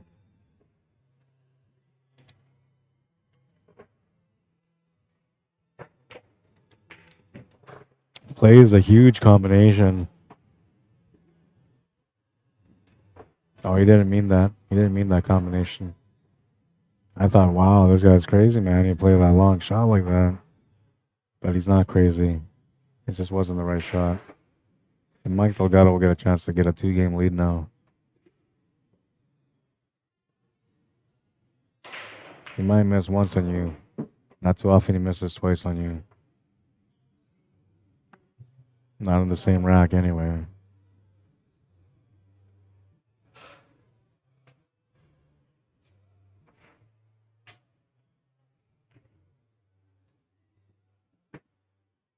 He's looking to do well next week in the King of the Hill. He's got good control of this table. He's got a good feel for the diamond. And we're playing 9-ball, which is kind of his game. Definitely a heavy favorite to win this one coming up next weekend.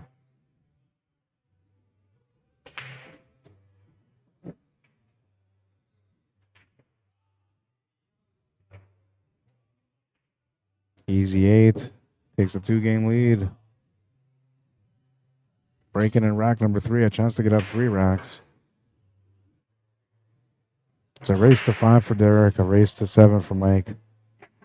Normally it would be a 7-6 race, but because it's a 7-1, it makes it a 7-5 race.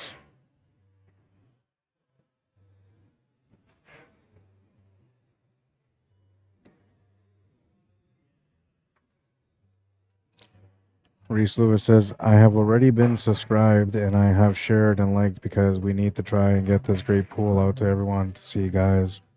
Yeah, honestly, man, that's the biggest thing when you guys like and share the stream. First of all, you help create a little bit more exposure for the quality of work that I can do.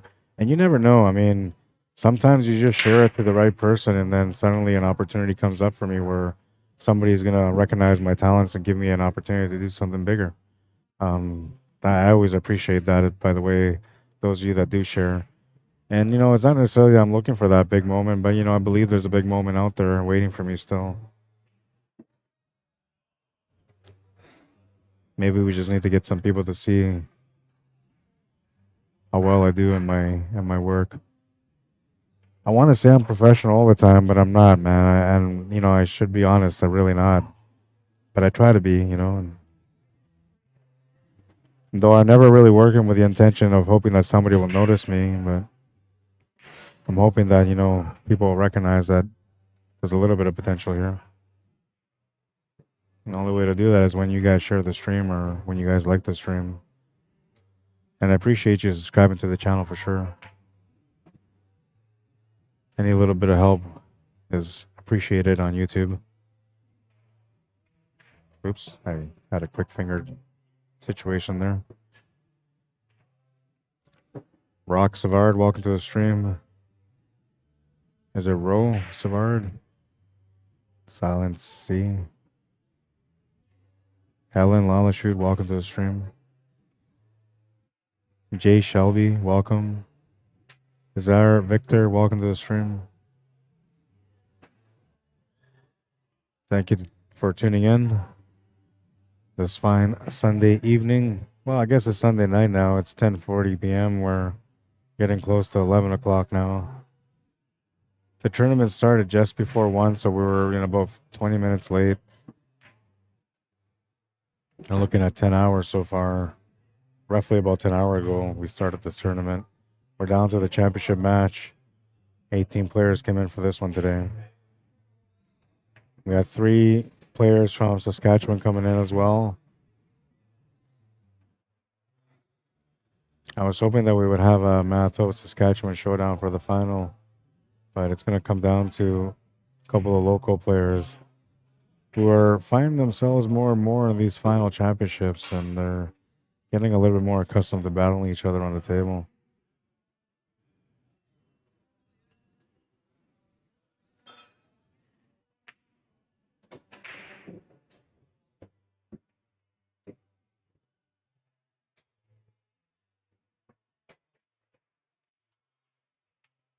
That's going to feel good.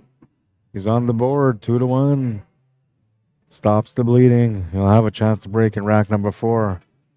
Might be able to square things off here. I'm going to go grab a drink of water. I'll be back.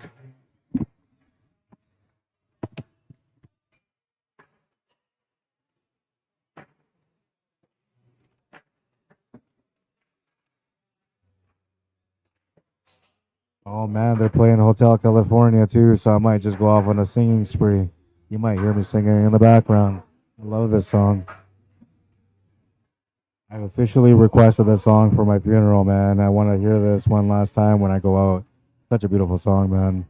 Hotel California.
she calls friends. All right, I'm back.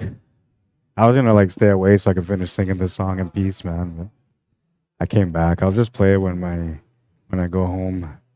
I'll play it over and over in the car. I love the song though, man. Honestly, I don't know what it is about Hotel California, but it's just the right song.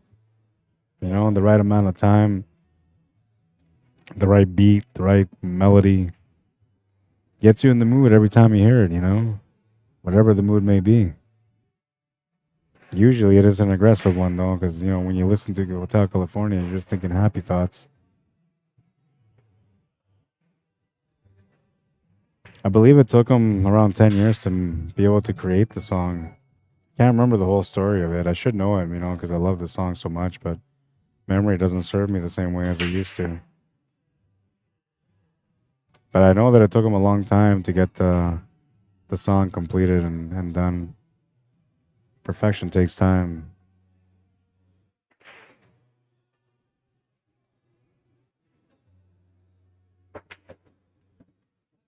We are all just visitors here over on the Mars. Reese Lewis says, I appreciate how hard you work, Rod. It's the least I can do to help you for all you do for us, the pool fans.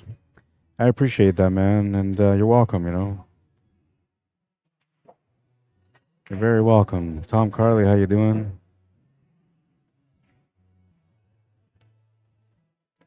Mr. Jason McNish, welcome to the stream. And Jonathan Campo Jr., welcome. Bill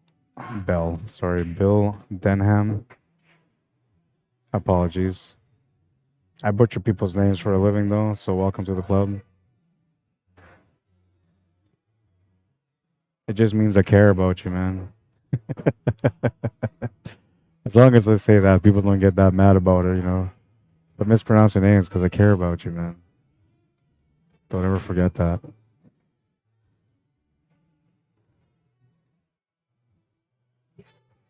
Chance to get a 2-game lead back here. Just the 8-ball left.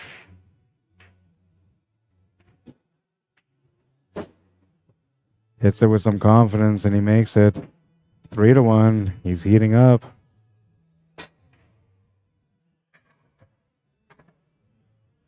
From downtown. He hasn't had one of those yet though, but it will come soon. It'll be like a crazy jump shot. And I'll be like, from downtown. It's got to be the right moment though, right? And if you're not understanding the references, then you just never played basketball games, man. Because if you did, you would know which game I'm talking about. NBA Jam, baby. Love that game. That was one of the only arcade games. There's another one. I can't remember which one the other one is, but this one for sure, if you went and played NBA Jam on arcade, there was a little cheat that you could do. So you would hold, I think it was player 2 and player 4, I want to say, you held those 2 joysticks down while you press all 6 buttons at the same time. So there's 12 buttons you had to press. You did that and you would get a free tank game. So you go into like this Atari style tank game. And not everybody knew about it, but those of us that knew, man, you know, when we ran out of quarters, we just get down to some tanks. NBA Jam, what a game. I have it, man. I have it for the Super Nintendo, and I have it for Sega Genesis. He's heating up. And you see the guy get all fired up whenever you do a dunk. And as soon as the guy was on fire, man, that's the only thing you did. You didn't care about anything else in the game. You just want to get up close to the net so you can do that dunk so you can light up on fire, man. It was all about that. What a game that was. Loved that game growing up. Hello, Adeline McNish. Welcome to the stream.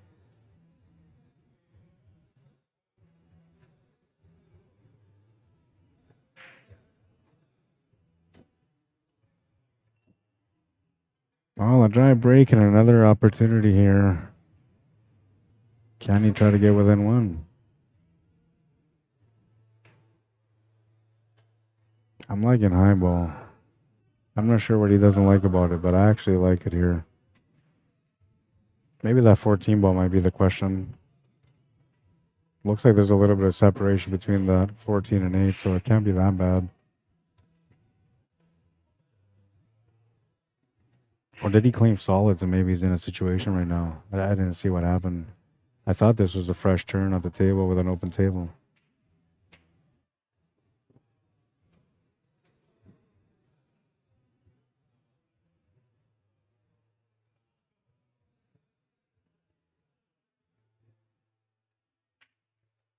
Championship match.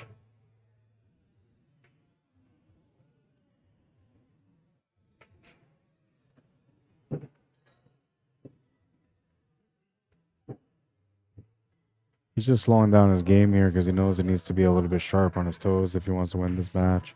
He doesn't want it to go to a second set either, so he's doing his best to avoid that. He might have came over just enough here for that 9 ball.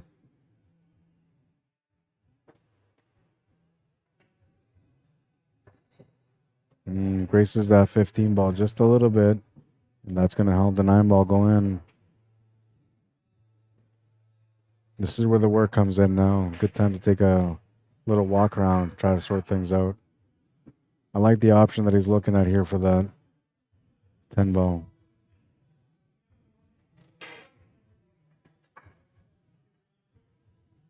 And you have to be on point here because if you don't, you're not going to have anything to follow up with. It's gone a little bit too far on the cue ball for that 10 to the bottom right corner, but he does have an option here to make it in the bottom left. Worst case scenario, he's going to still end up on that 12.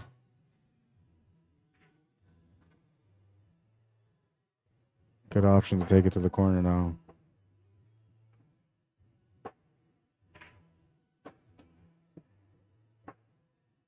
Nice shot.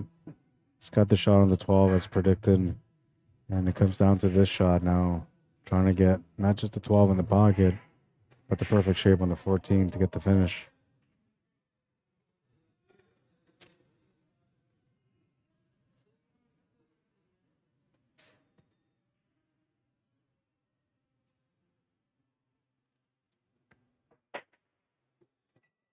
You could try to just go off a couple rails here and set up for that 14 to the right side middle.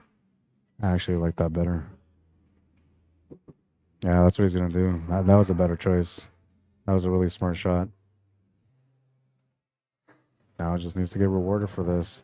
He's off angle here, so he's going to have to let the cue ball go, which is not what he really wanted to do, but he might try to cheat this a little bit and just try to run flush into that 3 ball. I don't think he's got that angle, though. No, so you can see from this angle here, he's going to miss that 3 ball just slightly.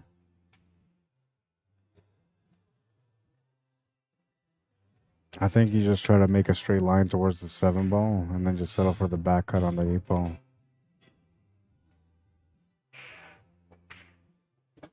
He's going to play this through. He's going to have the perfect weight for it. What a shot. The perfect shape for the 8. Makes the 8, ties up the game. Or no, he doesn't tie it up. Sorry, it's 3-1. So it's 3-2 now. He's down by 1. What a shot. Just the perfect weight. Went around everything and got perfect on that 8 ball.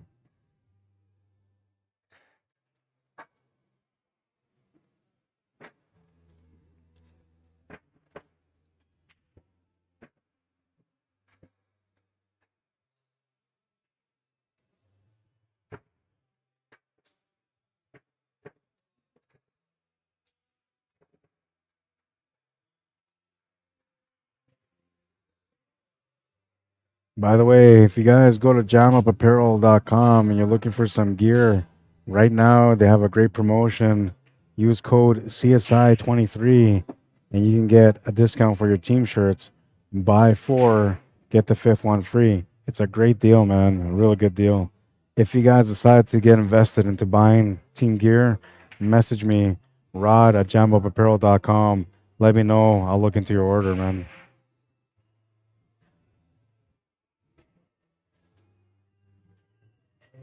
Rack number 6. Trailing by 1, looking to even things out here.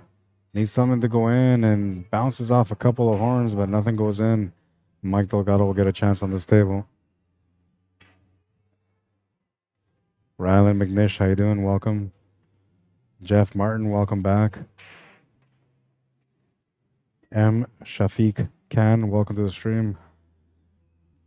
I think it's not can, it's con, right? That's the way you spell it or pronounce it.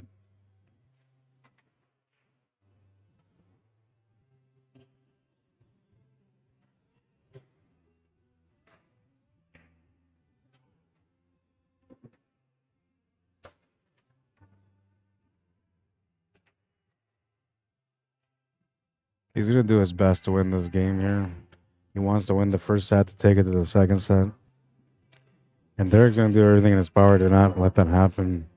So far, he's doing a pretty good job at it, keeping himself within one.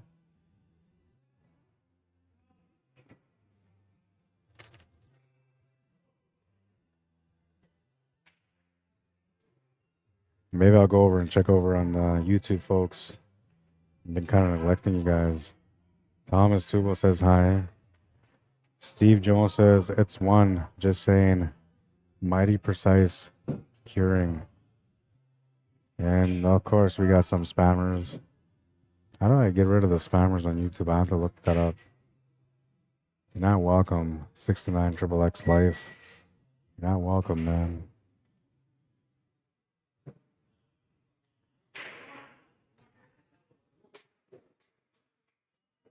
Here, you hide them. Got rid of you. As if I'm taking my first day here to really interact on YouTube and I got these spam bots coming around. Ain't nobody got time for that, man.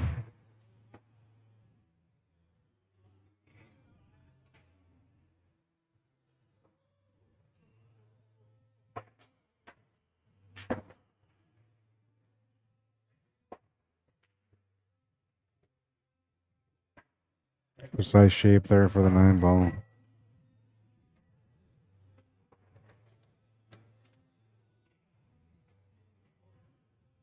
Almost solved the puzzle here. Just needs to do one more thing.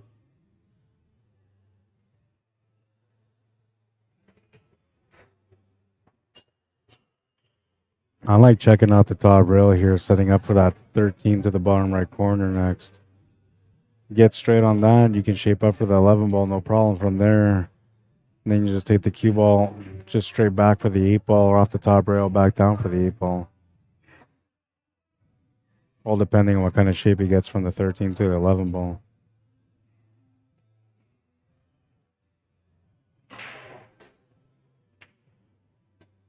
Yeah, that's pretty good right there.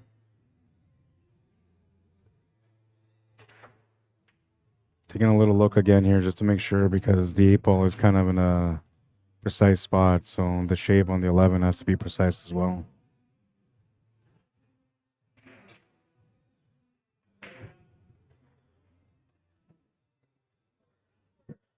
Double checking.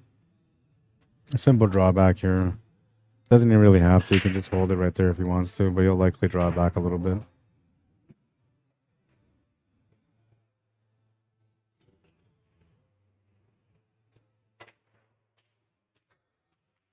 Eight balls in the corner. He takes his 2-game lead back. Started off with a 2-game lead. He's been holding his 2-game lead. Breaking in rack number 7, a chance to make it a 3-game difference.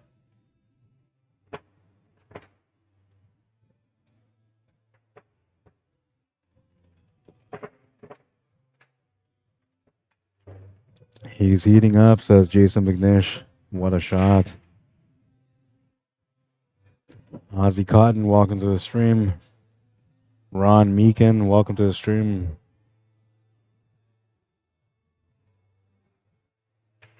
Mickey Patterson, how you doing?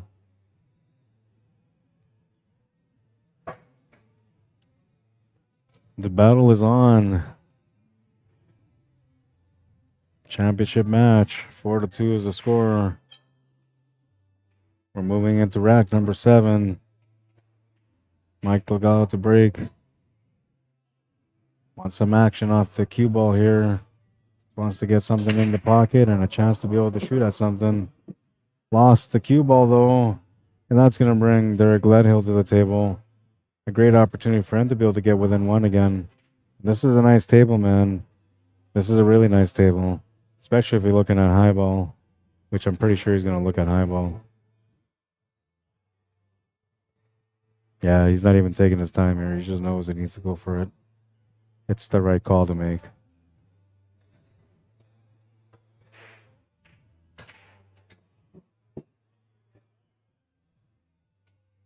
Now, he'll have to make a choice here on whether or not he wants to end up playing the 11 ball on its own, or if he wants to end up setting up for a combo. But I like taking this 14 ball here now, setting up for this 12, making the 12 in the top right corner after you make the 14 in the top left. And then from the 12, you set up for that 11 ball to the right side middle pocket. Though you could just play around for the shape to make that 11 in the top left corner too if you want to.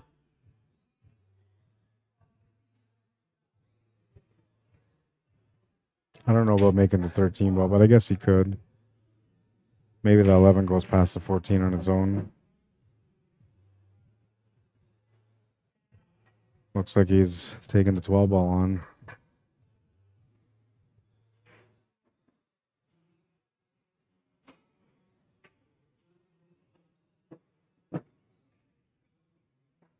He'll need a little bit of precision now on the shape for the 11 unless it goes to the pocket past the 5.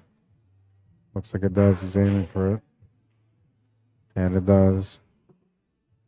So that solves most of the problem now. All he's got to do is get the shape on the 8 ball here. You get a nice positional shot on the 8 ball. Fairly straight. Makes the 8. Comes within 1. 4 to 3 or 3 to 4, whichever way you want to look at it. Breaking and rack number 8, a chance to tie things up. But most importantly, a chance to get on the hill first.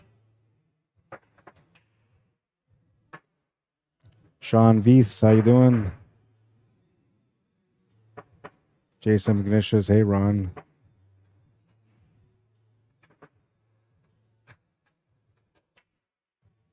What a match so far.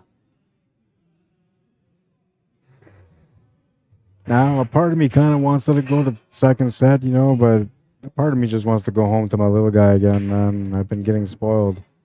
After having a busy 3 weeks of lots of travel and lots of work, I finally put in a week with my little man, getting to hang out and getting to know him a little bit. He's growing fast, man. Usually, you know, when the tournament is done here, I'll kind of sit around and shoot some racks just to get a good feel for my game for the next week, you know, and lately, I haven't been doing that, man. As soon as I'm done, like, I'm just trying to wrap everything up, and I just want to get home, see my newborn son, enjoy the fatherhood, you know? It's all about those special moments, man. To me, those are the rewards in life for all the hard work that I do. And I do a lot of hard work. So when the spoils come my way, I enjoy them, man. I embrace them. Hanging with my little man, getting to know him, to me, that's bonus for sure. Love every minute. And yes, I got other kids at home too. I love my kids to death, man. They know it too. I talk about my newborn though because he's new to the world, and you know it's new in the moment, right? Give him a year or two, you know, we won't be talking so much about him, especially 2 years from now, because he might be one of those kids with the terrible twos, and I'll just, you know, be like that kid. He just won't stop crying. So far, I'm lucky though. He does cry a little bit, but it hasn't been anything where, you know, I want to kick him out of the house yet. He's all right. He's surviving. But those terrible twos, man, that might get him kicked out. You ever kick out a 2-year-old for crying? No. I never have either, but push my luck. You might be the first one. I'm kidding, man. I do everything for my kids, man. So, you know, they can cry all they want. I'd still be there for them. I'd still listen to them.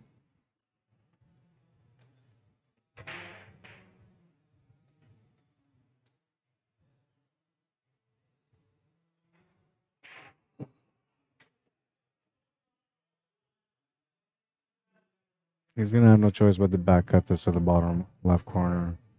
What he's looking at here is he's got a tangent line towards that 8 ball and that 4. He doesn't like that. He decided to go to the right side instead. I think he should have just gone to the left and just dealt with the tangent line. He would have been fine. So Mike Delgado will get a chance here on this one now. Every time that it's getting close to being a tie game, he slips and he gets that 2-game lead back. Right now, he's got a chance to get that 2-game lead back again.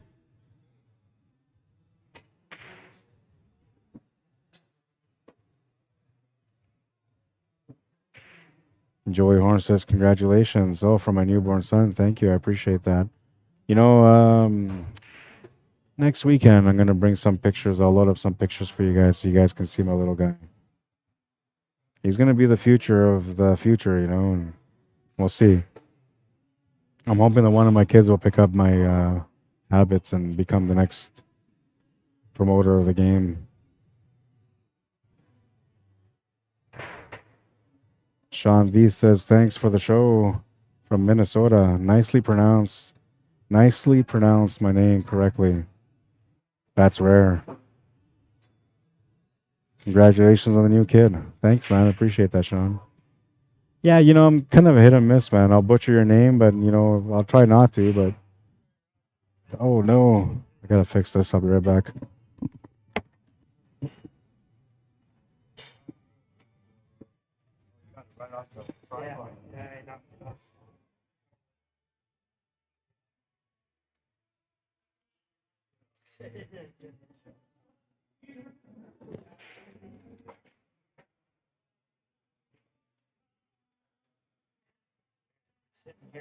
Yeah, you know what?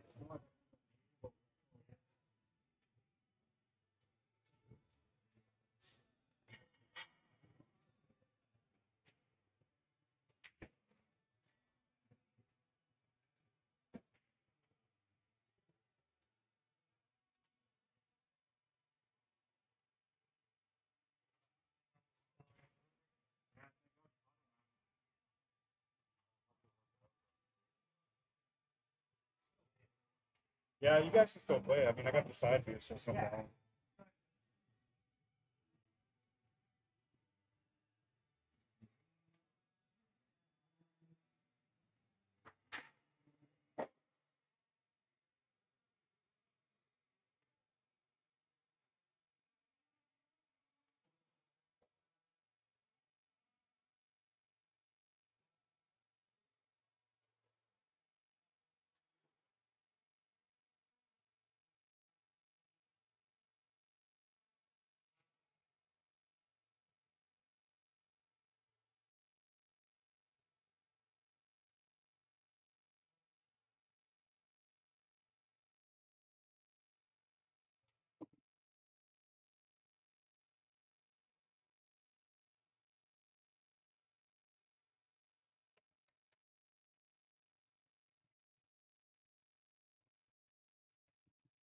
All right.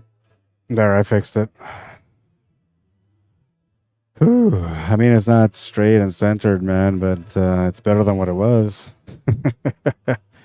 Honestly, man, I'm telling you, I can put this camera on the ceiling where nobody should be able to touch it or reach it, and somehow, some way, somebody will move the camera.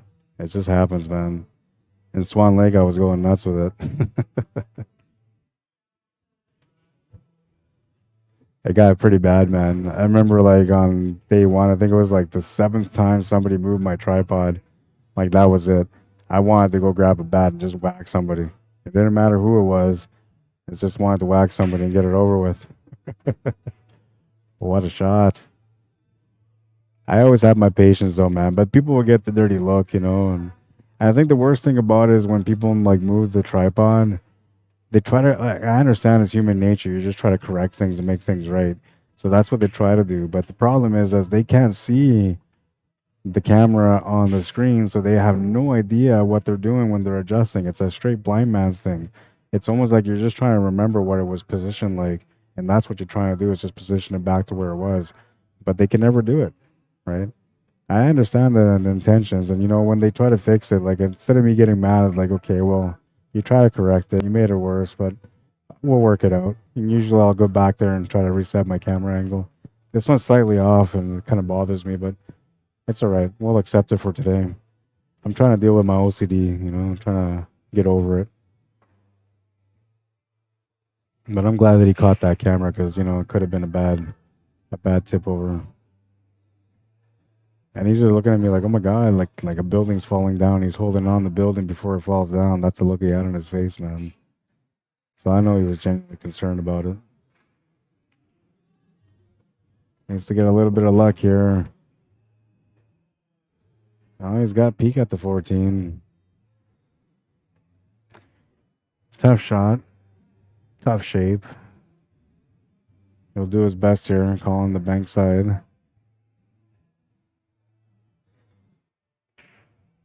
A tough shot, and he almost makes it. And he'll hit the horn, comes up short, and Mike Delgado will get a chance to get that 2-game lead back after all. But this was a nice bank here on this one.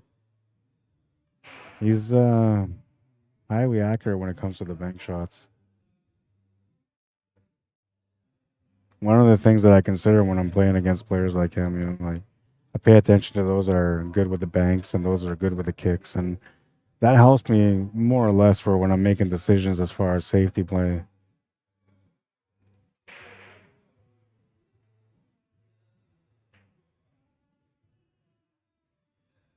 Just playing safe there. Just gonna give him a shot here at the jump shot. Now, if he can make this jump shot, he might be able to power that cue ball through enough to be able to get the shot in the 8-ball also. This could be the turning point of this match. He's putting it together. He's really good at these two, man. But this is a bit of a challenging shot because he has to play shape for the 8-ball also.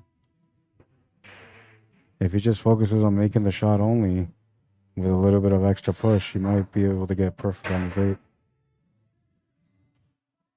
He definitely put that extra push on there. He missed that jump shot, though. Didn't fall. He hit that 14 ball, so it'll just be a regular shot here for Mike. But he'll have a chance to get that 2-game lead.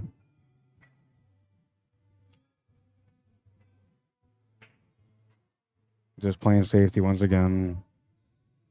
And now he's blocked the shot for the kick shot, so he's done good there. But there is another kick shot this way, and we've seen one of these earlier today, which I said it was going to be the highlight of the day, but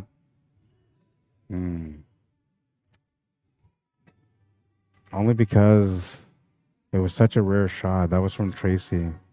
You know what? I think I'm going to include her shot in there anyway. There might be 3 shots coming in from this one.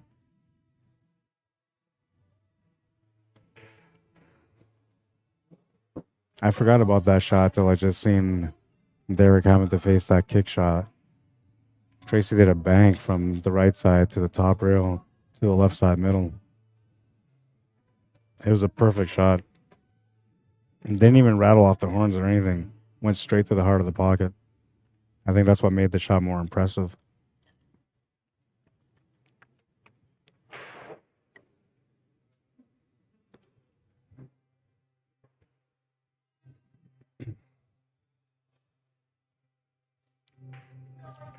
Reese Lewis says, yes, you are lucky. I miss my kids being little. My youngest will be 25, the 13th of this month. Yeah, you know, they grow so quick, man, that honestly, like these moments, they're the most special ones. We kind of take them for granted, especially when you have more than one kid, right? Usually if you have just the one kid, you like enjoy every moment. You're like sucked in there for life, man. Everything becomes about your kid when that happens, you know?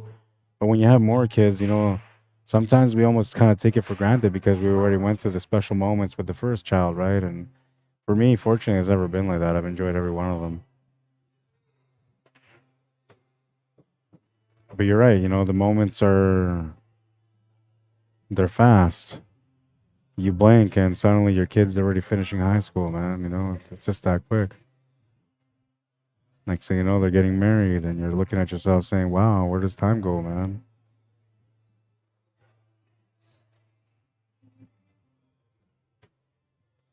True blessings in life, though, and even when they get older, you know, they still have so many moments in our lives where they make us proud and they make us feel great about being their parent.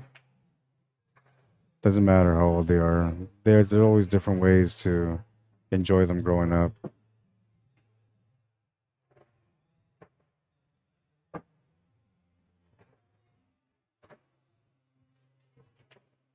I'm hoping to get the years where I get to be old and watch my kids grow and become, you know, family of their own and with kids and that kind of stuff. I don't know. You know, nothing's ever guaranteed in life. I know that much.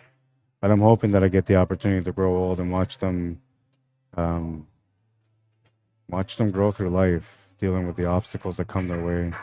And everybody's going to get some obstacles. I mean, unless you end up being born into a rich family. But even then, there's always some sort of challenges or obstacles in life. You just get a little bit more cushioning, more support when you're wealthy. I've read stories of people that have grown wealth, like incredible wealth, and then before they get to their dying days, they'll give it away, do all that kind of stuff, and give nothing to their kids, man. And they say, you know why? Is because they want them to grow their own wealth. They want them to become their own people, and the best lessons they can have in life is just being themselves and not having anything to support them that way, to give them the boost that they need to be able to get further in life. And that's a kind of a harsh reality, man, but I understand the point of view why people think that. I like to think of myself as just trying to create an opportunity for my kids for the future, and if I can help them out financially, that's an extra bonus that I'm hoping that I can provide for them. Given though that I talk to my kids a lot about the future, you know, I talk to them about the realities of life and you know how serious things are as far as accomplishing your goals and doing more in life. So I think they're going to be doing fairly well for themselves. At least I hope they will. We'll see. Time will tell, man. All you can do is just give them the tools to succeed, and if they accept those tools and they embrace what you teach them, well, they usually have a better chance to succeed than if they don't. But don't get me wrong, man. Kids got their mind of their own, and sometimes, no matter how right you are, no matter how right you live your life, they just don't want to listen, man. They just want to do things their own way. If that's the case for you, just be patient with them. Hear them out, man. Let them have their moment. Let them grow into their mistakes if they have to, but be there to make sure that they don't fall deep into the mistakes. That is just simply a learning experience, something they can move on from. I tell myself that a lot. I try to remind myself that a lot because I'm a little strict, you know. I want my kids to do well in life, and I push them, you know. I don't know if I push them hard. I feel like I do sometimes, but to me, it's just preparing them for the future, man. If I give them all the tools in life and they come up short because they chose to, I can't change that. But I can't feel good about myself if I don't give my kids the opportunity to succeed. So I get on their case about things, you know, learn, do this, do that. I also teach them about life, though, you know, how to appreciate the moments. He's going to have to draw it back here for that 8 ball. Oh, he didn't. I thought he was going to try to break that out right there and then. He chose not to. He doesn't quite have the shot here for the 12 to be able to break into this 8 ball and have that 13 ball for the finish. So he's going to have to take that 13 ball and then play that 12 and then try to get the breakout from there.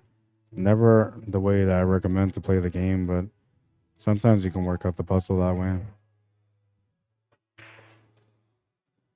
Tries to open it up from there. He'll miss it. And because of that, now he's left himself somewhat straight on this 12 ball, making it a lot harder for him to be able to get onto this 8 ball. Could be the turning point of this match. So, Felix Beardy, welcome to the stream. Carlton Chrysler, welcome to the stream. LJ Moran, welcome to the stream. Joy Horn says, night, y'all. Have a great week. Thank you for the stream, Rod. You're very welcome, Joy, and have a good night. You have a great week as well. I hope you enjoy it. That's going to be a foul and a ball in hand. An opportunity for Derek to get within one again. But most importantly, to get on the hill first. Reese Lewis says, that's the best wealth. And I agree, man. The best wealth that I gave my kids was not depending on me for money. That's a beautiful thing, honestly. Because it makes them hungrier, right? It makes them go after things. It makes them become more. And I think, you know, wealthy kids kind of don't get that. You know, they get a little bit spoiled. The parents don't want them to struggle. So they're not doing things for the wrong reasons. They're doing things for the right reasons, you know. But in the end, you know, they don't give the kids the necessary push that they need to be a little bit extra.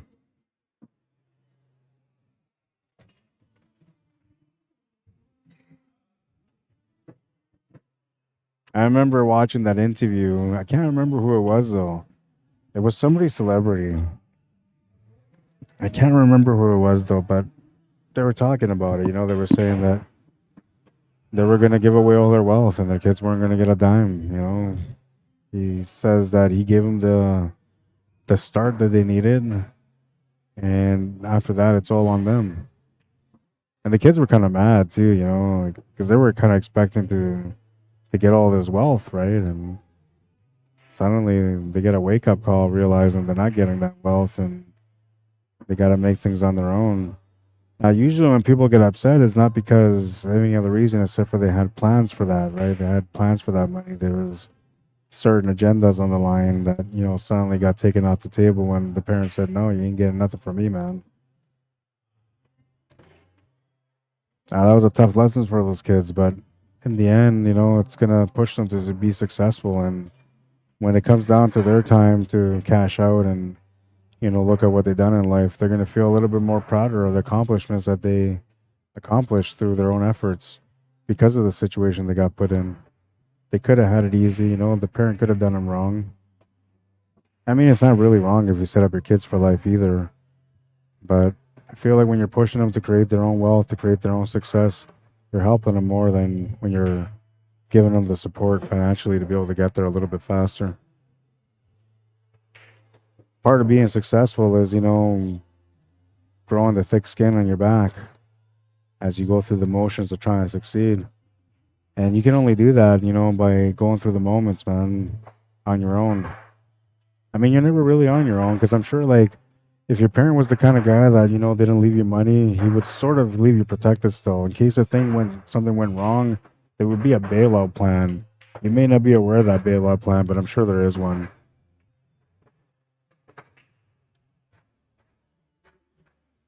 How you raise your kids is so important, honestly. It really is, man. It's a difference in the world, right? There's so many good people in the world and there's so many bad people in the world. And the difference is how each parent decides to raise their kids, the values and fundamentals they put behind them for life.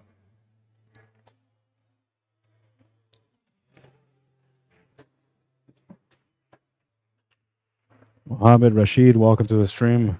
Bob Leonard, how you doing? Welcome to the stream. Amjad Ahmed, welcome to the stream. Amjad Ahmad, sorry, welcome to the stream. Mispronunciation, I apologize for it. Smash and break. He's got a chance to win the match here. He made a ball.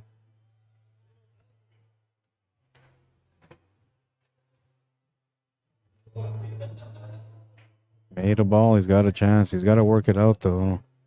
And I feel like he's got no choice but to go with high ball here, though I'm not sure that's the right choice, but it feels like the better option out of the two, that's for sure. Just when you take a glance at the table anyway. Key shot coming up here. Needs to open up that 9 ball. It's gone a little bit too far for it, so I have to settle for the 14 here.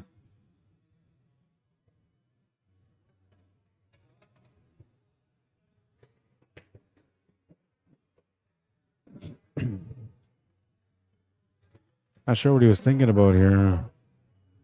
Does he have the combo? Is that where his mindset was at? That's what he's going for. It's gonna miss the combination though. He does take over that pocket, and that might be something that comes in handy. We'll see. It all depends on the startup here for Mike Delgado and if he can work out this puzzle. The biggest problem for him is that 1 and 4 ball, which are sitting just above that 9 and 10, slightly below that 6 ball.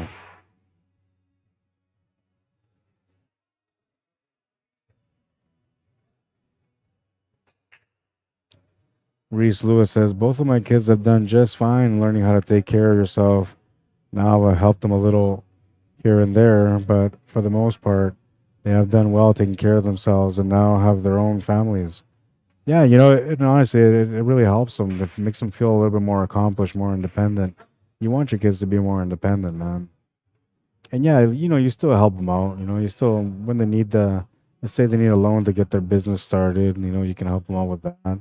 Maybe, you know, they just need help with car payment. You know, things are running a little bit behind in the month. So you give them a bailout here and there. It's the little things that count, and they'll appreciate it more because they know it's not like you're not there for them. You're there for them, but you're there for them in the right way, where you still allow them to, be themselves and become independent.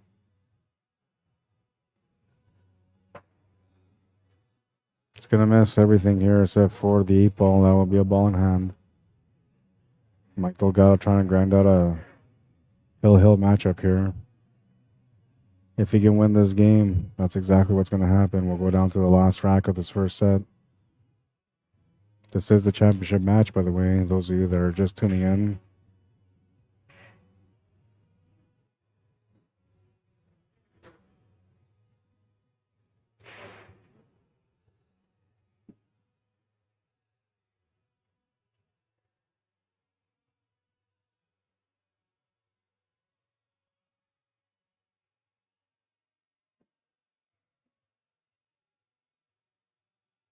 Ball in hand, and he's got the world in front of him, but he's trying to figure it out. Doesn't want to make any mistakes here. Doesn't want to get into a situation where he starts pegging off balls and suddenly he's got to play a safety. That is the worst case scenario.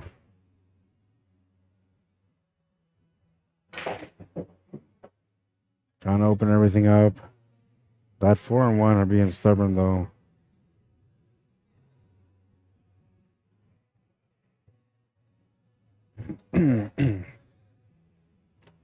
Reese Lewis says, but when I do pass on, I would rather my kids have what I got left than somebody I don't know. It's for them and my grandkids. Yeah, and I get that part too, But if you're like a billionaire, that's where things are different. You can kind of change the world a little bit. I mean, let's say if you're fortunate enough to have like $1 billion as your assets, I don't know. You can change a lot of people's lives, man. You can give your kids $10 million each, take the rest of the money and change the world, and everything will still be fine. I mean, if you give your kids $10 million and they can't succeed with that, or they can't handle the rest of their lives with $10 million, they got some bad habits, man. Or expensive wives. That could be the other thing. Wives are looking at me like, why is it expensive? No way. We're not expensive. Guys are all shaking their head and silent. They know. You give a man $10 million, he'll get a business and have $10 million. You give a woman $10 million, she'll buy everything she wants.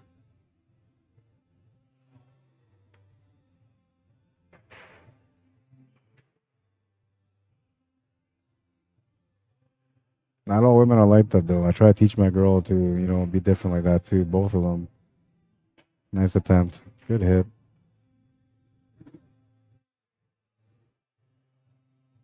Try to teach them, like shopping is good. It's okay to enjoy things in life, but it's even better to succeed in a business where you constantly have money to be able to buy those things all the time without worrying. Little things like that make the difference. I'm hoping that, if I give my kid $10 million, that she'll be smart enough to invest in a business and still have $10 million.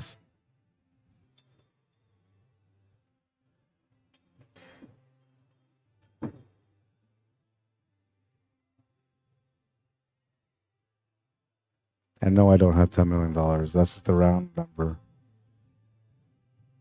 A very round number. I try to think if I've ever touched $1 million in my hands. I have through my work, I've done some crazy work where there's been lots of money around me. And all legit too. No drug cartels, just in case if you're wondering. I am drug cartel material though. I got the look, Never been offered that opportunity though. And it would have to be like a real cartel. Like I want something where I'm making millions, man, not some corner project. No offense to those hustlers in the corners. We need you guys too. I'm only kidding, guys, honestly. Sometimes I go too far.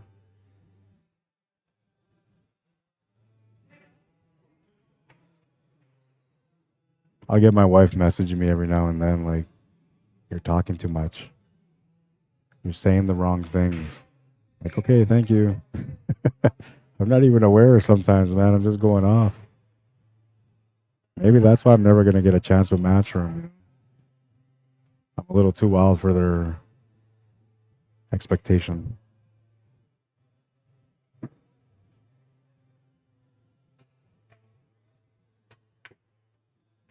A nice shot there to open everything up.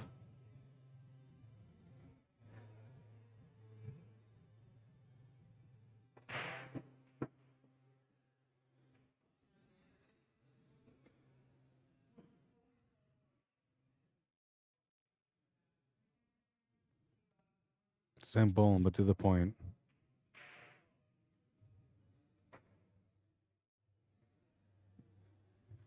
Still trying to work out the situation at this table.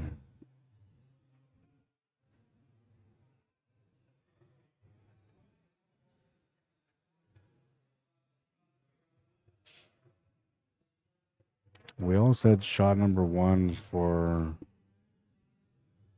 the highlight.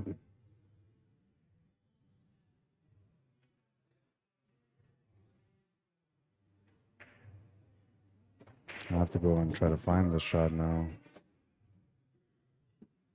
Which would have been... It wasn't the bank on the 1.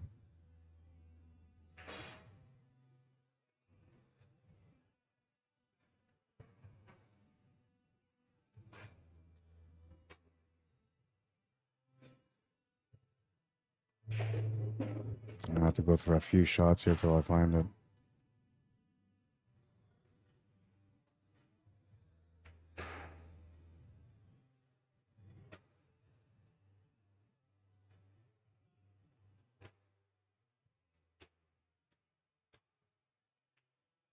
This is the bank on the 8 ball.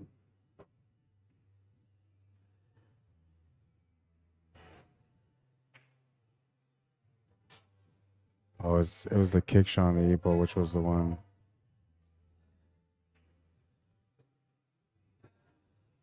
Okay, here it is.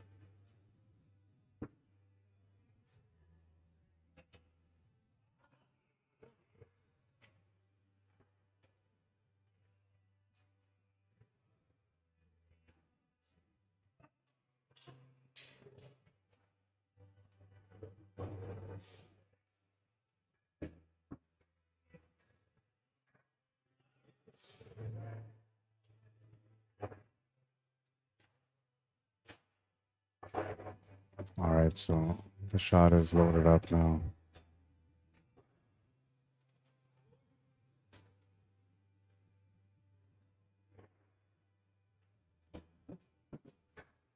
Good use of the rails there. He might have gone a little bit too far on this 4 ball.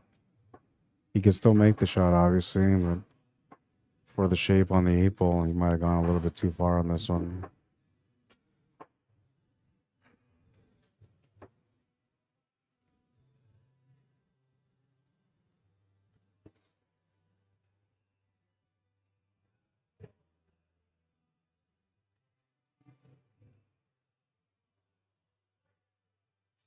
And I had to draw this off the side cushion here. If anything, he's trying to make shape for this 8 ball in the bottom left corner. Oh, he ran into that 10 ball. That wasn't part of the plan, but that's going to give him a bank shot. And he's pretty good at his banks, too. We'll see if he can nail this one. He's usually pretty spot on when it comes to his banks, man.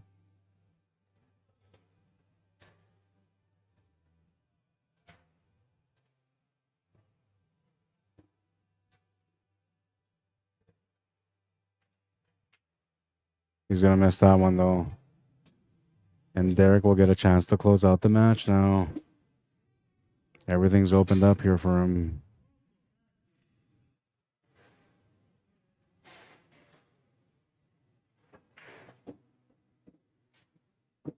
He's got to watch out from getting into trouble here. This will be the key shot. It'll make him or break him, all depending on the shape here. He's almost scratched the cue ball. Ended up in perhaps one of the spots that he wasn't counting on, ended up on, but he's got the shot on the 9 ball. He's got the angle to come around the table here for that 10 ball. He can play this gently into the cushion and back across for a longer shot on the 10 ball if he wants to. Or he can try to go off 3 rails to get closer into this 10 ball. His choice.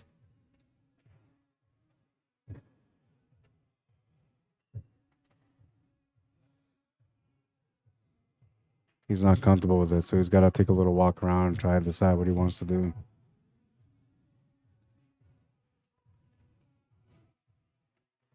The only problem with going with the 3 rails is you might run into that 8 ball on the way back towards the 10. You technically shouldn't, though, but you could, depending on the adjustment you make here.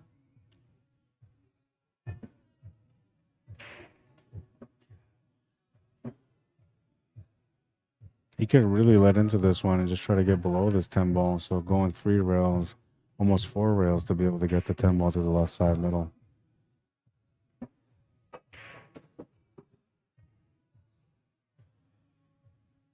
Comes up with a really good shot on that one.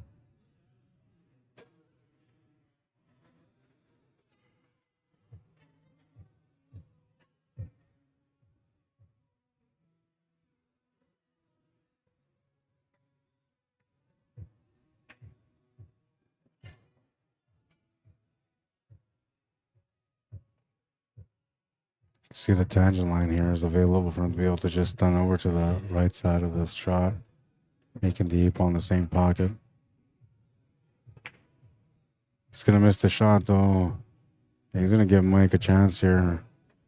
That was for the finish. And now Mike will have a chance to take it to the hill. All he's got to do is just make this 8 ball. I can't see him missing this, honestly. And he won't. He's on the hill. Hill, 6-4. 10 racks decided nothing, so we move into the 11th rack.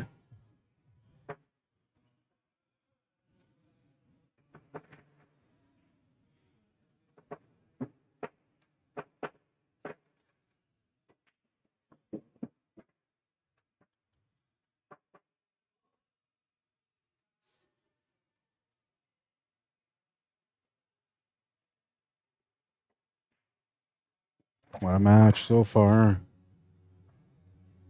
Heisenberg, how you doing? Welcome to the stream. Maria Febute Labao, welcome to the stream. Jamie Robertson, how you doing? We get your humor and we think you're funny, says Reese. Thank you, man. I appreciate that. Sometimes I get a little crazy with it, though. I'm telling you, man. I get caught up in my own moments, too, you know. Well, I'm no billionaire for sure, he says. Not many of us are, man. It's the dream, right? To be a billionaire or something. I don't know, man. I think it's too much money for anyone.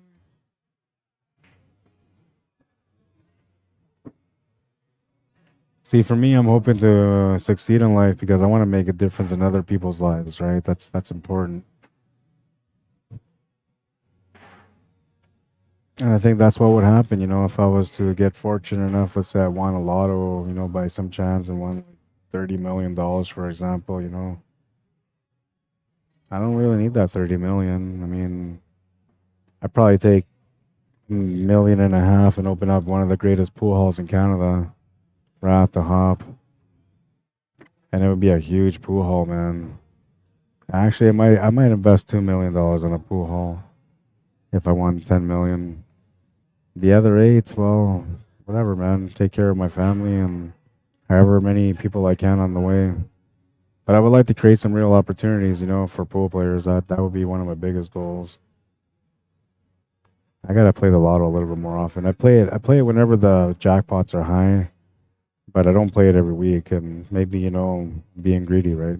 I'm waiting for like that 30, 40 mil, but really, you know, just getting that 5 mil might be enough. You can't win unless you play, though. That's what they say, and I don't play enough.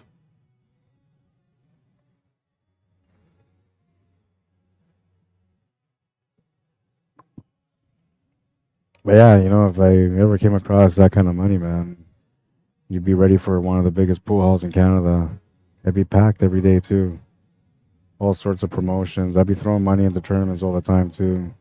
No worries whatsoever. All the kind of stuff that I can't do right now. So limited, you know, on my resources, so to speak. So I can't just come in here and throw money into tournaments like some other people do here in the city. I wish I could though. Usually when it comes down to, you know, throwing in $500 into the prizes or throwing $500 towards my family to eat for the month, I usually choose my family. But one day I'll be able to take care of others like I plan to. At least I hope, anyway.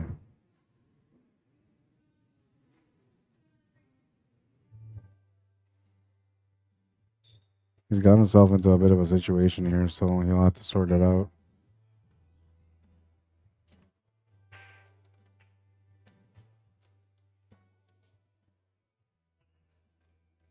Looking for the jump shot here on the one.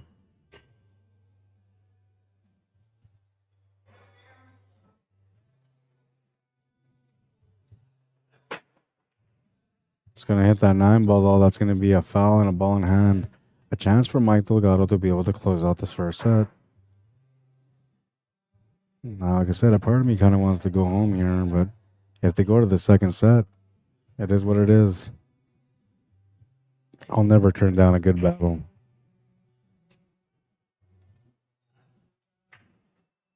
And these guys have had a great battle so far, man. This is the second time they met up so far today.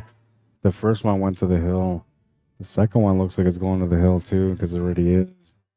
And well, if Mike wins this one, that's a really good chance that we might have a hill-hill matchup for that one also.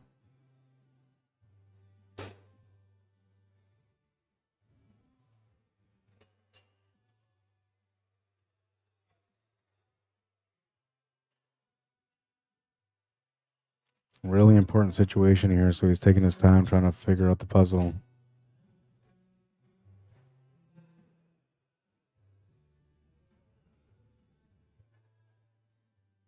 I think the biggest problem for him is just that 12 ball. That's what he's trying to figure out.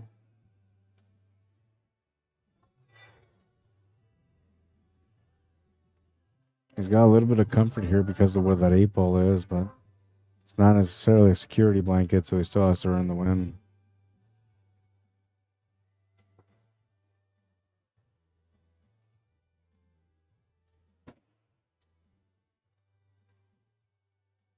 Is he going to try to follow this through? Or is he going to try to just block the pocket? He could just block the pocket, you know, and play kind of a safety here.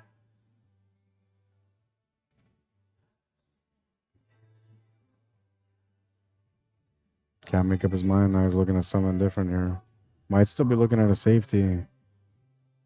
Maybe just doing a billiard off the 12 into that 2 ball and just holding the safety behind this 12.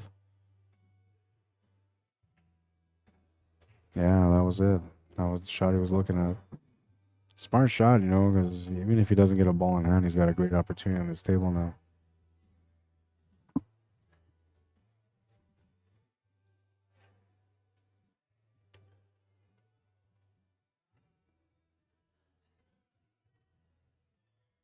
JC Landisho, how you doing? Welcome to the stream. Michael Mapatak, welcome to the stream. I'm starting to sound a little bit tired, man. I've had a lot of energy all day, though, and I pretty much burnt it out, I think. I might have to go for some fresh air right away, especially if we go into a second set here. I'm hoping we don't, but we'll see.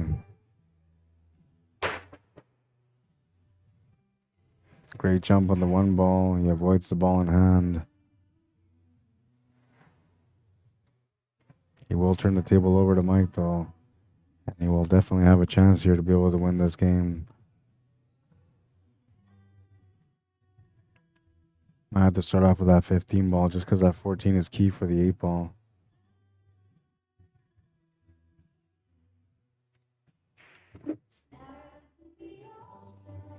If you are going to go that way, you're looking to check off the rail here to come cross to the middle for the 9 or the 12 next. 13 ball's a bit of a situation also. Though I feel like maybe that 11 goes past that 1 in the top right corner. And if that does, you might be able to play shape off the 11 onto the 13.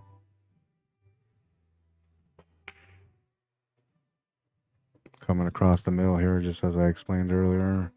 He's got the options here for the 9 and the 12. I actually don't mind taking the 9 with a big drawback here for the 13 ball. I don't know if he'll go for that, but tangent line is there. He can also just play this through and play the 9 ball with some topspin and just try to get up there for that 11 ball. Kind of a two-way shot, because then if you don't get the shape on the 11, you still have the 12. But he won't really be out on this rack until he gets that 13 ball solved.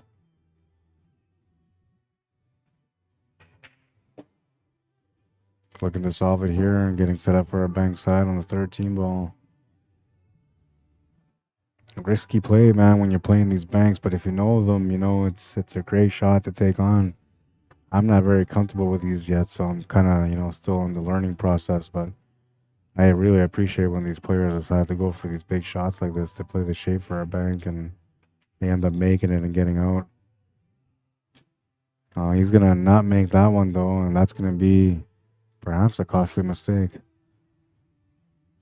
Derek has an opportunity to be able to make this 5 ball right now with a breakout angle into that 3 and 7, but it's not quite perfect. So he may resist temptation here and maybe just settle for taking that 4 ball instead.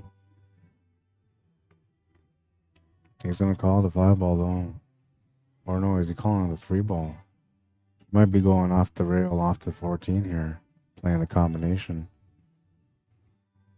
Might be one of those worst case scenario type things. Yeah, that worked out okay. He's tied up the pocket fairly good anyway. Might give himself a chance to get back on this table again. What's up, Jeff Clare? Mike Williams, welcome. Go check up on our peeps at YouTube. I got rid of that. The Pearl wants to know, was this a full 32? It's already 11-16. It was 18 players, but there was one match that was like really far behind. It was, that one match was about an hour behind, and it set the tone for the whole day because it was specific, right? It was that one game that was holding up basically 3 matches, and it kind of eventually caught up, but it didn't catch up till when we got to the B-side final almost. And now this one could have been done already a little while ago, but we're still here. It's Hill, anybody's game, and depending on who wins, this could go to a second set.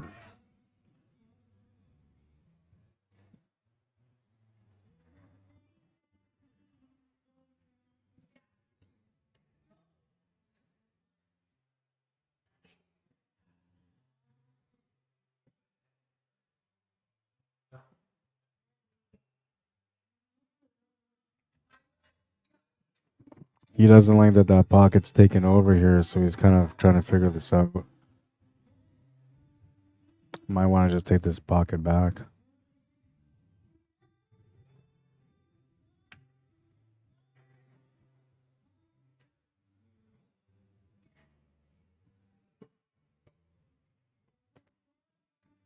No matter what he does, he almost always ends up with the same option, having to make that 14 to the corner.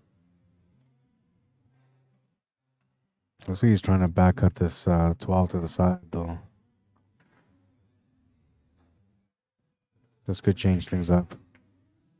Makes the shot, opens up the pocket. Has a shot on the 11 ball.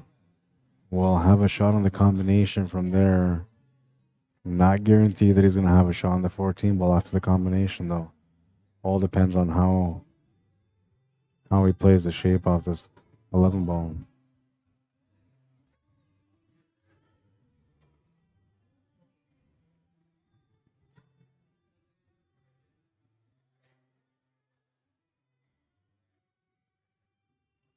kind of eager to get back home to my newborn son, but there's a good chance that when I get home, he's going to be sleeping anyway.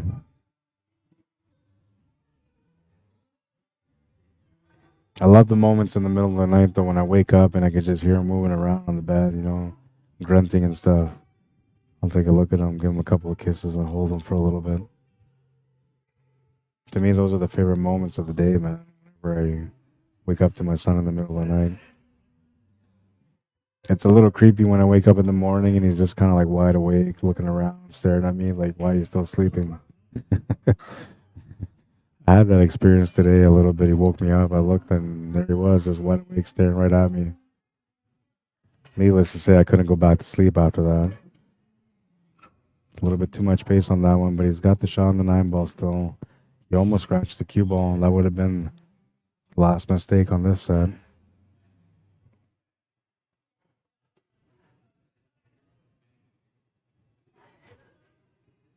This is kind of tricky because you're leaning towards playing this slow, but you actually got to hit this all out of pace here because you need to get back to the right side of the table. As far as you can to the right side of the table, which is why you start thinking about shooting this soft, but you should be hitting it with more pace just like you did there. That was a nice shot. That's going to give him the shot on the 14. Pretty straight, too. He should be able to hold shape for the 8-ball.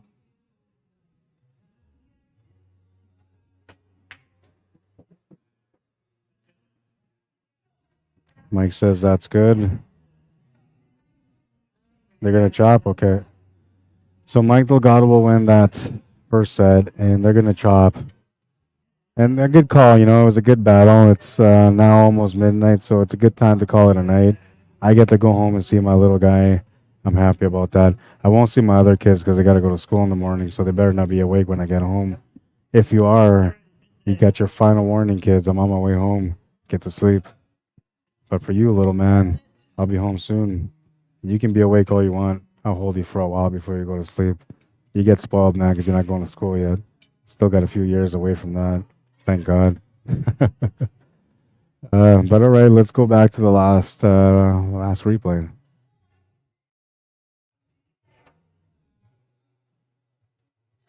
Perfect little shot here. Played it through like he was supposed to.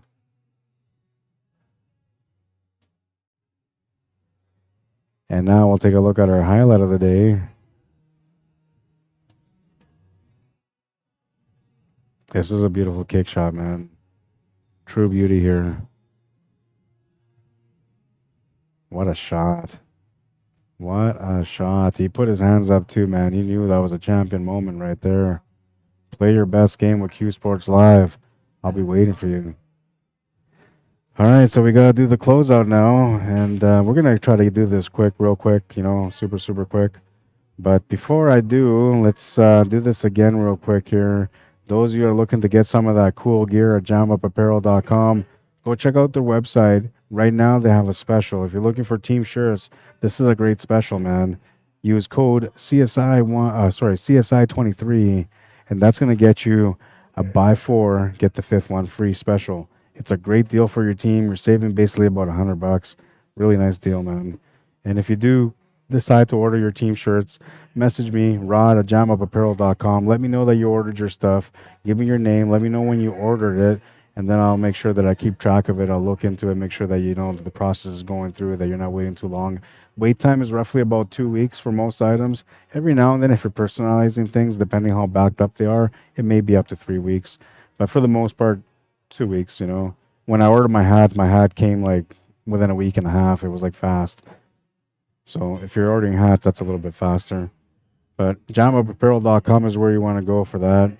And if you're looking for any of the stuff for Predator, we'll show you some of the stuff here real quick. Message me, Rod Arriagada, cslmanitoba@gmail.com. Let me know what you're looking for. We'll get that order in for you. And we'll try to get it rushed out for you, of course. Lots of great products there. If you want to message me to come out to your town, here is my email, cslmanitoba@gmail.com. Give me a shout. It'd be a pleasure to come out and cover your event, man. I'm looking forward to it already. Just let me know when you want me to come down, and I'll be there. definitely be there. And yeah, want to support me, you can do so via PayPal or e-transfer at cslmanitoba@gmail.com. Everything that comes towards me goes right back into the game. So when you're supporting me, you're supporting the game here in Manitoba. And I'm telling you, I mean, everything that's been sent out to me, I've used only for the game so far. You don't have to take my word for it, though. But those of you that have helped me out, I appreciate it. I really do. Let's go to the pool, Wisdom. The more you sweat and practice, the less you'll bleed in battle. Get to those tables and become the champion within. Your time is coming, man, but not till you get to those tables and work hard in your game. It's not until those moments when you are feeling frustrated, when you want to walk away and quit, and you decide not to.